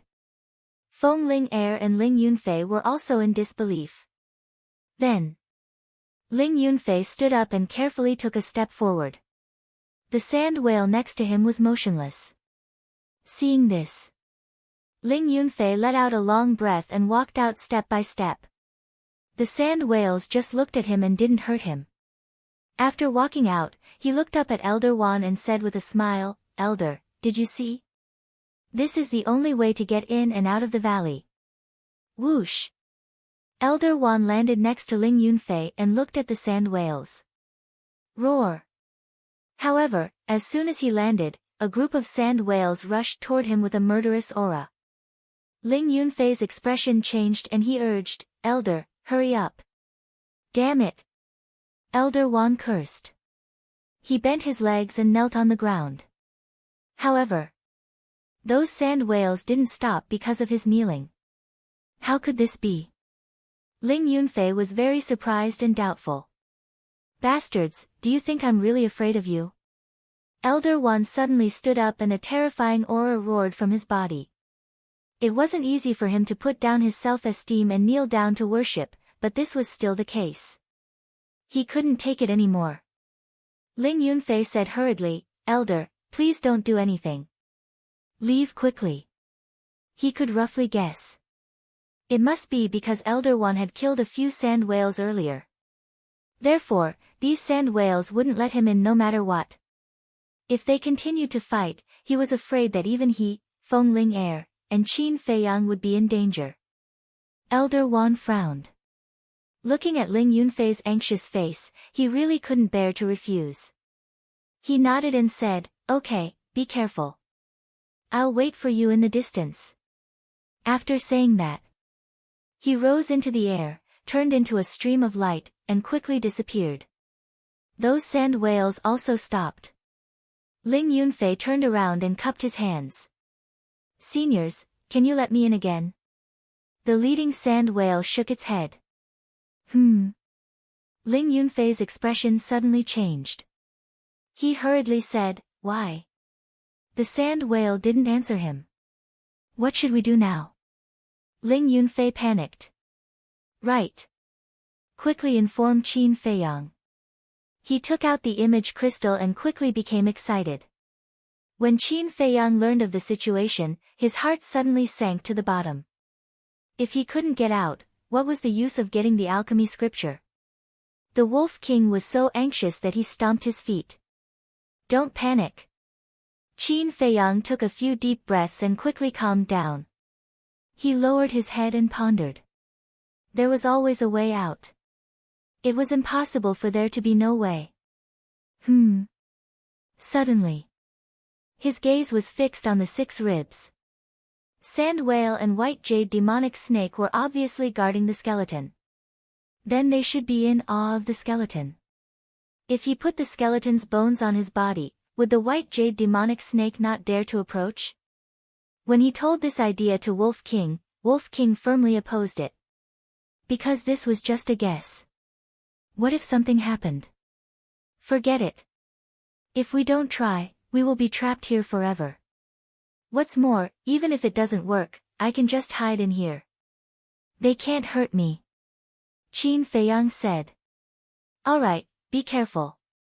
Wolf King warned, feeling very worried. Qin Feiyang nodded, holding 3 ribs in each hand. With a thought, he appeared next to the skeleton. Immediately, he couldn't help but feel his scalp explode. The skeleton was surrounded by white jade demonic snakes. It was so densely packed that even wind couldn't get through. If it was another person, seeing this scene, he would definitely be scared to death. Qin Feiyang was also ready to return to the castle immediately. But he found that those white jade demonic snakes, although fierce, did not approach and surrounded 2 meters away. They did not attack him. In those narrow little eyes, when they saw the ribs in Qin Feiyang's hand, there seemed to be a trace of fear. Is it really as I guessed? Qin Feiyang was stunned. He lowered his head to look at the ribs and slowly lifted them up. Those white jade demonic snakes also retreated, the fear in their eyes was even stronger. Seeing this, Qin Feiyang was ecstatic. Without wasting any time, he swam towards the lake. The white jade demonic snakes in front of him also retreated. Soon, he found another abnormality. In the eyes of the white jade demonic snakes, in addition to awe, there was also a trace of anxiety. Are they afraid that I will take these bones out? Qin Feiyang was puzzled. But now, he was not in the mood to care. As long as he could leave the lake, nothing else mattered. Dozens of breaths passed. Qin Feiyang finally came out of the water and saw the sun again, making him feel as if a lifetime had passed. Whoosh! Dong! The group of white jade demonic snakes was always around him, jumping up and down anxiously. Qin Feiyang ignored them and quickly swam towards the shore. When he climbed ashore, the white jade demonic snakes also followed. Never ending. Qin Feiyang frowned and said, If you don't hurt me, why would I do this? don't pester me anymore. However, those white jade demonic snakes did not listen at all. Who is this person? Is he worthy of these fierce beasts' protection? Qin Feiyang looked back at the lake, full of doubts, and ran towards the entrance. Feng Ling Er was still standing in front of the entrance, racking her brains to think of a way. Hey, why are you still here? Suddenly, a puzzled voice came into her ears. Qin Feiyang. She was refreshed and hurriedly looked up. Her face suddenly turned pale, and she shouted, "Stop!" Qin Feiyang stopped and looked at her in confusion. The distance between the two was only a dozen meters. First, tell me clearly, what is this situation? Feng Ling Er was very surprised. Thousands of white jade demonic snakes surrounded him but did not hurt him. This was simply a strange story in the world. It's all thanks to them. Qin Feiyang grinned and waved the 6 ribs. Feng Ling Er frowned. I told you that these bones are treasures, but you don't believe me. Qin Feiyang shrugged helplessly. Feng Ling Er's mind was in a mess. Since when could even the bones of the dead be called treasures? Wasn't it too ridiculous? Hiss. At this moment, a white jade demonic snake, with a harsh hiss, rushed towards Feng Ling Er. The other white jade demonic snakes also seemed to have received orders and rushed towards Feng Ling Er. Damn it, what's this situation? Feng Ling Er's face was pale. These little things are quite smart. Qin Feiyang murmured. Obviously, the white jade demonic snake wanted to threaten him with Feng Ling Er. Clang! He quickly took out Chang Shui and shouted, whoever dares to move again, I will destroy these bones. The white jade devilish snakes stopped in unison and turned their heads to look at Qin Feiyang. There was actually a trace of pleading in their cold eyes. Get out of the way. Qin Feiyang shouted coldly. Now, he certainly could not give the 6 ribs to them. Otherwise, he and Feng Ling Er would be finished. However, the white jade demonic snakes did not get out of the way, as if they were in a stalemate with him. Roar! A sand whale suddenly let out a furious roar. The white jade demonic snakes finally got out of the way. Qin Feiyang hurried over and joined Feng Ling Er. Feng Ling Er said in surprise, Scoundrel brat, what the hell is this dead person's bone in your hand? Let's go out first. Chapter 168. Feng Ling Er looked at Qin Feiyang with disdain. Wasn't it just a few broken bones? Was there a need to act like, with the bone in hand, I have the world? Besides, these sand whales were not something that the white jade magic snake could compare to. They were all existences at the War Emperor level, would they buy this? However, the next moment, she was dumbfounded. The sand whales that were blocking the entrance all retreated, making a wide path. Qin Feiyang frowned, what are you standing there for? Hurry up and leave. Oh. Feng Ling Er nodded her head, took a step forward, and ran towards Ling Yunfei. Qin Feiyang followed closely behind. The white jade magic snake and the sand whale also followed behind them. The scene was extremely vast. After the 3 of them met up, Ling Yunfei anxiously looked at Qin Feiyang and asked, are you alright? I won't die, let's go. Qin Feiyang smiled and urged. Feng Ling Er turned her head to look at the group of fierce beasts behind her, and said worriedly, I'm afraid that no matter where we go, they will follow us. Qin Feiyang frowned, and said, call Elder Wan over. Feng Ling Er shouted, Grandpa Wan, come over quickly. Not long later, Elder Wan broke through the air and arrived. When he saw the scene, his old eyes were filled with bewilderment. Shua! He vigilantly landed beside the 3 of them, looked at Qin Feiyang, and asked, Stinking brat, tell me honestly, what did you do to anger the heavens? Let's go first. Qin Feiyang said in a low voice. Elder Wan nodded, waved his old hand, and swept up the 3 of them into the sky. Roar! Dozens of sand whales roared towards the sky, bringing with them a world-shaking might as they rushed into the sky, chasing after the four of them. The group of white jade magic snake also chased after them in the desert like a madman. Elder Wan said in shock and anger, "Bastard, what exactly did you do?" Qin Feiyang said, "It's because of these bones." Elder Wan frowned. He grabbed a rib and examined it carefully. Several breaths later, his eyes shone brightly and his old face was filled with shock. This old man has never seen such hard human bones before. If it can be forged into a weapon, it will definitely be invincible and invincible. Elder Wan said excitedly. Feng Ling-er and Ling Yunfei looked at each other in disbelief. Elder Wan turned to look at Qin Feiyang and asked with a beaming smile, "Haotian, do you think you can?" without waiting for him to finish speaking. Qin Feiyang snatched it over and put it into his qianquan bag. He smiled and said, "Elder, don't be in such a hurry. We can discuss it slowly after we return." All right. Elder Wan nodded, but there was a glint in his eyes. Behind him, bestial roars shook the heavens. His ferocious might covered the sky and covered the earth. Their faces turned pale. Feng Ling-er said anxiously, "Grandpa Wan, they're still chasing after us. What should we do?" "Unless we return the bones to them," but Elder Wan frowned. It was obvious that he was reluctant. Ling Yunfei looked at Qin Feiyang. Qin Feiyang shook his head without leaving a trace. He understood what Ling Yunfei meant and took everyone to hide in the castle. But now, Wolf King was inside. Once Elder Wan went in, he would definitely associate it with his true identity. After all, this old man was the law-enforcing elder of the martial imperial palace.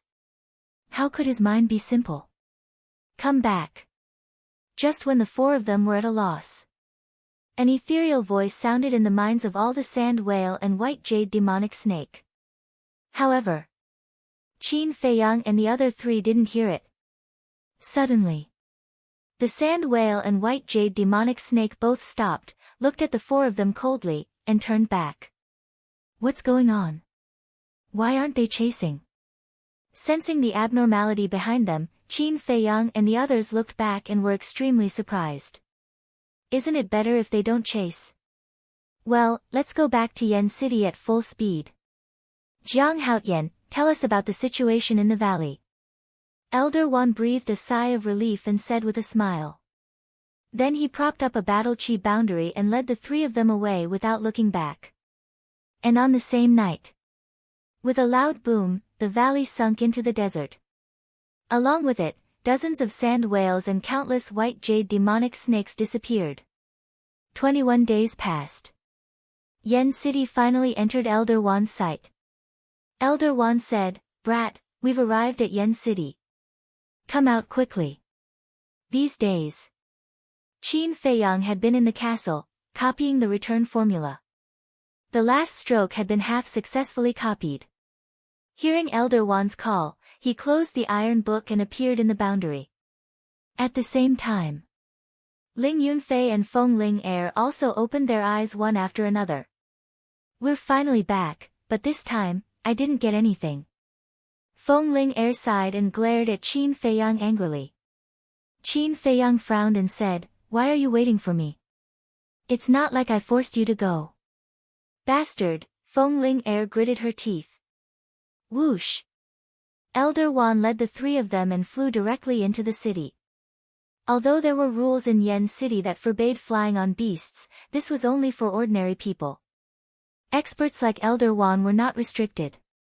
And the news of Qin Feiyang's return immediately spread like wildfire in Yen City. For a time, spies from various forces rushed to the Martial Imperial Hall. It could be said that the clouds were moving from all directions. Martial Imperial Hall. Conference Hall. The beautiful woman had been waiting for a long time. When Qin Feiyang and the other two entered, they were immediately scolded. The three of them were also unprecedentedly obedient, lowering their heads and silently being scolded. A moment later, the beautiful woman seemed to be thirsty. She picked up the teacup, took a sip, and asked, "Do you dare to sneak out again in the future?" The three of them shook their heads. The beautiful woman said, "Since you know your mistake, then don't go to the pig cage." What? The three of them were stunned. Ling Yunfei asked, "Elder, you really got a pig cage?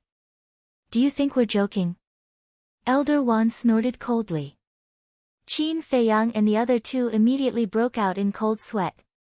Fortunately, they were not stubborn. Otherwise, they would really go to the pig cage for a while. It was scary just thinking about it. The beautiful woman waved her hand and said, "All right, you can leave. I still have something to discuss with Elder Wan." "Wait."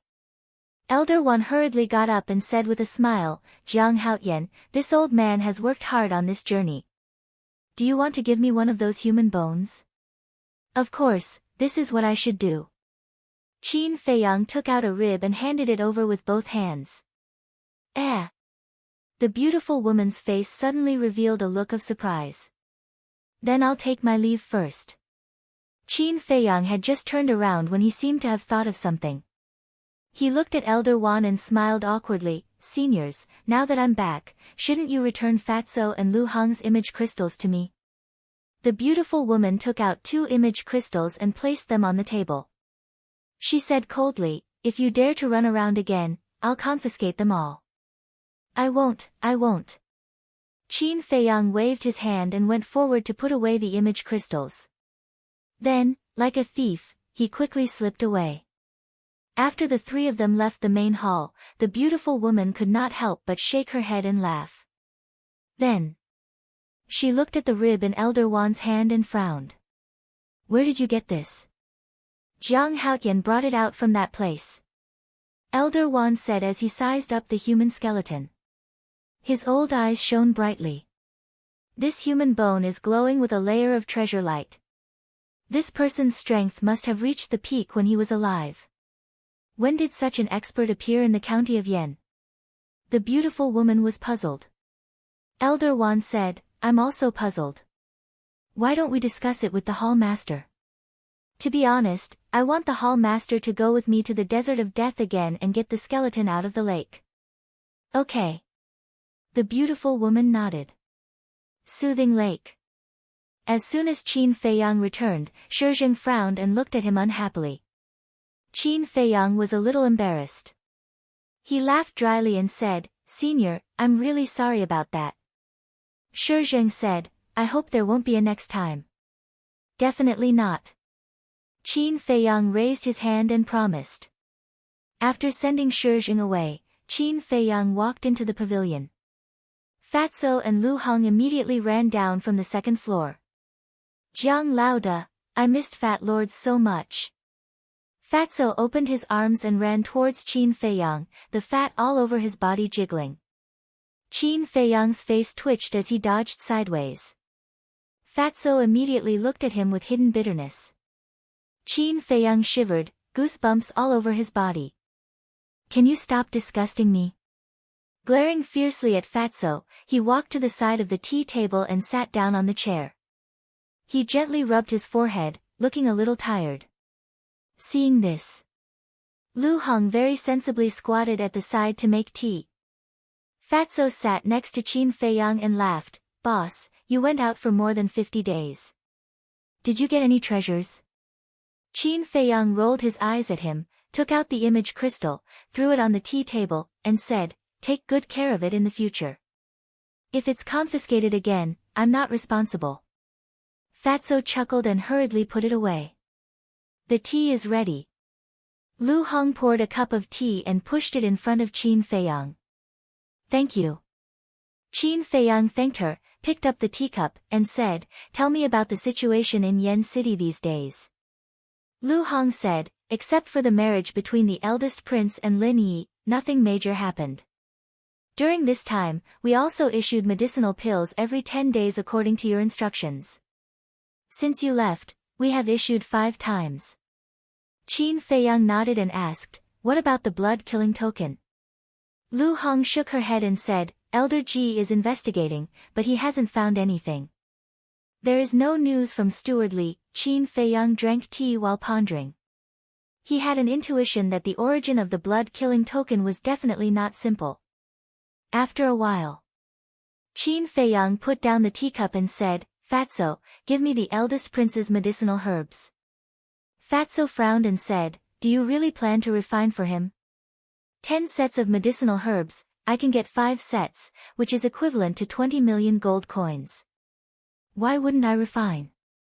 It's just that it's not so easy to take away these superb scarlet fire-colored glass pills. But this royal family is really rich. They actually used 5 superb scarlet fire-colored glass pills as a betrothal gift."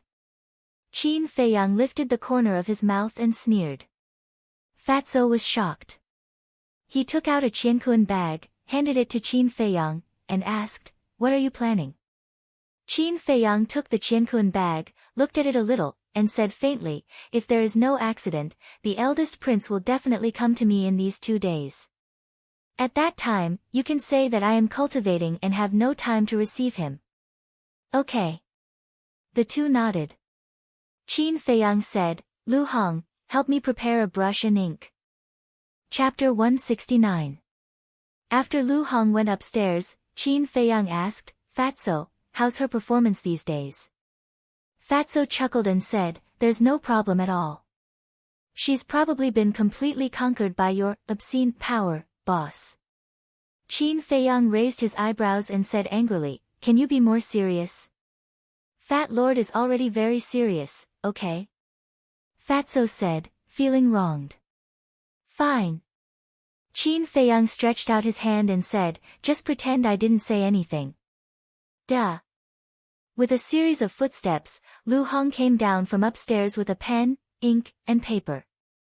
She came to the tea table and neatly placed them in front of Qin Feiyang. Then she sat aside and helped to grind the ink. She looked like a well-behaved little maid. Qin Feiyang observed Lu Hong for a moment and said with a faint smile, "Actually, you don't have to lower yourself. We can get along like friends, but the premise is that you don't do anything bad to me." Lu Hong was taken aback and asked, "Is it really okay?" "Of course," Qin Feiyang said with a smile. Lu Hong also smiled, her face glowing. Not to mention, it was quite charming. In fact, Lu Hong's beauty was not bad. It was just that in the past, she often wore heavy makeup, which covered her essence. Because at that time, she had no strength or background. If she wanted to survive and go further, she had to give up her dignity in this way to please others. And since she followed Qin Feiyang, she no longer had to please others. She also slowly realized that she could live so easily. So gradually, she didn't care much about her appearance, which made her more charming. Qin Feiyang shook his head and smiled. He took 2 pieces of blank paper and wrote with a pen. After a while, he made 2 lists. Then, he took out his qiankuan bag and threw it to Fatso, saying, "Take a look. See if there are any of the herbs on this list in my qiankuan bag." "All right." Fatso immediately picked up the 2 pieces of paper and checked them carefully.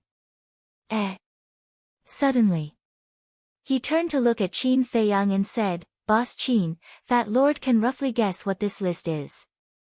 It should be illusory form pills, but why can't Fat Lord understand this list?" "This is a potential pill," Qin Feiyang said. As he spoke, 2 beams of light burst out from his eyes. "Potential pill?"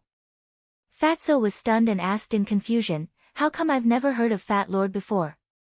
Qin Feiyang said, "Not just you, even I haven't heard of it before. Hurry up and look for it." "Oh." Fatso responded and busied himself with a belly full of doubts. Qin Feiyang pondered for a moment, then turned to look at Lu Hong and said, "I want to talk to you about something." "What is it?" Seeing Qin Feiyang's serious expression, Lu Hong could not help but become nervous. Qin Feiyang said, "Actually, my real name is not Jiang Haoyan, but Qin Feiyang." "What?" Lu Hong suddenly stood up and looked at him in shock.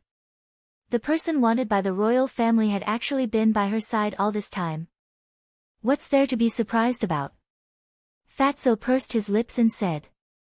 You know about it too. Lu Hong's face was filled with astonishment.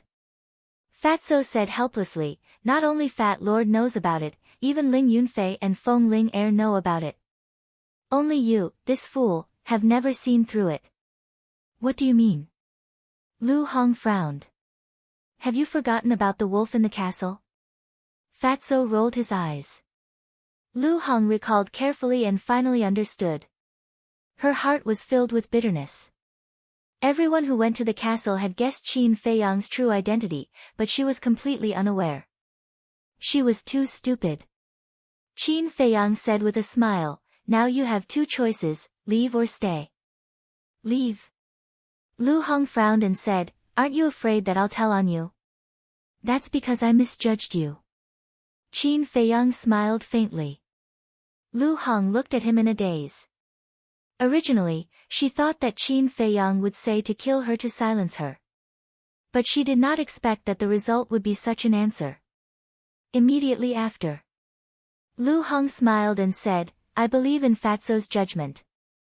Fatso often whispered in her ear that Qin Feiyang was not a simple person. Perhaps this was an opportunity given to her by God, a way out. She was willing to bet on this. Fatso smiled and said, Fat Lord also has times when he misjudges. Lu Hong said with a smile, then I can only accept my fate. Ah. Fatso was stunned, then shook his head and laughed. He gave Lu Hong a thumbs up, his eyes full of praise. Lu Hong also never expected this ending. Once, she hated Qin Feiyang. Because back then in the pill hall, Qin Feiyang slapped her mercilessly and even almost killed her. Originally, she thought that they would be enemies forever. Unexpectedly, they became friends today. It was as if the heavens were playing a huge joke on her. And Qin Feiyang was also very satisfied with Lu Hong's performance. He took out a top-grade red fire-colored glass pill and handed it over with a smile, take it. In this way, Qin Feiyang only had 5 pills left. Thank you. Lu Hong took the top-grade red fire-colored glass pill, her hands were trembling. She had been longing for this pill for a long time. Now that she finally got it, she felt like she was dreaming. Qin Feiyang said, oh right, prepare 2 more bamboo slips. Lu Hong was stunned and asked doubtfully, prepare the bamboo slips for what? Fatso rolled his eyes and said, nonsense, of course it's to give you a perfect martial skill. Lu Hong's delicate body trembled, her eyes were filled with tears, and her vision became blurred. A perfect martial skill, she didn't even dare to think about it before. Because that was an extravagant hope. It was impossible to achieve in a lifetime. But now, the person in front of her not only gave her a top-grade red fire-colored glass pill, but also a perfect martial skill. Was this really not a dream? Why? You don't want it? Then I won't force you. Qin Feiyang teased. Think about it, I'll go get the bamboo slips now. Lu Hong hurriedly nodded and ran upstairs happily. Fatso sighed, she's so easily moved, seems like she's quite simple.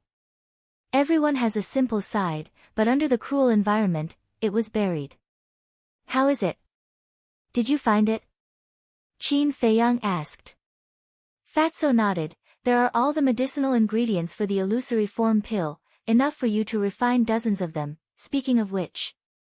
A trace of suspicion crawled up in Fatso's eyes, and he frowned, but there are a total of 33 kinds of medicinal ingredients for this potential pill, and there are only 2 kinds in the universe bag. I say, boss, what kind of potential pill does it have? Fatso looked at him in confusion. It's a secret for now. Qin Feiyang smiled mysteriously. At this time, Lu Hong took 2 bamboo slips and walked downstairs. The perfect martial skill that Qin Feiyang gave to Lu Hong was the mystic moon palm and gale steps. After copying it, he stood up and put away the universe bag, and said to the 2 of them, no matter what, you have to help me find the medicinal ingredients for the potential pill within 3 months, no matter the cost. All right. The 2 of them nodded. Also, if anyone asks, don't say the words potential pill. Qin Feiyang warned and then went to the castle. He first refined a illusory form pill and returned to Jiang Haotian's appearance. Then, he began to refine the 10 scarlet fire-colored glass pills. Outside, Fatso frowned and said, Qin Feiyang doesn't seem to be joking this time. When has he ever joked? Lu Hong rolled her eyes at him, lowered her head and muttered to herself for a while, then said, find a chance to go to the treasure pavilion and ask Manager Li, that's easy. Fat Lord will go find a disciple of the Martial Imperial Palace and send a message to Manager Li. You take care of things here. After Fatso finished speaking, he got up and left in a hurry. In the evening, Manager Li came to the soothing lake.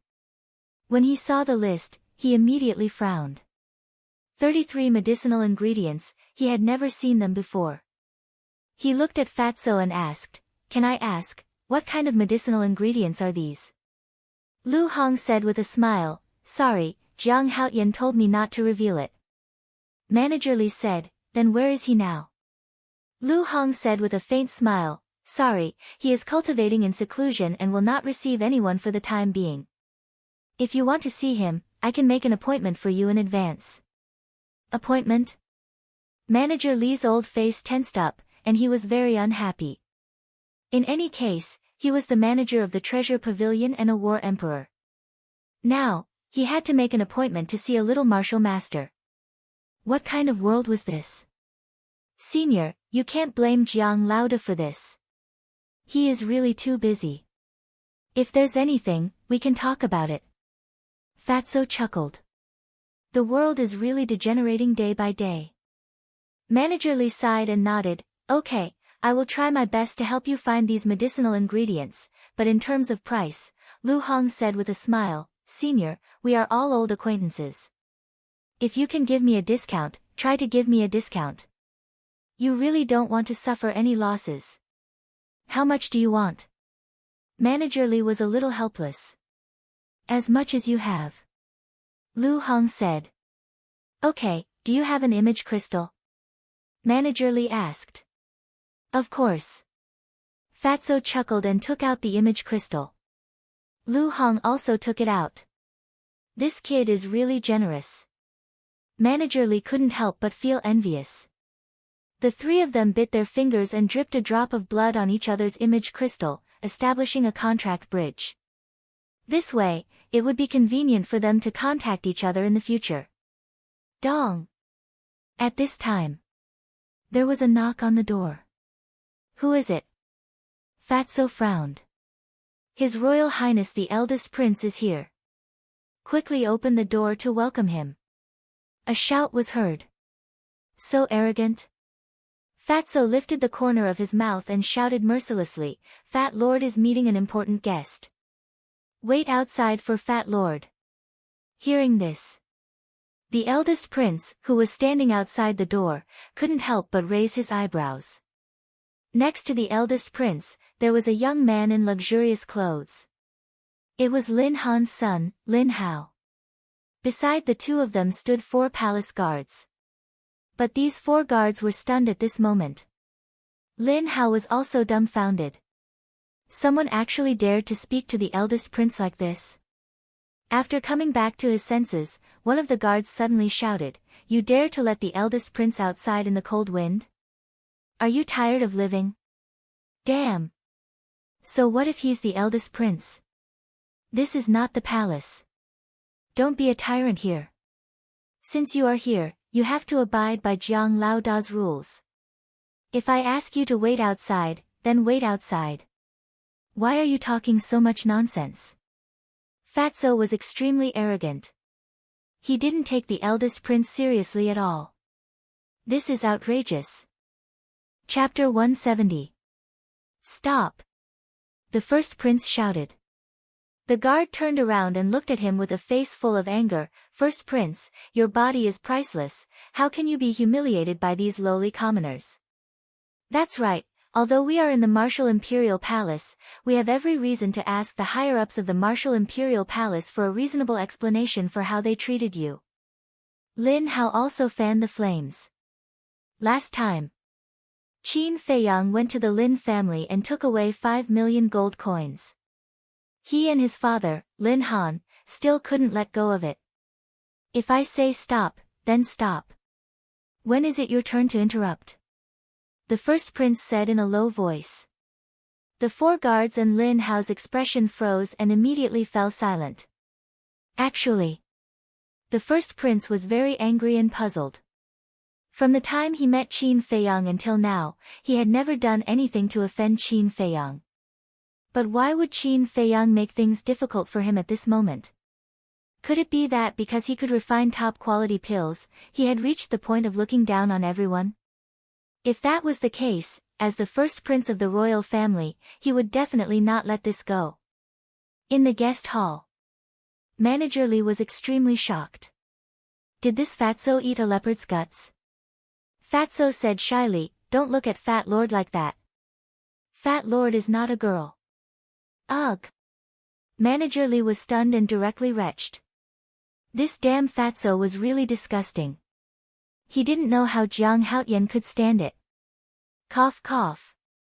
He coughed and said in a low voice, Fatso, although the first prince doesn't dare to do anything to you in the Martial Imperial Palace, if you leave the Martial Imperial Palace, with his identity and status, he has 100 ways to kill you. You'd better keep a low profile. Fatso said disdainfully, TSK, only 100 ways. If he dares to provoke Fat Lord has 10,000 ways to teach him how to behave. Manager Li's face twitched, and he had the urge to beat Fatso up. It seemed that he couldn't stay in this place any longer. He didn't want to lose control and beat up Fatso. This old man is leaving. You don't have to send me off. After putting away the image crystal, Manager Li turned around and left in a hurry. Senior, please wait a moment. At this moment, Lu Hong opened her mouth and earnestly requested, I hope that you can help us gather these herbs within 3 months. 3 months? Manager Li frowned and nodded, all right, I'll start dealing with it when I get back. Lu Hong walked over and opened the door. She stepped aside and said with a smile, Senior, take care. Manager Li walked to the door and smiled at the first prince. The first prince bowed in a very humble manner. After that, Manager Li walked out and left the soothing lake without looking back. Only then did Lu Hong look at the first prince. She bowed and asked, Your Highness, is there anything I can help you with? Lin Hao said angrily, Are you going to let the first prince stand here forever? Who are you? Lu Hong furrowed her brows. Lin Hao said proudly, I'm the first young master of the Lin family, Lin Hao. I've heard a lot about you, young Master Lin.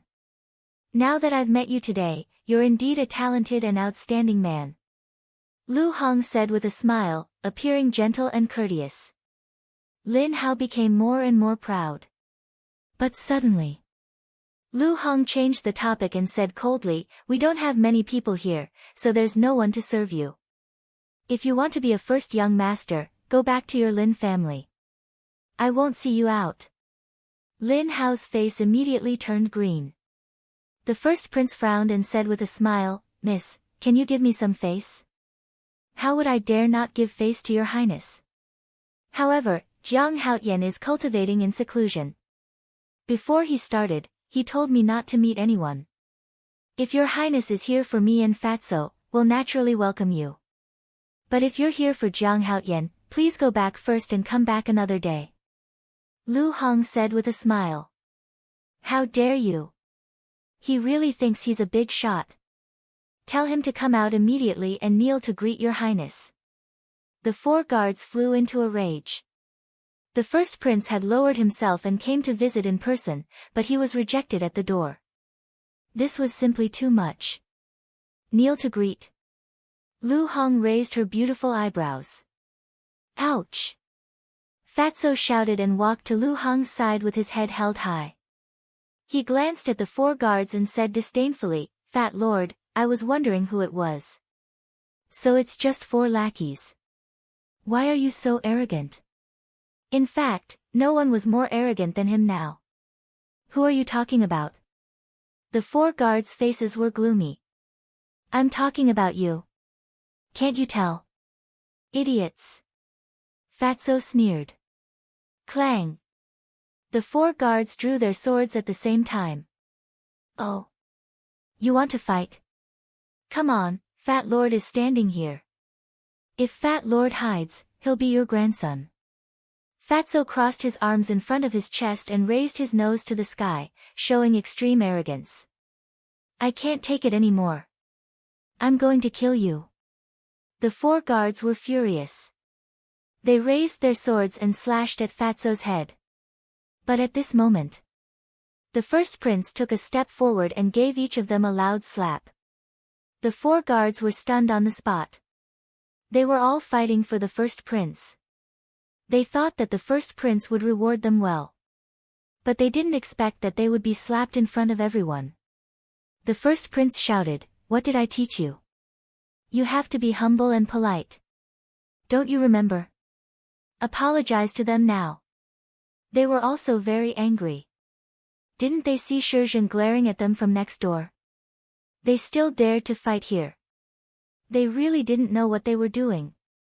I'm sorry, both of you. It's our fault. Please forgive us. The 4 guards didn't dare to hesitate and hurriedly bowed to Fatso and Lin Hao to apologize. Fatso smiled disdainfully and looked at the first prince.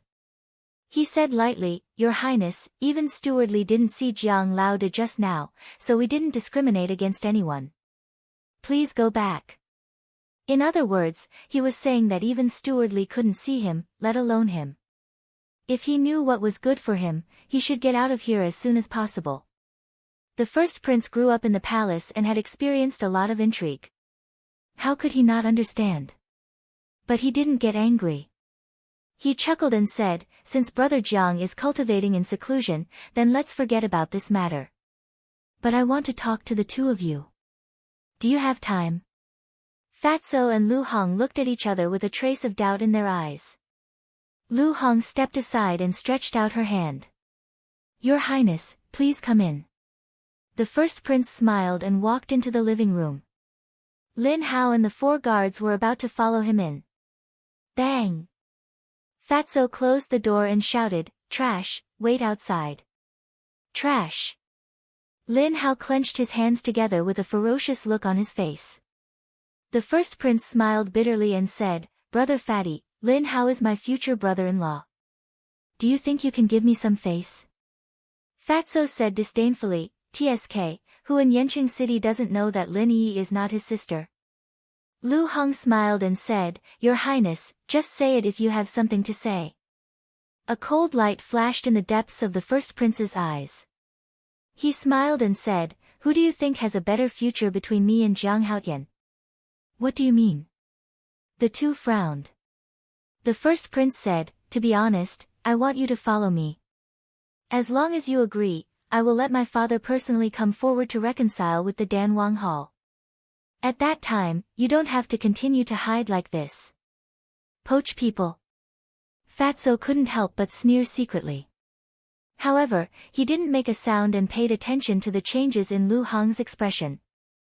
Lu Hong was also a little surprised. But she didn't show any expression of being moved. After a little hesitation, she smiled and said, "Your Highness, I don't believe that a pie will fall from the sky. You are all smart people." The first prince smiled and said, "I want you to be undercover around Jiang Haotian and help me control his whereabouts." Fatso joked, "We haven't agreed yet, and you have already told us your purpose. Aren't you too confident?" Although Jiang Haotian is a superb alchemist, he has no background and is not strong. If one day, Martial Emperor Hall no longer protects him, will he have a good end? You also know that the Danwang Hall will definitely not let him go. But I am different. I have the entire royal family behind me. Even if I make a big mistake, I will be safe and sound. You too, you are sensible people.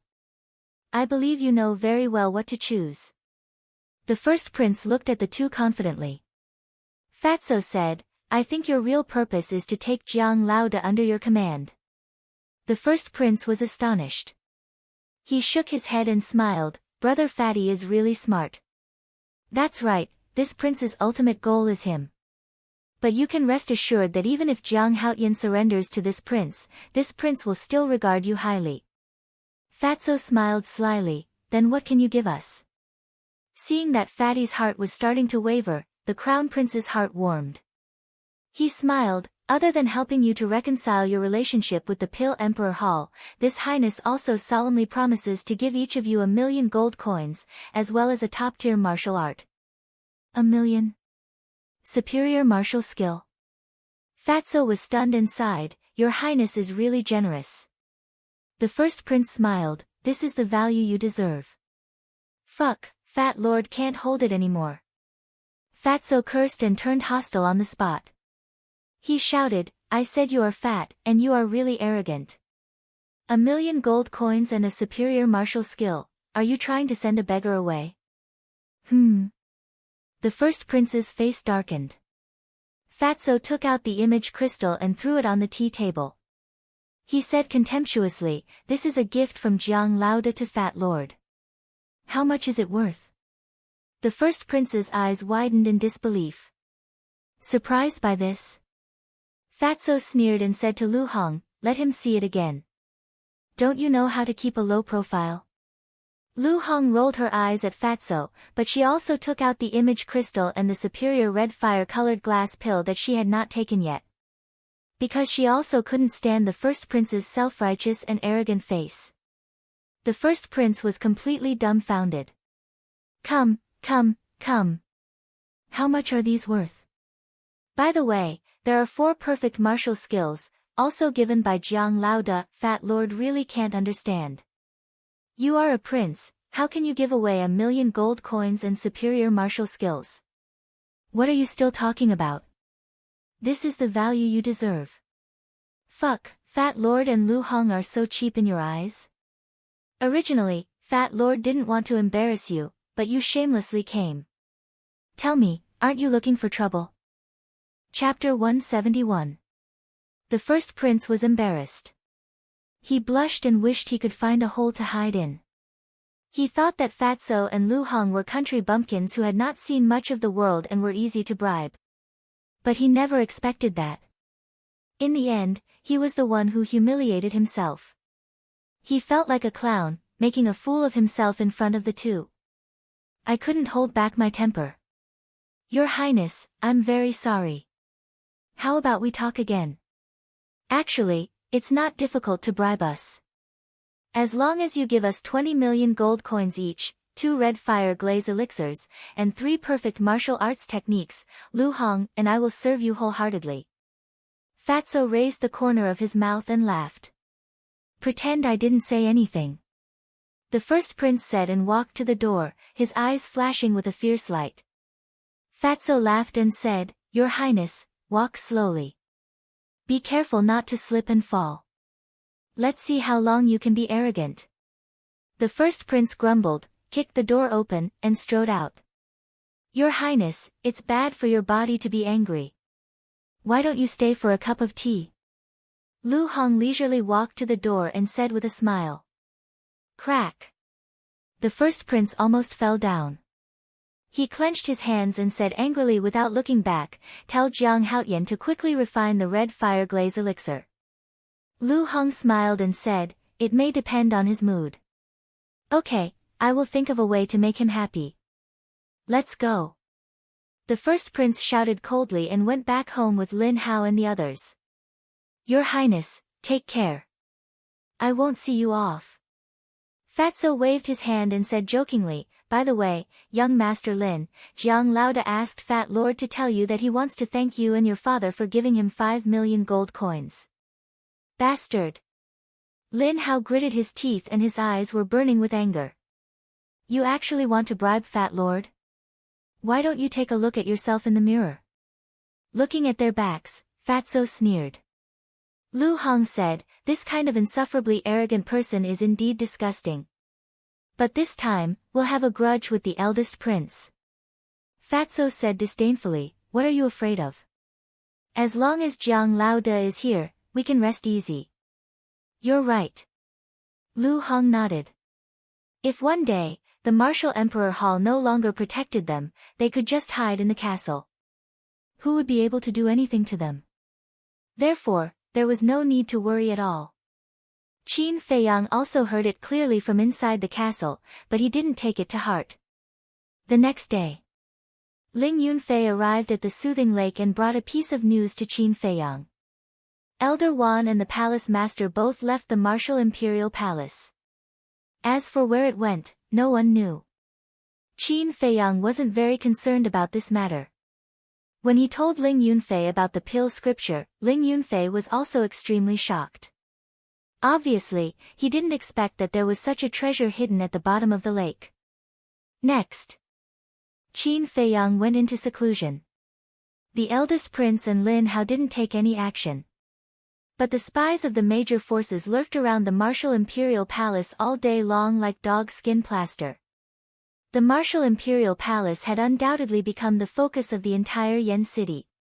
But as the source, Qin Feiyang, seemed to have disappeared from the world.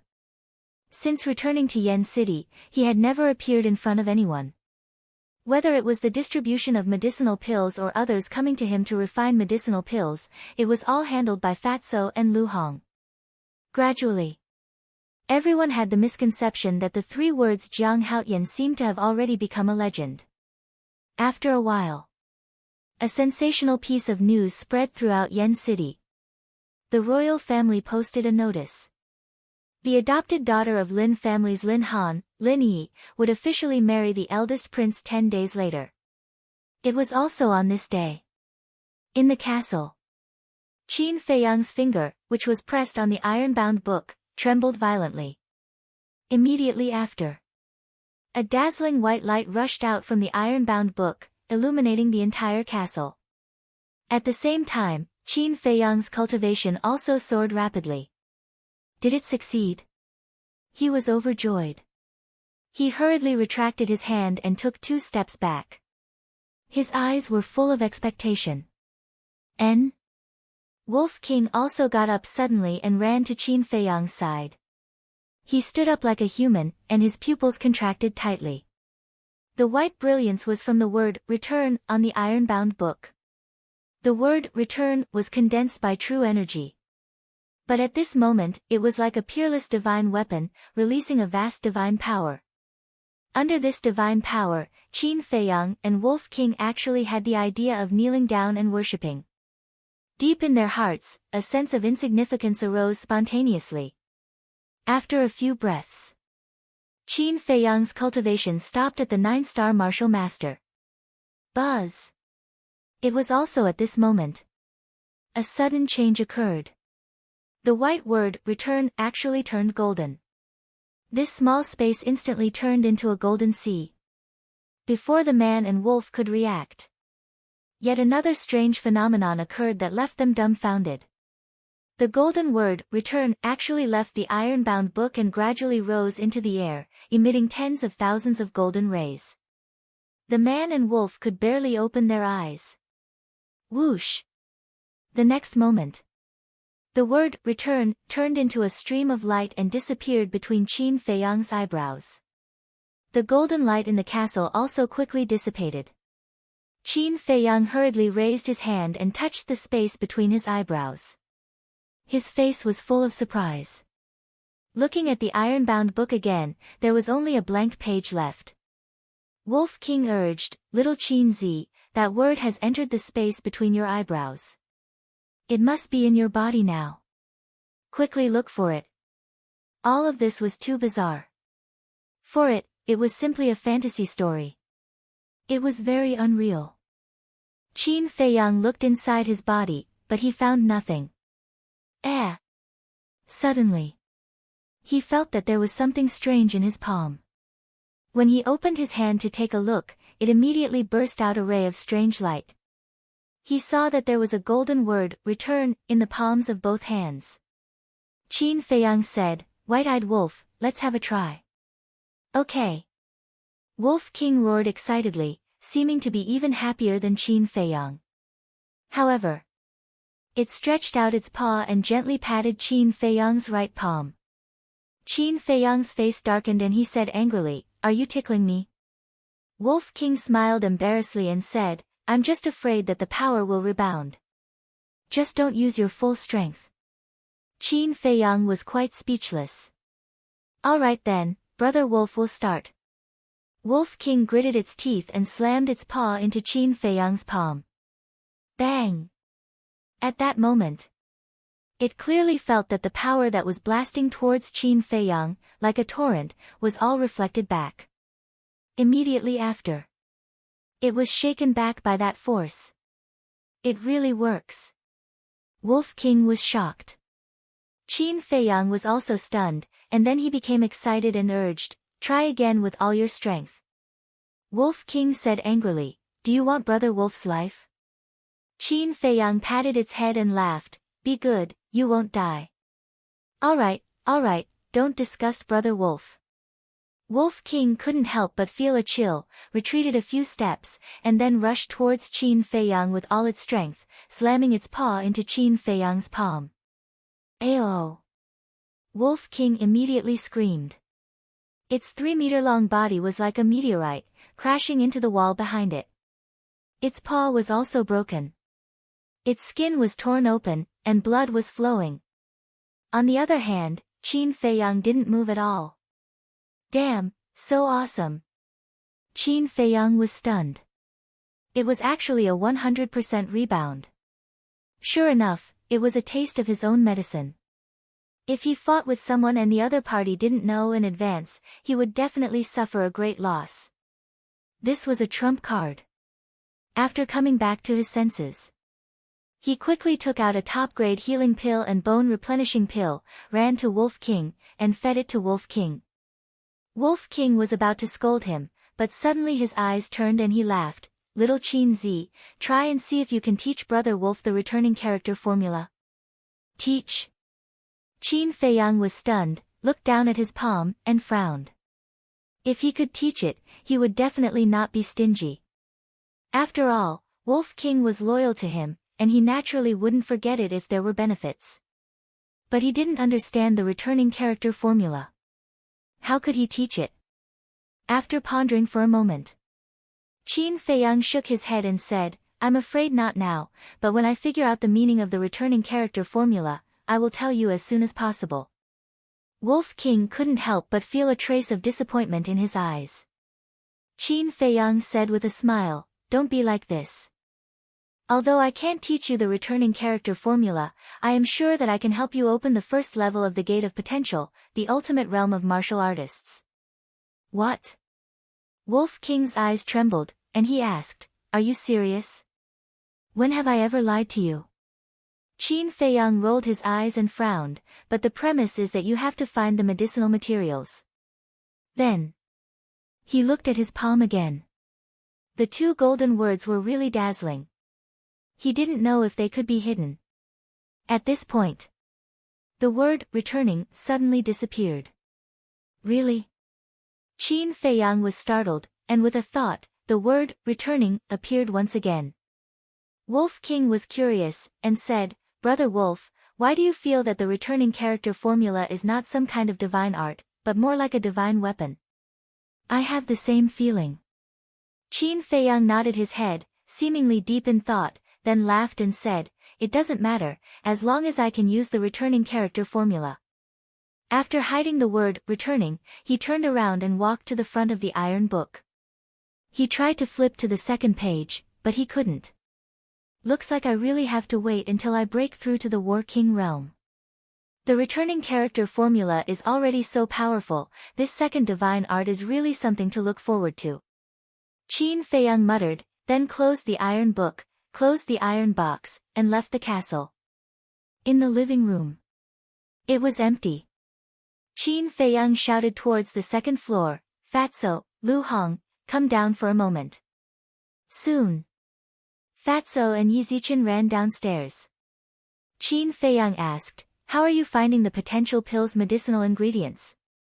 Ask Manager Li directly."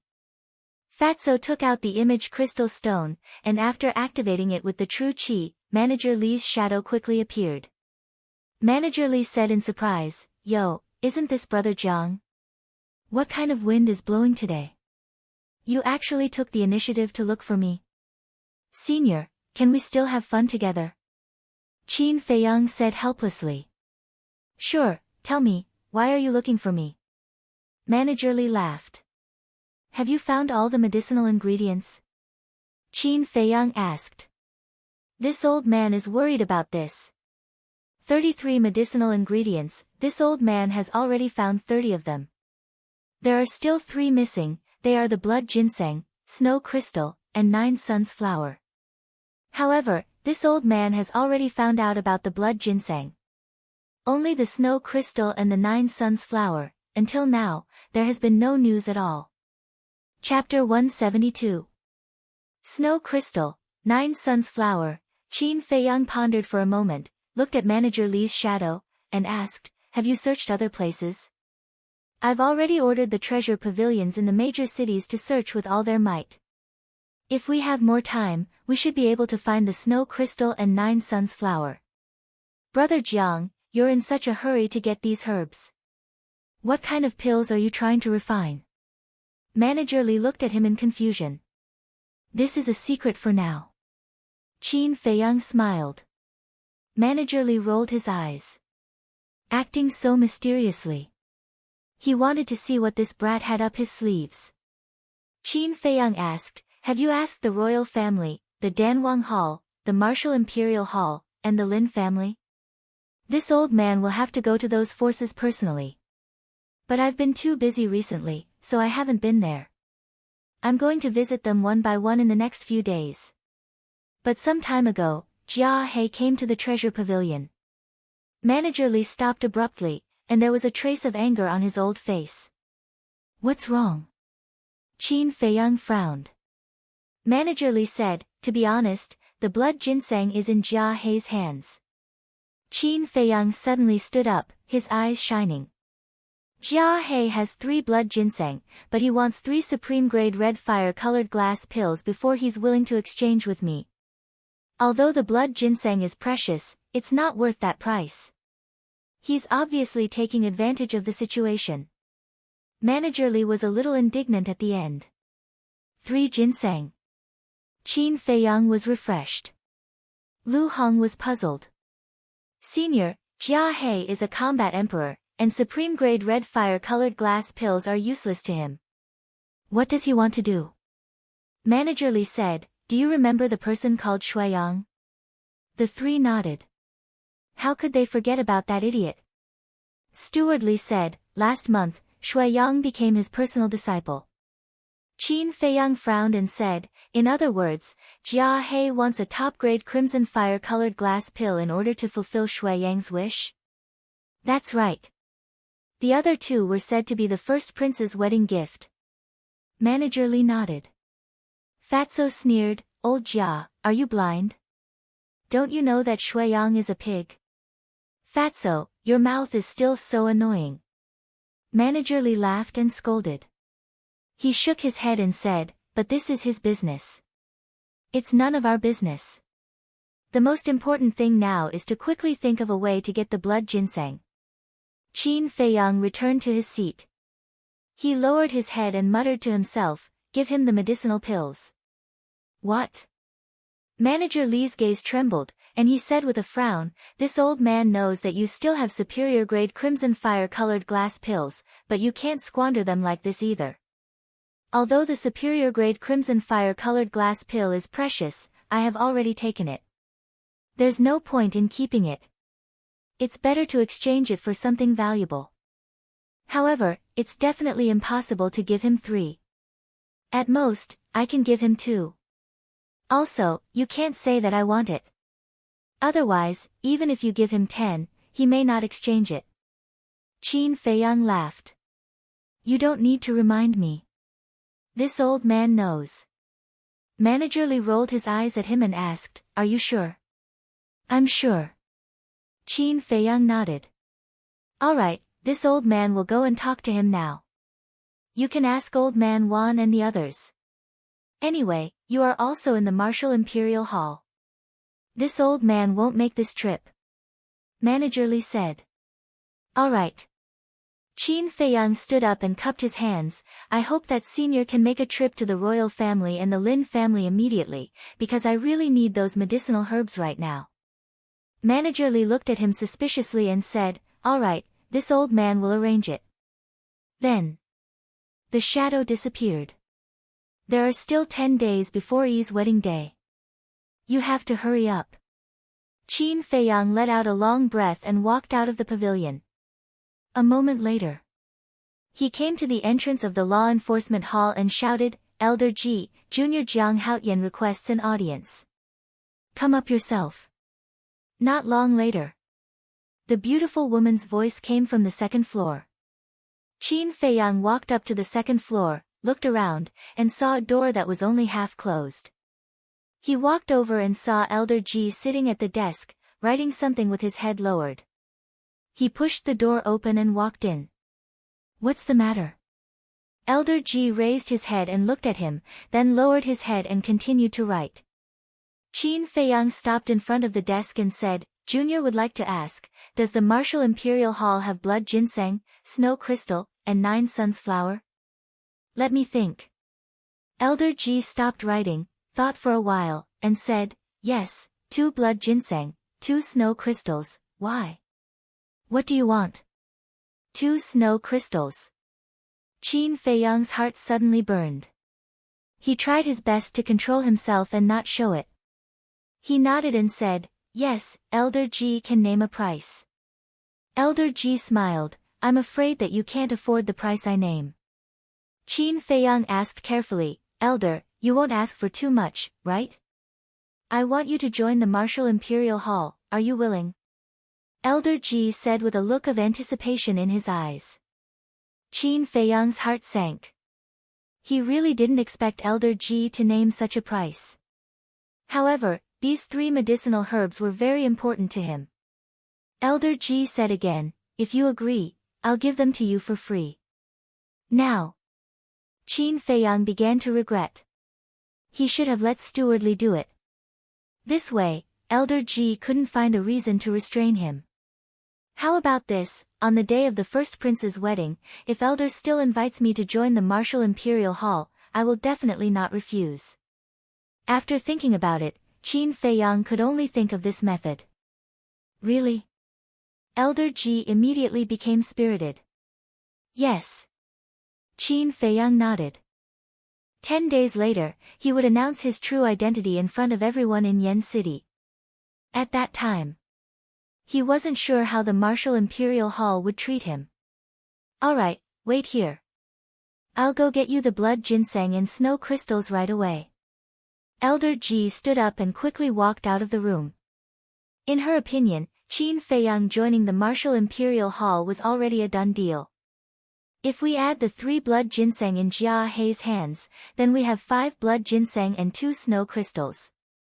As long as I find 2 more 9 suns flowers, I can refine 2 potential pills. Qin Feiyang was excited just thinking about it. Suddenly, he noticed a blood-colored token on the desk. It was the blood slaughter token. Reaching out to grab it, he looked at it carefully. The beautiful woman quickly returned with 2 jade boxes in her hands. She placed them on the desk and smiled, "These are what you want. I've taken a look. They are even rarer than the scarlet glass tree. I've paid such a huge price, don't go back on your words when the time comes." "Do I dare?" Qin Feiyang smiled bitterly and opened the first jade box. Rays of blood-colored light bloomed. Within the blood-colored light, there were 2 medicinal herbs lying quietly. It was half the length of a chopstick and its shape was similar to ginseng and fire ginseng. However, its entire body was blood red, as if it had just been soaked in blood, giving off a terrifying feeling. It was the blood ginseng. Qin Feiyang suppressed the excitement in his heart and opened the other jade box. A gust of cold air suddenly hit him in the face.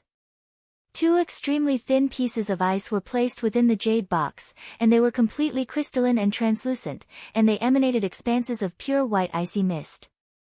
These were snow crystals. In fact, they were also ice cubes. But unlike ordinary ice cubes, snow crystals were born in extremely cold places and gradually condensed from cold air. The process would take at least more than 10 years. Although they were also ice, they would not melt as long as they were sealed well and were not exposed to the scorching sun. After confirming that there were no mistakes, Qin Feiyang closed the lid of the box quietly and kept it in his Qianquan bag. Immediately after, he looked down at the blood-killing token in his hands and frowned. Elder Ji, it has been so long. Haven't you found out its origin? Elder Ji sighed. There are no clues at all. How can we find out? Qin Feiyang placed the blood-killing token on the table and smiled. Remember to tell me when you find out. Yes. Elder Ji nodded. I'll take my leave then. Qin Feiyang cupped his fists and turned to leave. Elder Ji's eyes flickered as he asked, the royal family is preparing to hold a competition.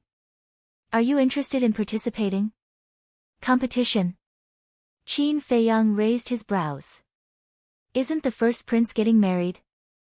Therefore, the king of Yen ordered to hold a competition for young people. The top 10 people will compete on the day of the first prince's wedding in front of all the big shots in Yen City. The top 3 people will receive generous rewards and can also participate in the royal banquet that night.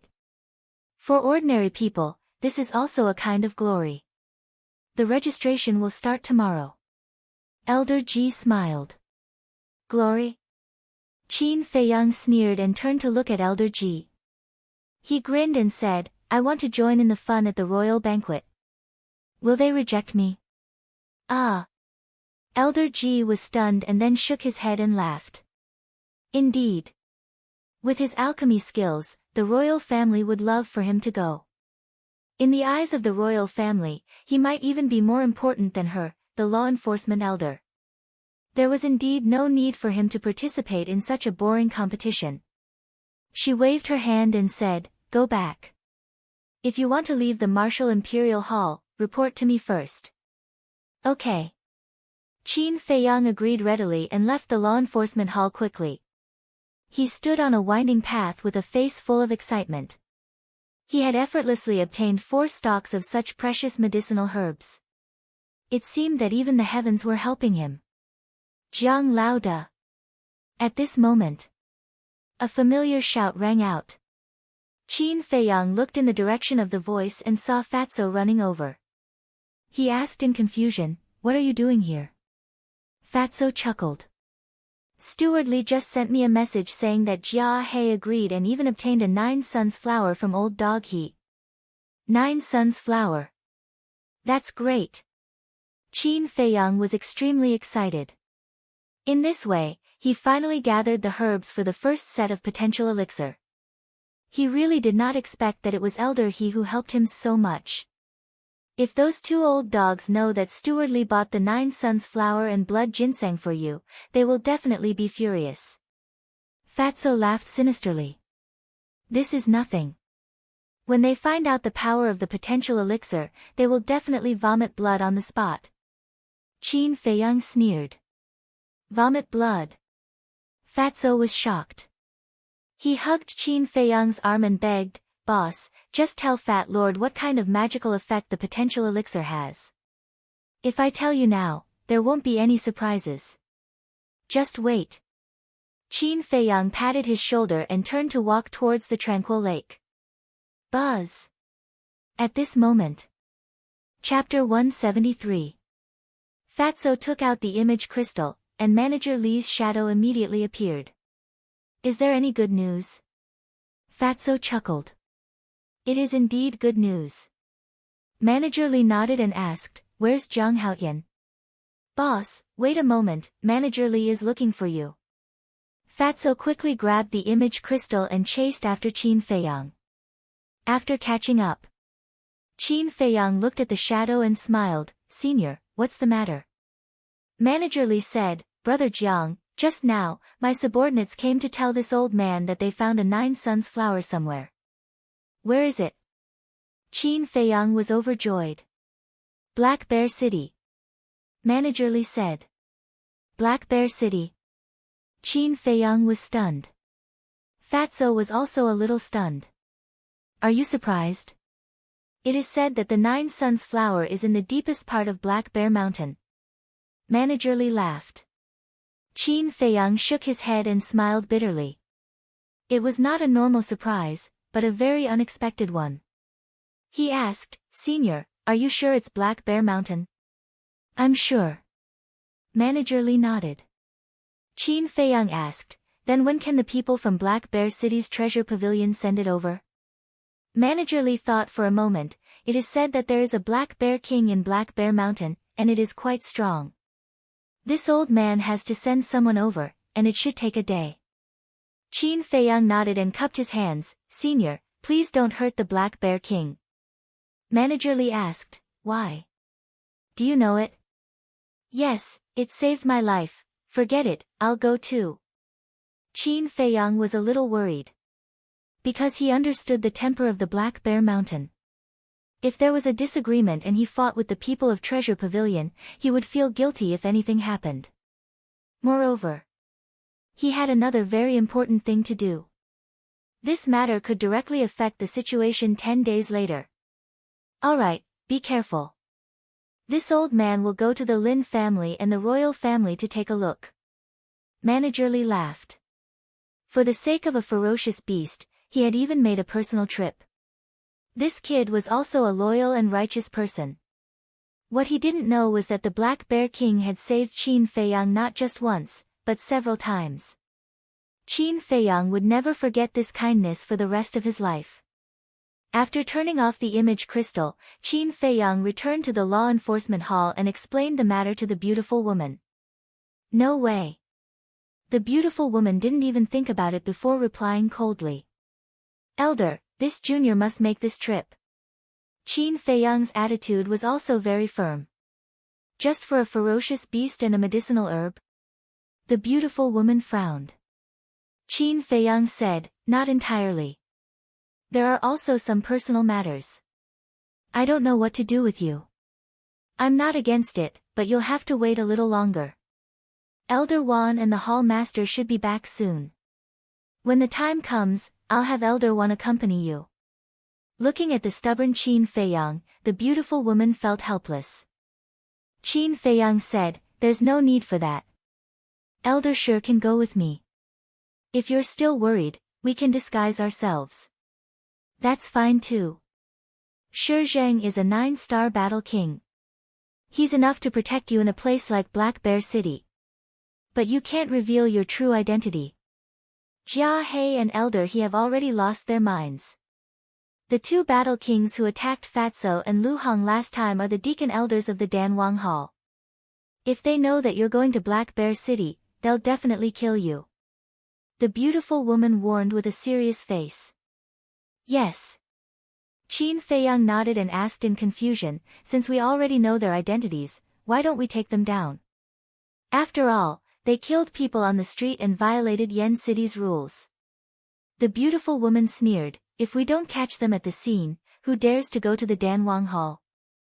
In short, strength is the way of the king. It was a realistic question. But this world was always so realistic. Instead of blaming the heavens and blaming others, it was better to put in more effort and cultivate diligently.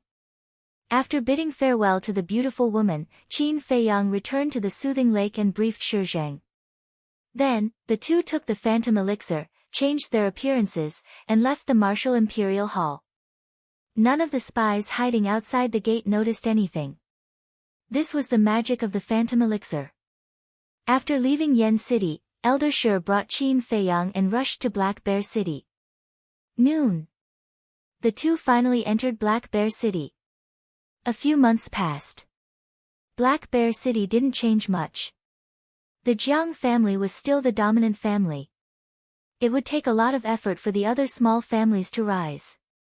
Treasure Pavilion. VIP Room. Qin Feiyang and Shi Zheng sat at the tea table. Beside them was a man in purple who was serving them. It was the pavilion master of Black Bear City's Treasure Pavilion. He poured tea and asked, may I know your names? What business do you have with this pay? Qin Feiyang said, 9 Suns Flower. The pavilion master's eyes narrowed. Qin Feiyang smiled, don't be nervous. This news was told to me by Manager Li, you're from Yen City? The pavilion master suddenly raised his head and looked at the two in surprise. Qin Feiyang nodded and smiled, Pavilion Master Pei, we're in a hurry. Let's not drink tea. Just tell us the location of the Nine Suns flower. The pavilion master looked at the two in silence with a trace of vigilance. Qin Feiyang smiled bitterly, we really don't have any bad intentions. If you don't believe me, you can ask Manager Li. Wait a moment, I'll be back soon. The pavilion master got up and walked out of the VIP room. Qin Feiyang smiled helplessly at Shi Zheng. Without a doubt, he must have confirmed with Manager Li. After a while, the pavilion master strode back to the VIP room. He cupped his hands and smiled, I've offended you earlier. Please forgive me. It's okay. Qin Feiyang smiled and asked, can you tell us now? The pavilion master said, the Nine Suns flower is in the canyon where the Black Bear King lives. I went there once but was chased out by it. Canyon? Qin Feiyang was stunned. He had also been to the canyon but he didn't see any Nine Suns flower. Right. When he went there that day, it was midnight and he was still unconscious. When he left the canyon, he didn't pay much attention to it. The pavilion master smiled and said, Steward Li has instructed me to take you there. Do you plan to go now or take a rest first? Qin Feiyang said, of course now. After obtaining this Nine Suns flower, he had gathered 2 sets of medicinal ingredients. He and Wolf King could have 1 potential pill each.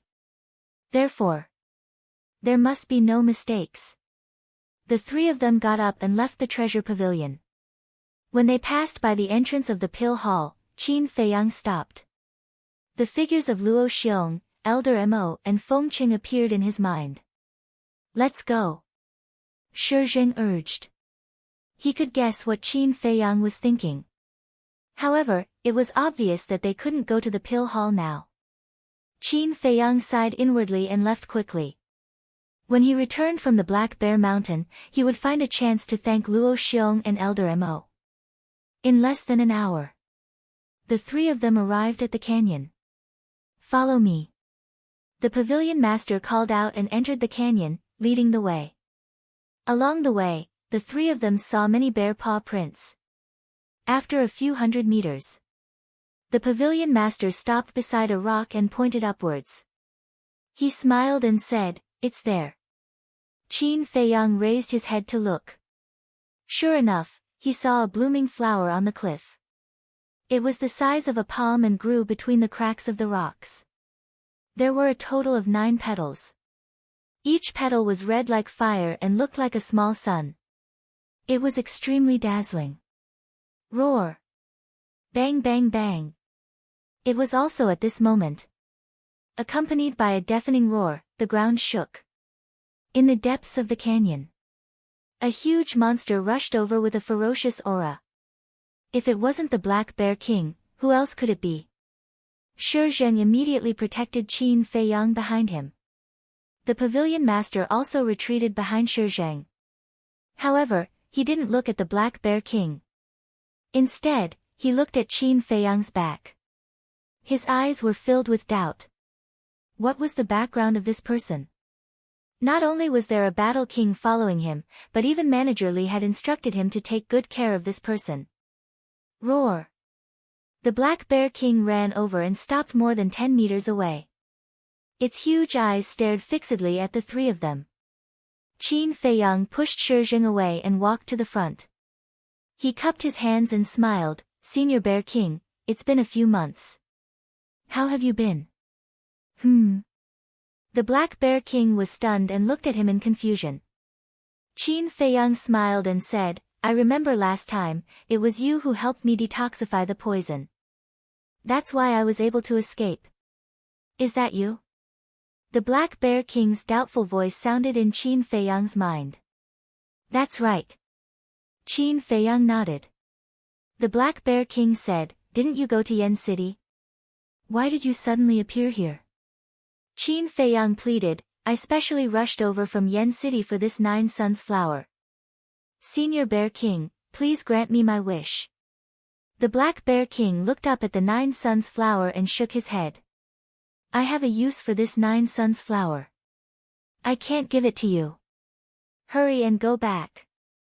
Qin Feiyang panicked and said, "Senior," the Black Bear King shouted, "if I tell you to leave, then leave. Cut the crap." It seemed to be even more anxious than Qin Feiyang. Something's wrong. Qin Feiyang's heart skipped a beat. An uneasy feeling surged in his heart. With his relationship with the Black Bear King, even if the Black Bear King didn't give him the 9 Suns flower, he wouldn't be in such a hurry to chase him away. Shi Zheng asked, "What did it say?" As the Black Bear King was using telepathy, Shi Zheng and the Pavilion Master did not know what it had said before. Roar. The Black Bear King seemed to have lost its patience as it roared at Qin Feiyang. Immediately, a strong wind blew here. It blew Qin Feiyang's clothes and black hair, making rustling sounds. Humph. Shi Zheng snorted coldly, took a step forward, and his aura erupted. "Elder, wait." Qin Feiyang quivered, and hurriedly grabbed onto Shi Zheng, and said in a low voice, "Let me talk to it first." Shi Zheng frowned and took a step back. Qin Feiyang looked at the Black Bear King and said in a deep voice, "Senior Bear King, why is this? Did something happen?" The Black Bear King said, "Don't ask anything, this king will not say anything, and you will never come to Black Bear Mountain again. Leave immediately, the further the better." Qin Feiyang looked at it deeply and nodded, "All right, I'll go." "You're leaving just like that?" The Pavilion Master and Shi Zheng were somewhat stunned. "Let's go." Qin Feiyang turned around and said to the two of them, then sped towards the exit of the canyon. However, his gaze was exceptionally gloomy. The last words of the Black Bear King contained too much information. On the surface, it was chasing him away. But in reality, it was caring about him. Chapter 174. After Qin Feiyang and the other two left, the Black Bear King also returned to his lair. But he did not enter the cave. He stood outside the cave with an incomparably respectful expression. "Who is it?" A hoarse voice came from within the cave. The Black Bear King said respectfully, "Reporting to my lord, a few fierce beasts accidentally barged in. I have already chased them away. Guard outside well. Don't let any fierce beasts disturb me. Otherwise, I will send you to hell and reunite with your child." The hoarse voice said in a sinister voice, and then fell silent. Outside the cave, the Black Bear King's huge body suddenly trembled. He turned around and looked into the distance, his eyes filled with grief and anger. Outside the canyon, Qin Feiyang stood at the top of a big tree, looking into the depths of the canyon, his eyes flickering. Below, Shi Zheng and the Pavilion Master both had suspicious looks on their faces. "Bear King has saved me many times. I can't just sit back and do nothing. I must investigate this thoroughly." Gradually, Qin Feiyang's gaze became firm. He jumped down and landed in front of Shi Zheng and the other two. He smiled and said, "You two, I still have some things to take care of. You two can return to Black Bear City first." The Pavilion Master nodded. He was only here to lead the way. Since the other party already knew the location of the 9 Suns flower, there was indeed no need to continue staying. "No." However, Shi Zheng shook his head without hesitation. Qin Feiyang cupped his hands and said, "Elder, I know you are concerned about me, but please believe me, I will be fine." "No matter what you say, no." Shi Zheng said stubbornly. Qin Feiyang was a little helpless. Didn't this person know how to be flexible? He pulled Shi Zheng to the side and said in a low voice, "Elder, you also know that I have an ancient castle to hide in. Even if I face the War Emperor, I can protect myself. Moreover, I am very familiar with the Black Bear Mountain. There definitely won't be any problems. Just wait for me in Black Bear City. I'll look for you as soon as I'm done. Please." Qin Feiyang looked at him pleadingly. "What exactly do you want to do?" Shi Zheng frowned. "Some private matters." Qin Feiyang smiled. Shi Zheng sighed helplessly and nodded. "All right, but you must be careful. If anything happens to you, Elder Ji will skin me alive. Thank you, Elder. Qin Feiyang was delighted. It really wasn't an easy task to convince this honest man. Shi Zheng rolled his eyes at him and turned to leave with the pavilion master. Actually, letting Shi Zheng leave was also for Shi Zheng's safety. He had an uneasy premonition in his heart. If he really encountered any danger, he could hide in the castle, but Shi Zheng would be in danger. Because Wolf King was in the castle, he couldn't let Shi Zheng in. Who? After letting out a long sigh, Qin Feiyang waved his hand and Wolf King appeared out of thin air. As soon as it came out, it asked, "What happened to the black bear?" "I don't know." Qin Feiyang shook his head and said in a deep voice, "Let's go and take a look, but we can't go directly. Let's go to the back of the canyon first, then we can discuss." "Okay." Wolf King nodded. The man and wolf ran at full speed in the forest. Along the way, they tried their best to avoid the ferocious beasts. When they encountered creatures like poisonous insects that ambushed them, they quickly got rid of them. Even so, by the time they reached the back of the canyon, their bodies were already covered in wounds. However, because they were worried about the black bear, they didn't pay much attention to their injuries. After taking the healing pill, the man and wolf looked up at the mountain in front of them. Wolf King smiled slyly. "The black bear's lair is on the other side of the mountain. Why don't we dig a hole here? We might just be able to reach the black bear's treasure trove." Qin Feiyang's face twitched. This bastard, was he worried about the black bear or the black bear's treasure trove? Cough cough. The Wolf King coughed dryly and said somewhat guiltily, "Brother Wolf is a loyal wolf. Don't get the wrong idea. Who are you trying to fool?" Qin Feiyang rolled his eyes and quietly climbed to the top of the mountain. A few hundred breaths later, the man and wolf finally climbed to the top of the mountain. However, due to the lush vegetation, they were unable to see the situation below the canyon. Qin Feiyang glanced ahead, pointed to a mountain on the left, and said, "Let's go there, we can see the black bear's lair." After another few hundred breaths, the man and wolf arrived at the top of the mountain. They hid in a patch of grass and looked down. At that moment, they saw the black bear king sitting in front of the cave entrance, looking as if he had lost his soul. Wolf King said, "Something is indeed wrong. Let's go down and ask." "Don't worry." Qin Feiyang pressed it down and said in a deep voice, "I keep feeling uneasy. Let's take a look at the situation first." Suddenly, he noticed that on the right side of the cave entrance, there was a mound of dirt. It was a few meters tall and overgrown with weeds. "That's not right." He frowned and asked, "White-eyed wolf, was there a mound of dirt there before?" Wolf King looked over and shook his head. "Brother Wolf is very familiar with this place. I can tell you very responsibly that there definitely wasn't one before. Looking at the weeds on it, it should have been piled up a few months ago. Strange, why would the Black Bear King build such a mound of dirt?" Qin Feiyang frowned. Wolf King sniffed with his nose, his pupils suddenly constricted, and exclaimed, "There's someone down there." "Someone?" Qin Feiyang's face changed. Could it be that Shi Zheng had returned? Wolf King said in a deep voice, "That's right, there are 3 unfamiliar smells." Qin Feiyang heaved a sigh of relief. 3 smells, then it couldn't be Shi Zheng. He couldn't help but become vigilant as he carefully scanned the area below. But other than the Black Bear King, there was no one else. Could it be in the cave? He couldn't help but look at the entrance of the cave, but he couldn't see the situation inside. 1 man and 1 wolf lay in the grass, motionless, waiting until it was dark. When the sky turned dark, a fire appeared in the cave. But the Black Bear King was outside the cave the whole day, so it couldn't be the Black Bear King who started the fire. "Sure enough, there's someone here," Qin Feiyang muttered. He looked up at the sky. The bright moon hung in the sky, and the stars twinkled.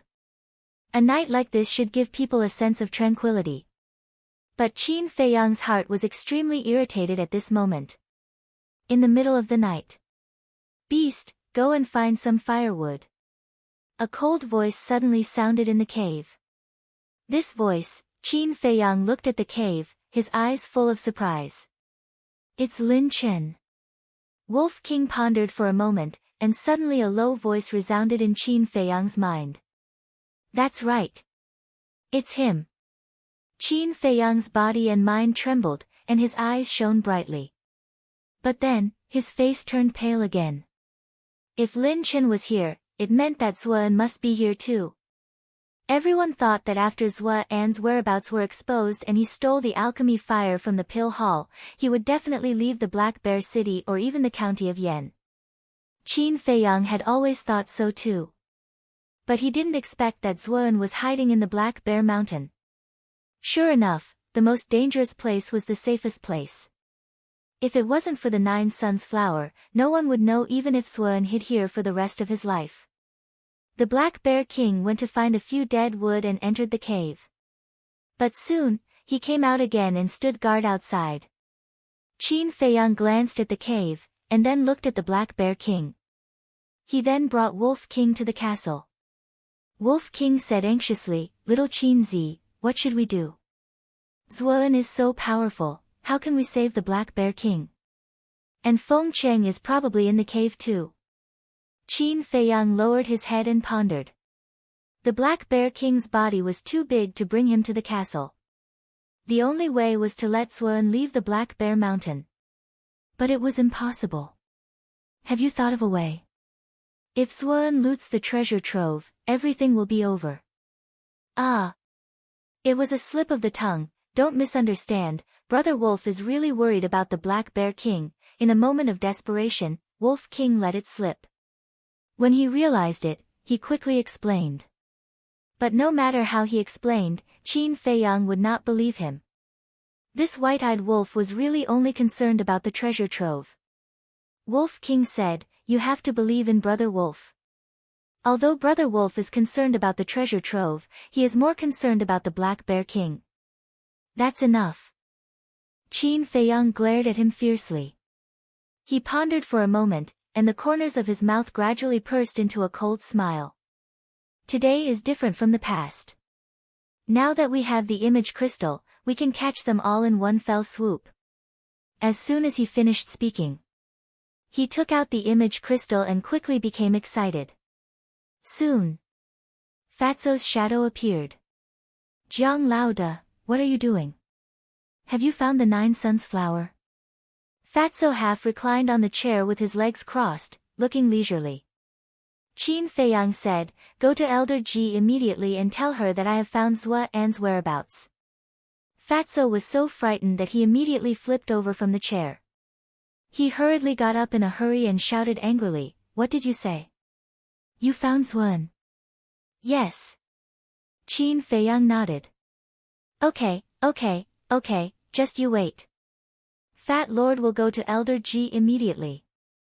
After Fatso turned off the image crystal, he hurriedly ran out of the attic.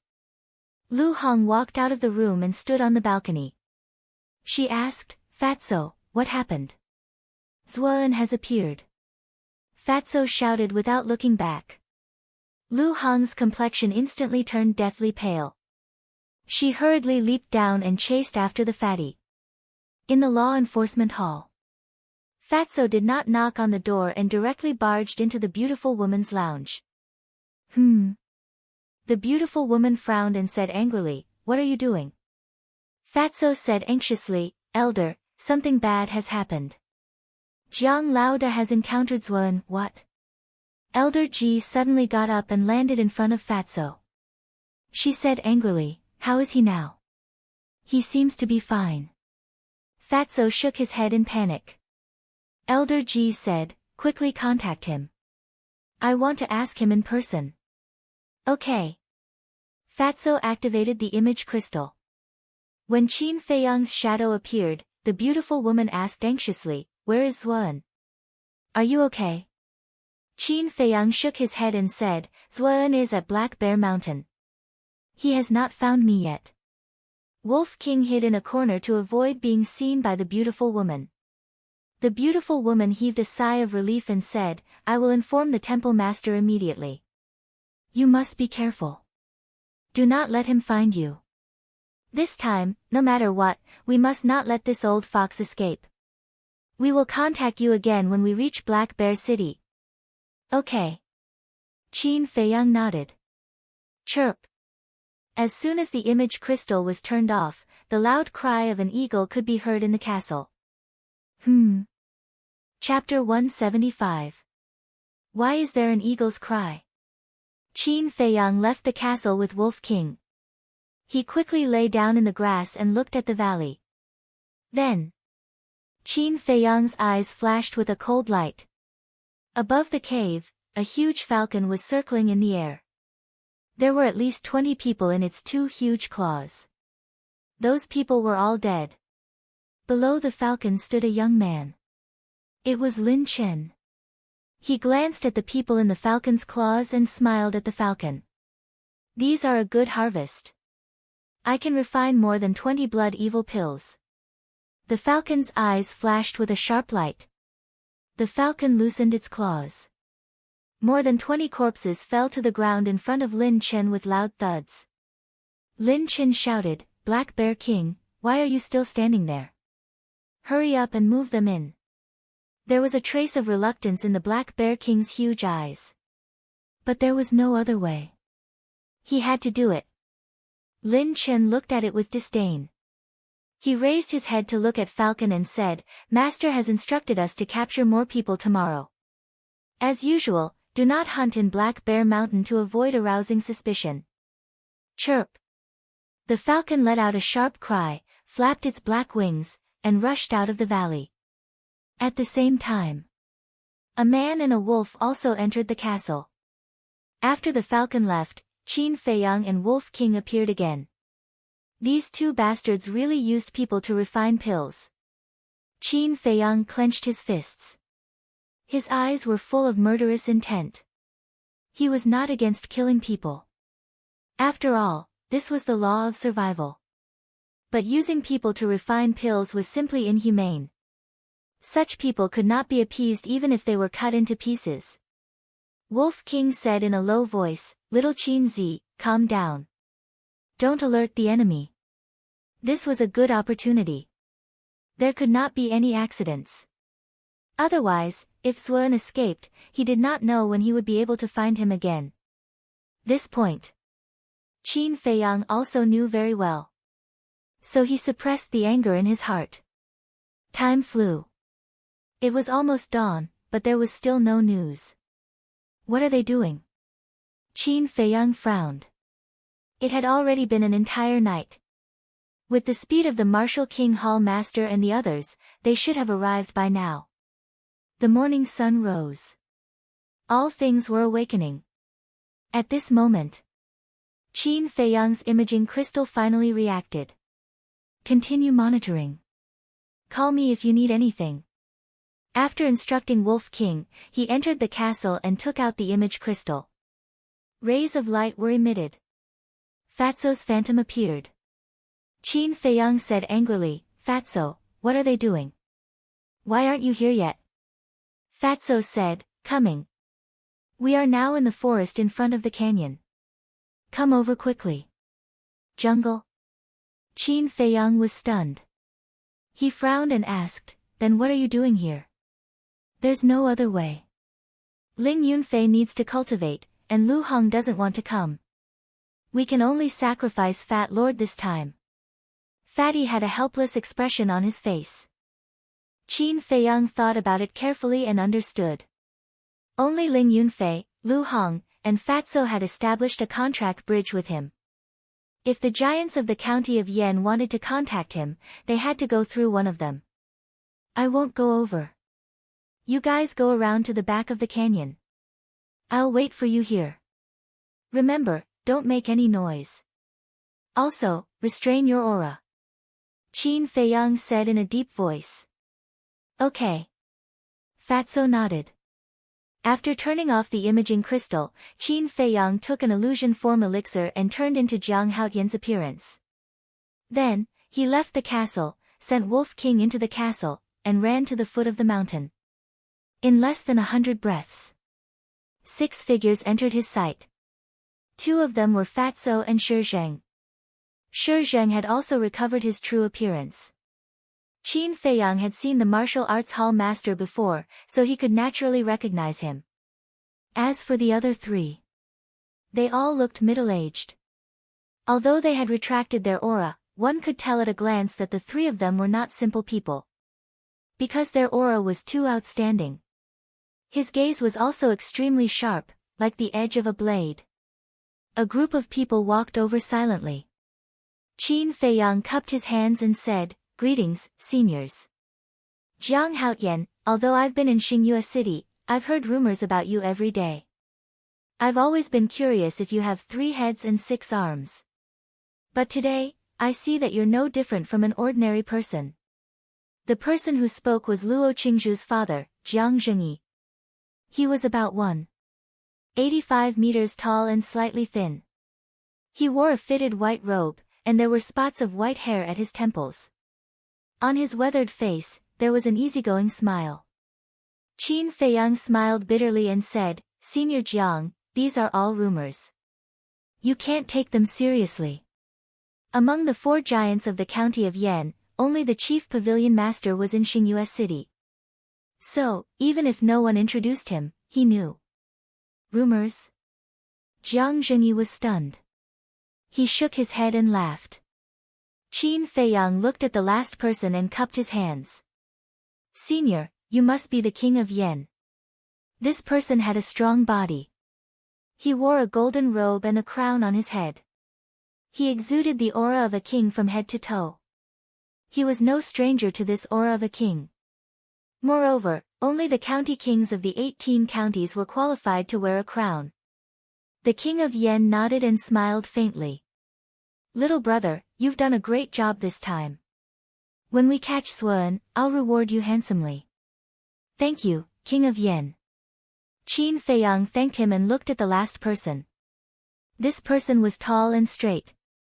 His eyebrows were as sharp as swords. There was no expression on his face, and he looked extremely cold. There was no doubt that this person was the hall master of the Danwang Hall. "Greetings, senior." He bowed politely. The hall master of the Danwang Hall only nodded faintly. Qin Feiyang was too lazy to ask for a rebuff. He glanced at the 4 giants and said, "Zuan is on the other side of the mountain. Other than Elder Feng, the Black Bear King is also in his hands. I would like to ask the 4 of you to save them first before dealing with Suan." The hall master of the Danwang Hall immediately said, "I don't agree. What if Suan escapes while we're saving them?" Qin Feiyang raised his eyebrows and asked, "Senior, are you saying that you're going to sacrifice them?" "For the sake of the big picture, we can only sacrifice them. As the law-enforcing elder of the Pill Hall in Black Bear City, I believe that Feng Cheng is prepared to die." The hall master of the Danwang Hall said coldly. Qin Feiyang clenched his fists and said, "Senior, if I may offend you, Elder Feng is not your slave. Why should he be sacrificed? Is this what you should say as the hall master of the Grand Hall Master?" The hall master of the Danwang Hall raised his eyebrows and said faintly, "This is the business of the Danwang Hall." "Is it your business?" Qin Feiyang said, "Indeed, it's none of my business.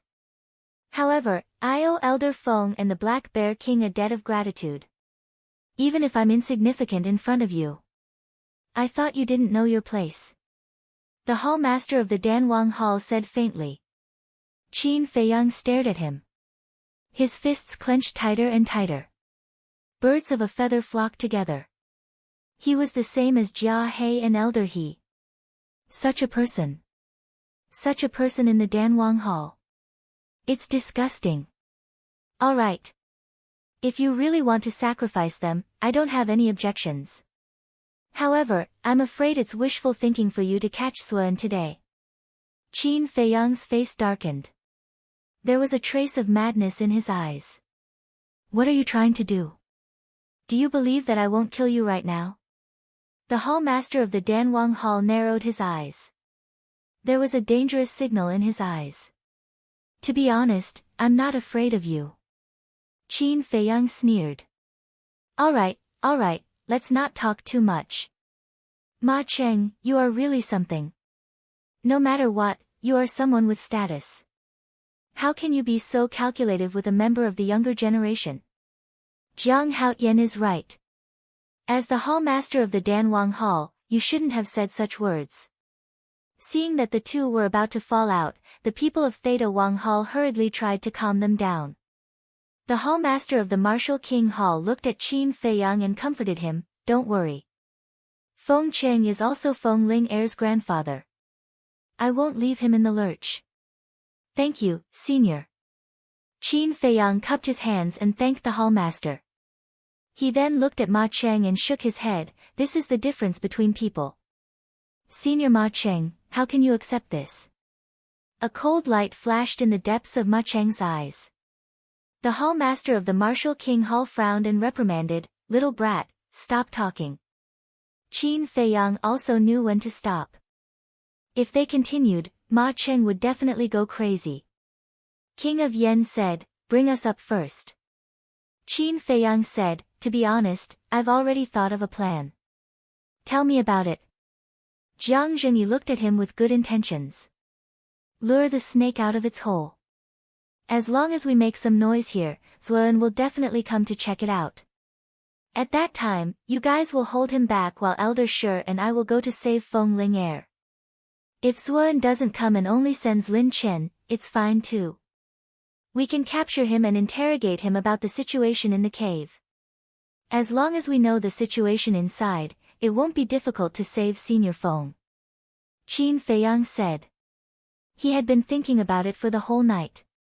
This was the most reliable method. Shi Zheng asked, what if he sends the Black Bear King to check it out?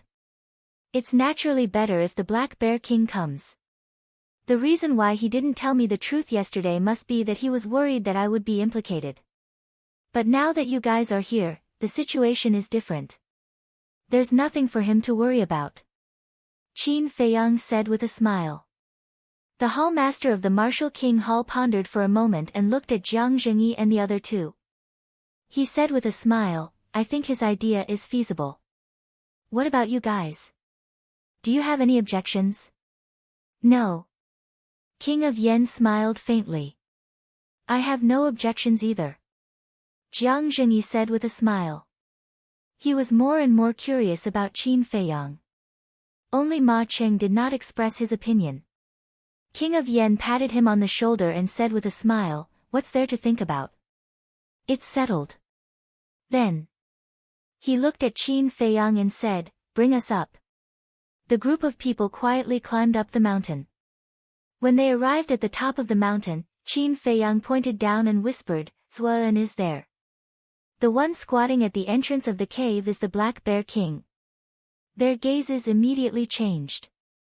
The hall master of the Martial King Hall said in a deep voice, Jiang Haoyan, you're the one who made the plan.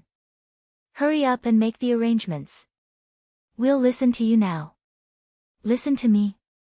Qin Feiyang was stunned and hurriedly said, thank you, senior. However, before he could make the arrangements, Ma Cheng suddenly roared. Zuan, come out and face your death. Then.